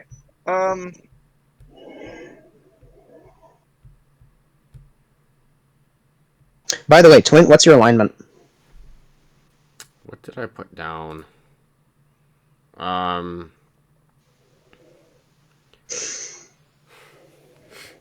Probably one of the chaotic evil alignments, chaotic neutral or neutral evil, but not chaotic evil. Okay. I don't think I ever. I'm not gonna say you can't, but I'm gonna say that if you're trying to play an evil alignment, you're not really. Twin doesn't have that vibe. Yeah. Chaotic, probably. Chaotic, almost certainly. Chaotic can be pretty much anything you want it to be, but I personally don't get an evil read off of him. He's a bit too focused on other people. Yeah. He cares too much about the people around him. So either chaotic neutral or chaotic good. Oh yeah. I'm gonna need you to do me a favor and pick one. Fuck.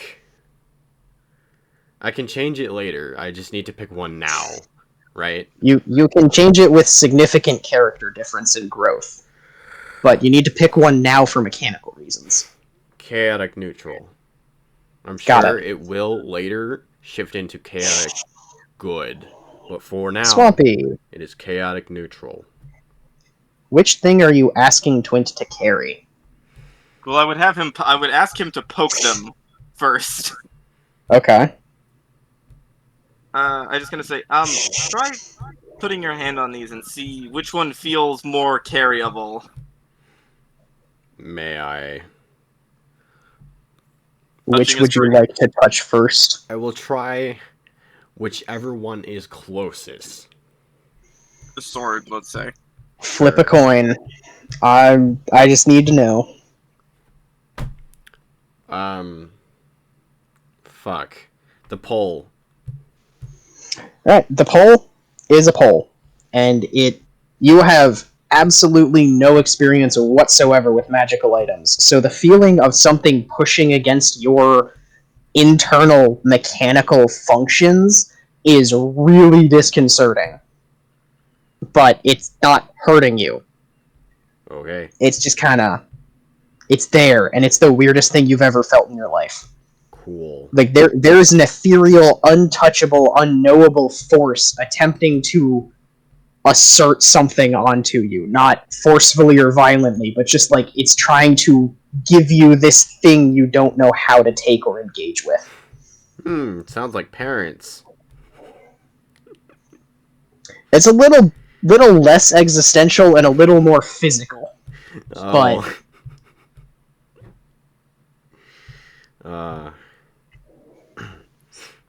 Alright. Try the other one. alright, the other one is a longsword wrapped in wire. Yes. Need you to do me a favor and roll a constitution save. Fuck. So this is the very angry one. Constitution. +1. Okay.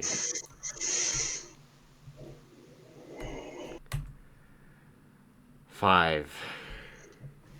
Alright. Oh. I'm gonna step in here as Mulara kind of walks up to you just before you touch the sword. She kind of grabs your wrist. I wouldn't do that if I were you. That one's not for you. Okay. I suppose I'll carry that then, and Or I will me? take those. No. I think. Hey Dwarvos, you want to come to the creepy magic shop? Run by the Duck Witch? In character, I don't know it's even there. You were told about the oddities and antique store. Sure, I've been sitting around on my phone for an hour, so yeah, I would. Awesome! Everyone go to the creepy shop. Yes, I will head over. The answer is yes. I've been waiting for everyone to come to the antique shop, but not in like I need you to experience this, but in a like it would be neat if you had this stuff kind of way. Interesting. So I meander my way over to the shop. You got a day to burn and nothing else to do. That's true, yeah. There's a little jingling bell as a familiar dwarf enters the shop as you are trying to sort out the logistics of transporting electric magic items. Oh, What's hi, that you got? Doros. Touch Okay. these. I just kind of like, please touch these. I'm like bringing him over. Touch what? I just point to, you see a polearm as previously described and a sword as wrapped in wire as previously described. Dorobos, what's your alignment?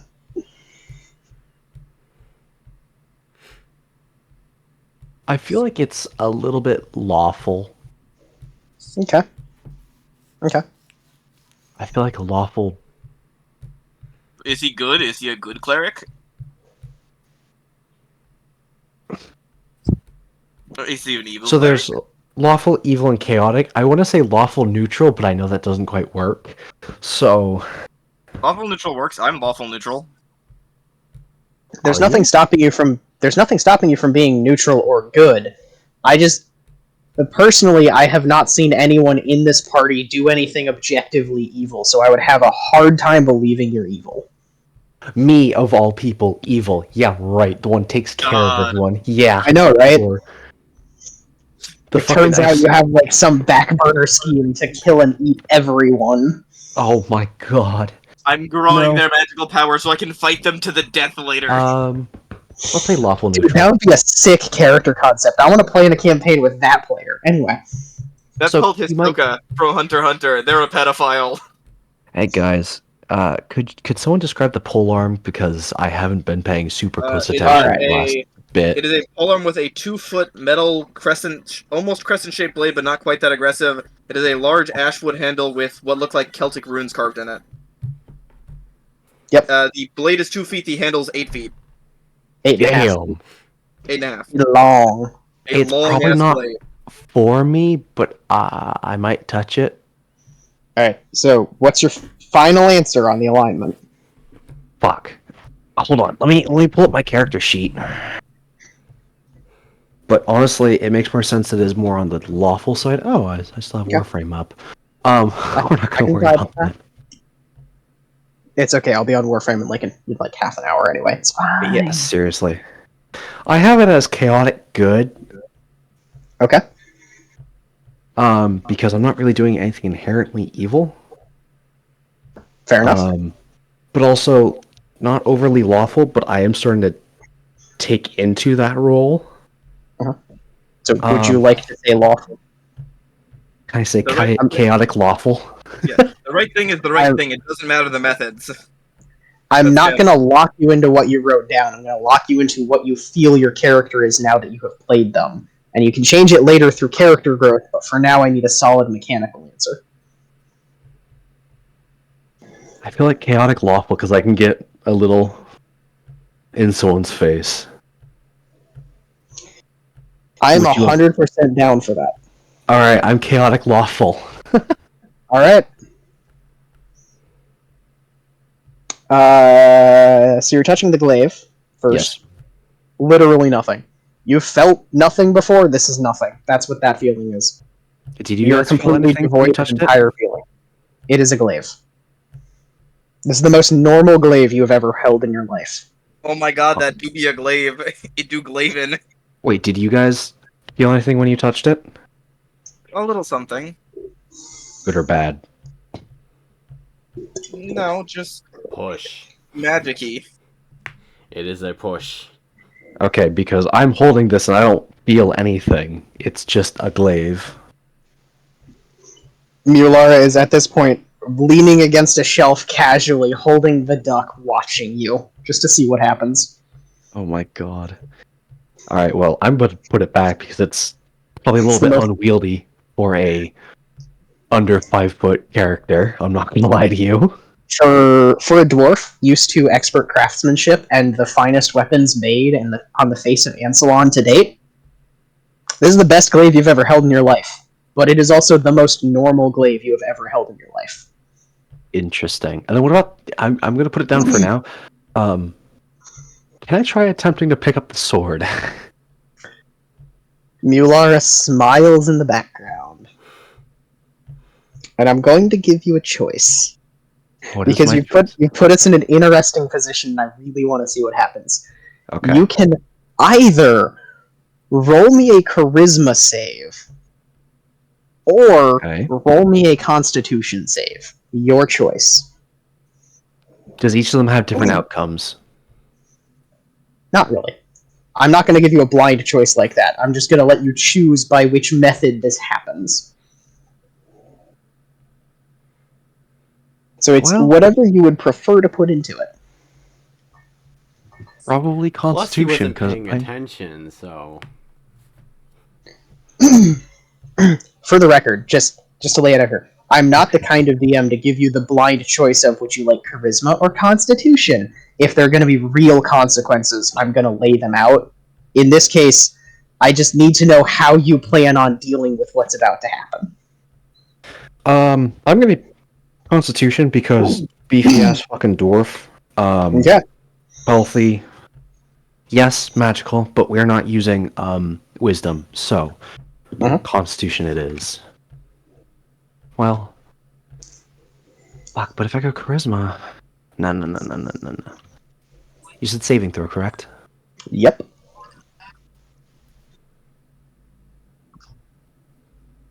Oh, that was QD20. Heh. 18.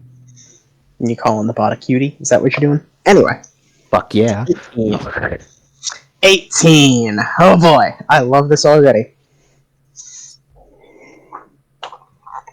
Alright. Oh, I see some of you guys didn't roll well. Okay. You have experienced swords before. This is the most sword that has ever sworded. In fact, this might be a little bit too much sword. Because as you are holding it, it begins to violently shudder in your hands. It is, in fact, sized exactly perfectly to be a two-handed sword for you. Not a long sword, but a great sword.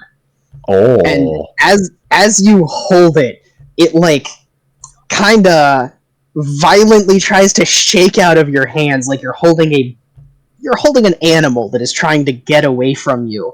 You won't get away. But every so often, it just like stops. It feels like the most balanced, perfect weapon, like it was made for your hands.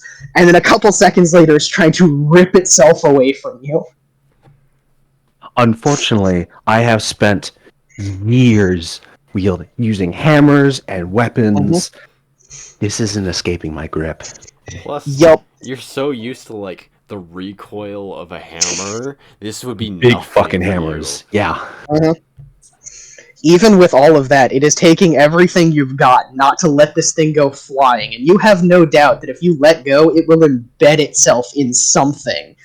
But it is going buck wild for like 5 seconds at a time, and then it stops completely, perfectly still. You feel like you could take on the world with this thing. You are the most comfortable with this sword that you have ever been with a weapon in your life, and then it's fighting you again. You done? It's gonna keep going. Is it just gonna keep going? It's just gonna keep going. You get to figure out how to put it down. God. Can I like kind of like focus in a sort of way, in the sense of like closing my eyes and kind of like feeling the spirit of the weapon, or feeling the energy of the weapon? As a forge cleric, I think that is well within your grasp. I feel like it probably is. How would you like to go about doing that? Well, can I calm it? Because I feel like the spirit of the weapon is not having a good time. Okay. Or make contact. That'd be fucking wild and weird. B, to see exactly what is going on within the sword. magically specifically. Got So it. maybe I will also imbue some of my own magic into it to kind of like Got it. So force that's my what way you in. would like to do. Yes. How are you going to do that? What do you mean? I mean, by what process would you like to do that? You are the cleric, not me. How would you go about doing that? More of like a. I close my eyes and focus as like a silent prayer / meditation sort of thing, Okay. while holding it firm in my hands. Mm-hmm.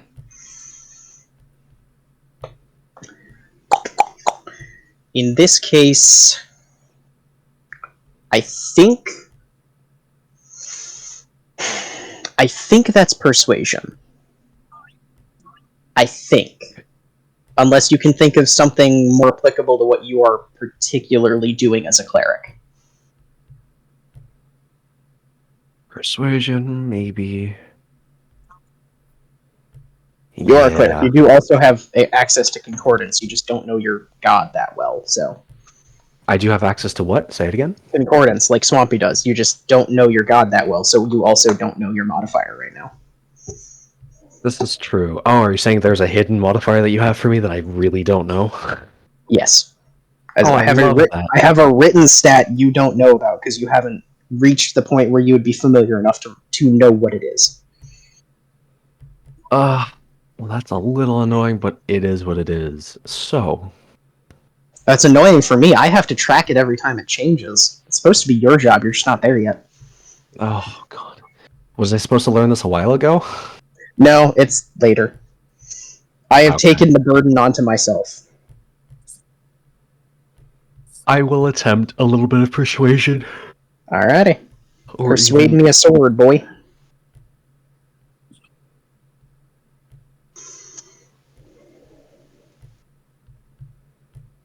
$17. Good. Oh, Good. Oh, good. did I persuade me a sword? Persuaded you a sword. Ah, yes. Within the infinite hammering drumbeats of the forge, and within the very heart of the coals, there is always a silence that persists, that is held sacred by blacksmiths everywhere. And it is thought to be the source of what makes crafting holy, is the almost preternatural void and flow state one can enter while engaging in a creative art or craft. Okay. What you are taught when you are very, very young is the candle and the void. You imagine a candle and a void around it, and you focus on the flame until it is all you know and all you hear. And when you can go about an hour without hearing, seeing, or noticing anything around you except the flame in your mind, you are considered to have reached the desired state of focus to go into crafting as a dwarf. That is the minimum requirement. So to you, okay. it is completely natural to put yourself in that state of silence, of peace, and of just perfect unawareness of everything but the thing you are focusing on. Okay. So, as you engage with the magic in the sword, as you engage with what you would consider to be the spirit of it, yeah, you have to dig past the creation spread that were inevitably buried in this thing while it was made. Just the various kind of quirks of the artist and the creator and etcher. And you start to notice there are some physical fundamental flaws with the blade you're holding. Like it is trying actively to rip itself apart. Oh, to fix itself. It is constrained. It is bound. It is too much itself to remain, in a sense. Interesting. And the way that it currently is contact with someone like you is causing it to attempt to rip itself apart or rip itself away from you. But you sense it's not... There is no intelligence here. There is no ego or personality. It is programmed to do something, and it is being fundamentally prevented from doing that thing. The result is a series of pent-up, basically magical instructions, which you are more than capable of executing on, but your mere presence in the fact that it is constrained and unable to follow them is causing confusion in the program, basically. Interesting. Now, how do I calm it down? That is an excellent question. As someone intimately familiar with arts, crafts, and the creation of objects like this, you would know that the easiest way to get it to start behaving normally would be to solve the conflict. In this case, it would probably require first attuning the weapon. Attunement? Ah, okay. That makes sense. As much as you understand generally swords and weapons made like this, you don't understand this blade in particular, so you don't immediately have a grasp on what the problem might be. Pick up the other sword. Pick up the other sword. There's another one? I thought there was only one. Sorry, the poleaxe. I already touched the poleaxe. It was a normal fucking poleaxe. Both at the same time. Would you kindly roll me a 2d8, by the way? Me? What Yes. you specifically find in here? Oh dear God! What the fuck? Because I think it's funny, and there are some really funny results. All right, 2d8. I got a flat 8. 4 and 4. Heck yeah! Is that good or bad? Oh no. Give me a couple minutes. I'm gonna check this thing real quick. I wrote down some stuff without really looking at the stats because I thought it sounded neat. So I need to make sure I need to immediately make sure I'm not handing you something game breaking. Okay, that should be fine. Well, first off, just note I did buy both the sword and the glaive. Good. You own them now. I own them now. You One of them own is the apparently magical. One of them is What? apparently sized perfectly for dwarvos, but I own them. No, by sized perfectly, I mean that as a dwarf, it's not a long sword to him, it's a great sword. For you, it is about the perfect size for a long sword if you choose to use one. Okay. I would politely describe it as a bastard sword. But, Fair enough. Fair enough. 2d8, huh? Yeah. Yep, alright. Give me a second. Yeah, that's fine. There's a box underneath of these weapons, like shoved under the weapon rack out of sight. It looks like a bound leather-covered trunk that's kind of old and travel-worn. Okay. It's locked with a padlock, but the key is hanging out of the lock, so it's not like it's secure or anything. It's just kind of there. Is it rattling as well? No, it's just a box. You just accidentally kicked it while you were wrestling with the sword and noticed that there is a box stuffed under the weapon rack. Oh, interesting. Does someone mind opening that box since my hands are a little full? I'll take the sword back, not holding the glaive, and kind of put it aside. Okay. Wait, does the sword rattle in your hands? No. As soon as you let go of it, Dwarvos, it goes back to just being a sword by all appearances. Yeah, Okay. it does not seem to be angry at me. Okay. I'm going to open the box now. From you. Notably, it did not seem to be intelligent enough to be angry at anyone, but... Well, it is not making angry things. You pull out the box, and as you do, Mular goes, I need to ask you not to open that in here. I am perfectly happy to tell you what is inside, but please don't open that indoors. May I ask what's inside of it then?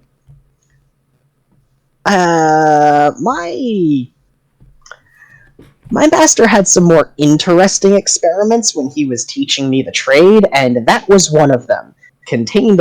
Localized entirely within that trunk in your hands is a full alchemy laboratory, which will violently expand if you open the trunk, and it will cause my shop to explode if you do it indoors. Interesting. Neat. How much?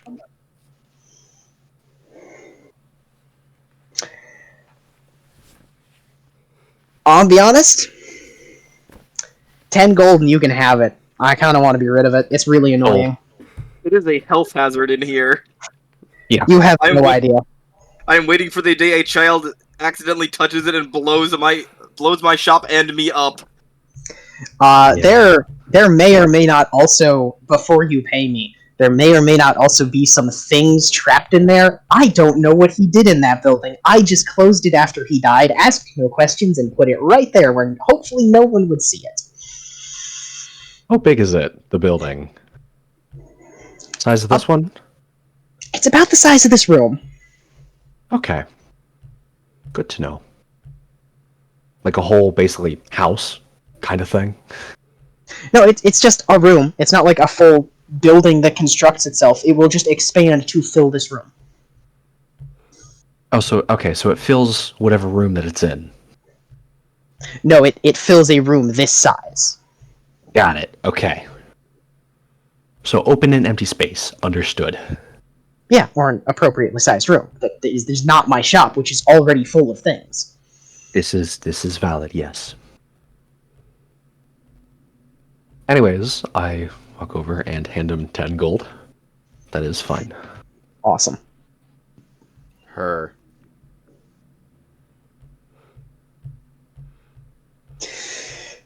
So yeah, All right.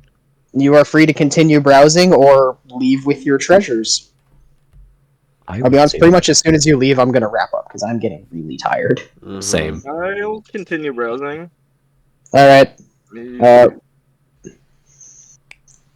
me 2d8.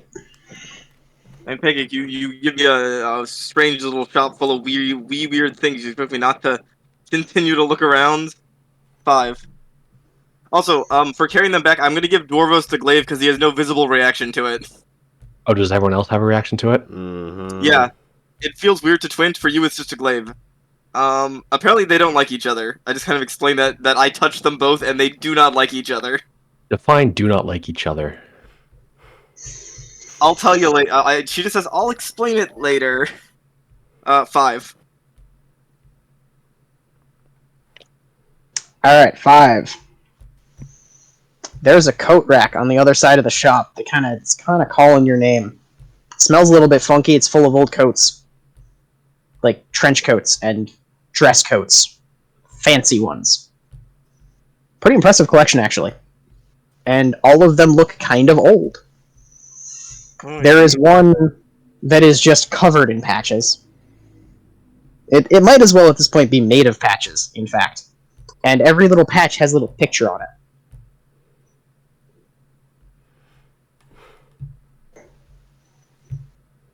I'm trying to. I'm taking a second here because I know exactly what this is, but she doesn't. One moment processing.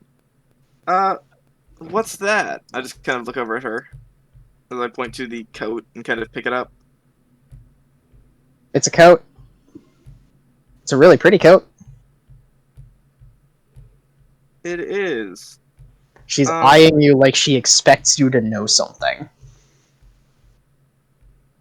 I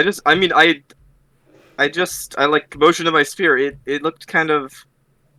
I seem to be a fan of things that have patches or symbols on them, so I just kind of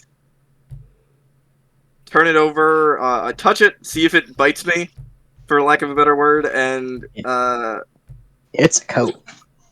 Yeah, I'm just gonna kind of take stock of what's on it, like what symbols. Really gonna make me do that, huh? You can just say symbols. I know what you mean. I know what's on it.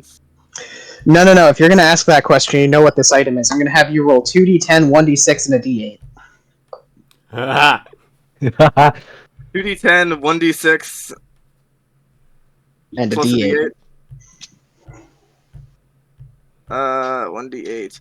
That is 4315. One patch has a ladder on it. 4 patches have boxes on them. 3 patches have a little like image of a spider web of some kind, and 5 of them have patches that are just like circles in the middle of a square. Okay. Sorry. List that again. So 4 ladders. 4 ladders. No, Yep. 1 ladder. 1 ladder. 4 boxes. 4 boxes. Nice. Jeez Louise. 5 circles in a square. 5 circles in square. And 3 spider webs.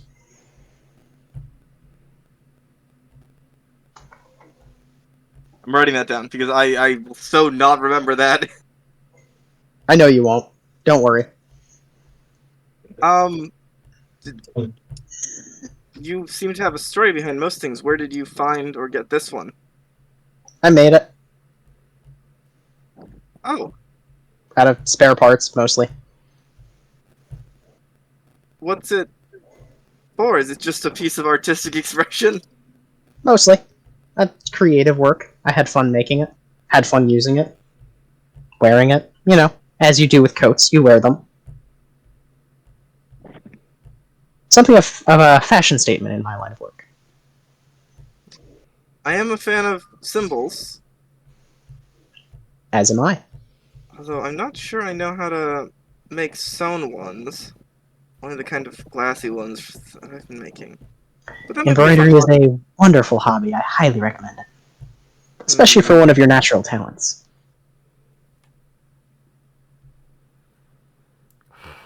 one of my natural talents? Someone of your natural talents. Okay, I just look at her a bit confused. She's smiling pleasantly, holding a duck. Do you want to sell this? Do you want to buy it? I mean, if I'm interested in embroidery, it seems like a place to like. I'm like awkward. Leica is very confused and also awkward in this conversation. I know, I'm loving this. I suppose this one won't bite me like the other one did, right? I think you'll find most things in my shop only bite if they like you.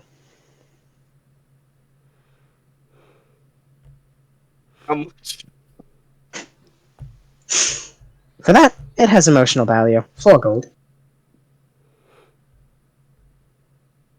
Does it fit me? I'm gonna like take it. Is she substantially larger than I am? No, she's a little bit smaller than you, actually. So for her, it would be a like thigh length kind of duster coat. For you, it's like a waistcoat. All right. I'm gonna make a charisma say. I'm gonna make a check to see if I get this. Personal check. Say. Yeah, that's interest. The curiosity gets the better of me. Let's go. Alright, yeah, that is going to be a coat. I will pay her 4 gold. That means I spent a total of 16 gold here. You have a coat. I have a coat with very specific patches on it that I have no idea the use of. Yep. Just a cool You don't coat. know if they have a use. It's just a neat coat. Yeah, And it's then just a we neat- skedaddle. It's obviously just a neat coat, and then we leave. And then I kind of Heck yeah. like thank her for it. Well, that was fun. Oh, ow. Y'all have fun? I mean, other than the fact I'm tired but yeah, I had fun. Understandable. I'm not gonna lie. I was expecting this campaign to get done like an hour ago. I'm not gonna lie. Yeah, no, so was I, and then we just kind of kept going. And I was going to roll with it until you guys didn't, or until I got tired. And now we're tired, so now we're stopping. I am going to go play Warframe. There was one small thing, but I will do it next time. Might as well do it now while we're in call, but at least walk me through what it is. I was just gonna try and I was gonna take the glaive at night and try and kind of vibe with it for a while. Just do some combat exercises like fighting my demons.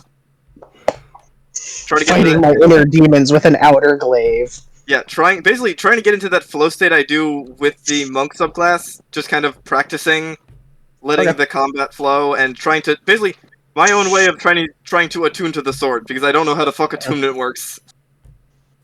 Like trying to fight Fair with it, enough. get the feel for it. Fair enough. And you want specifically the sword or the glaive? The glaive. I'm more used to Okay. glaive combat. Okay, fair enough. Mm. I cannot wait. This is going to be so much fun. Yes. Everybody else have fun? Yeah. Good. Don't mind me. I'm doing a mastery rank test. Bro, you're fine. Other one? Another one. Yeah. You can get to MR17 by tomorrow night. Dear God. By No. that I mean in 14 days because it takes you can only do one test a day. Are we done? Are we done with the Yes. D&D? Can I stop Yes. recording Yep. now? Yes. Okay.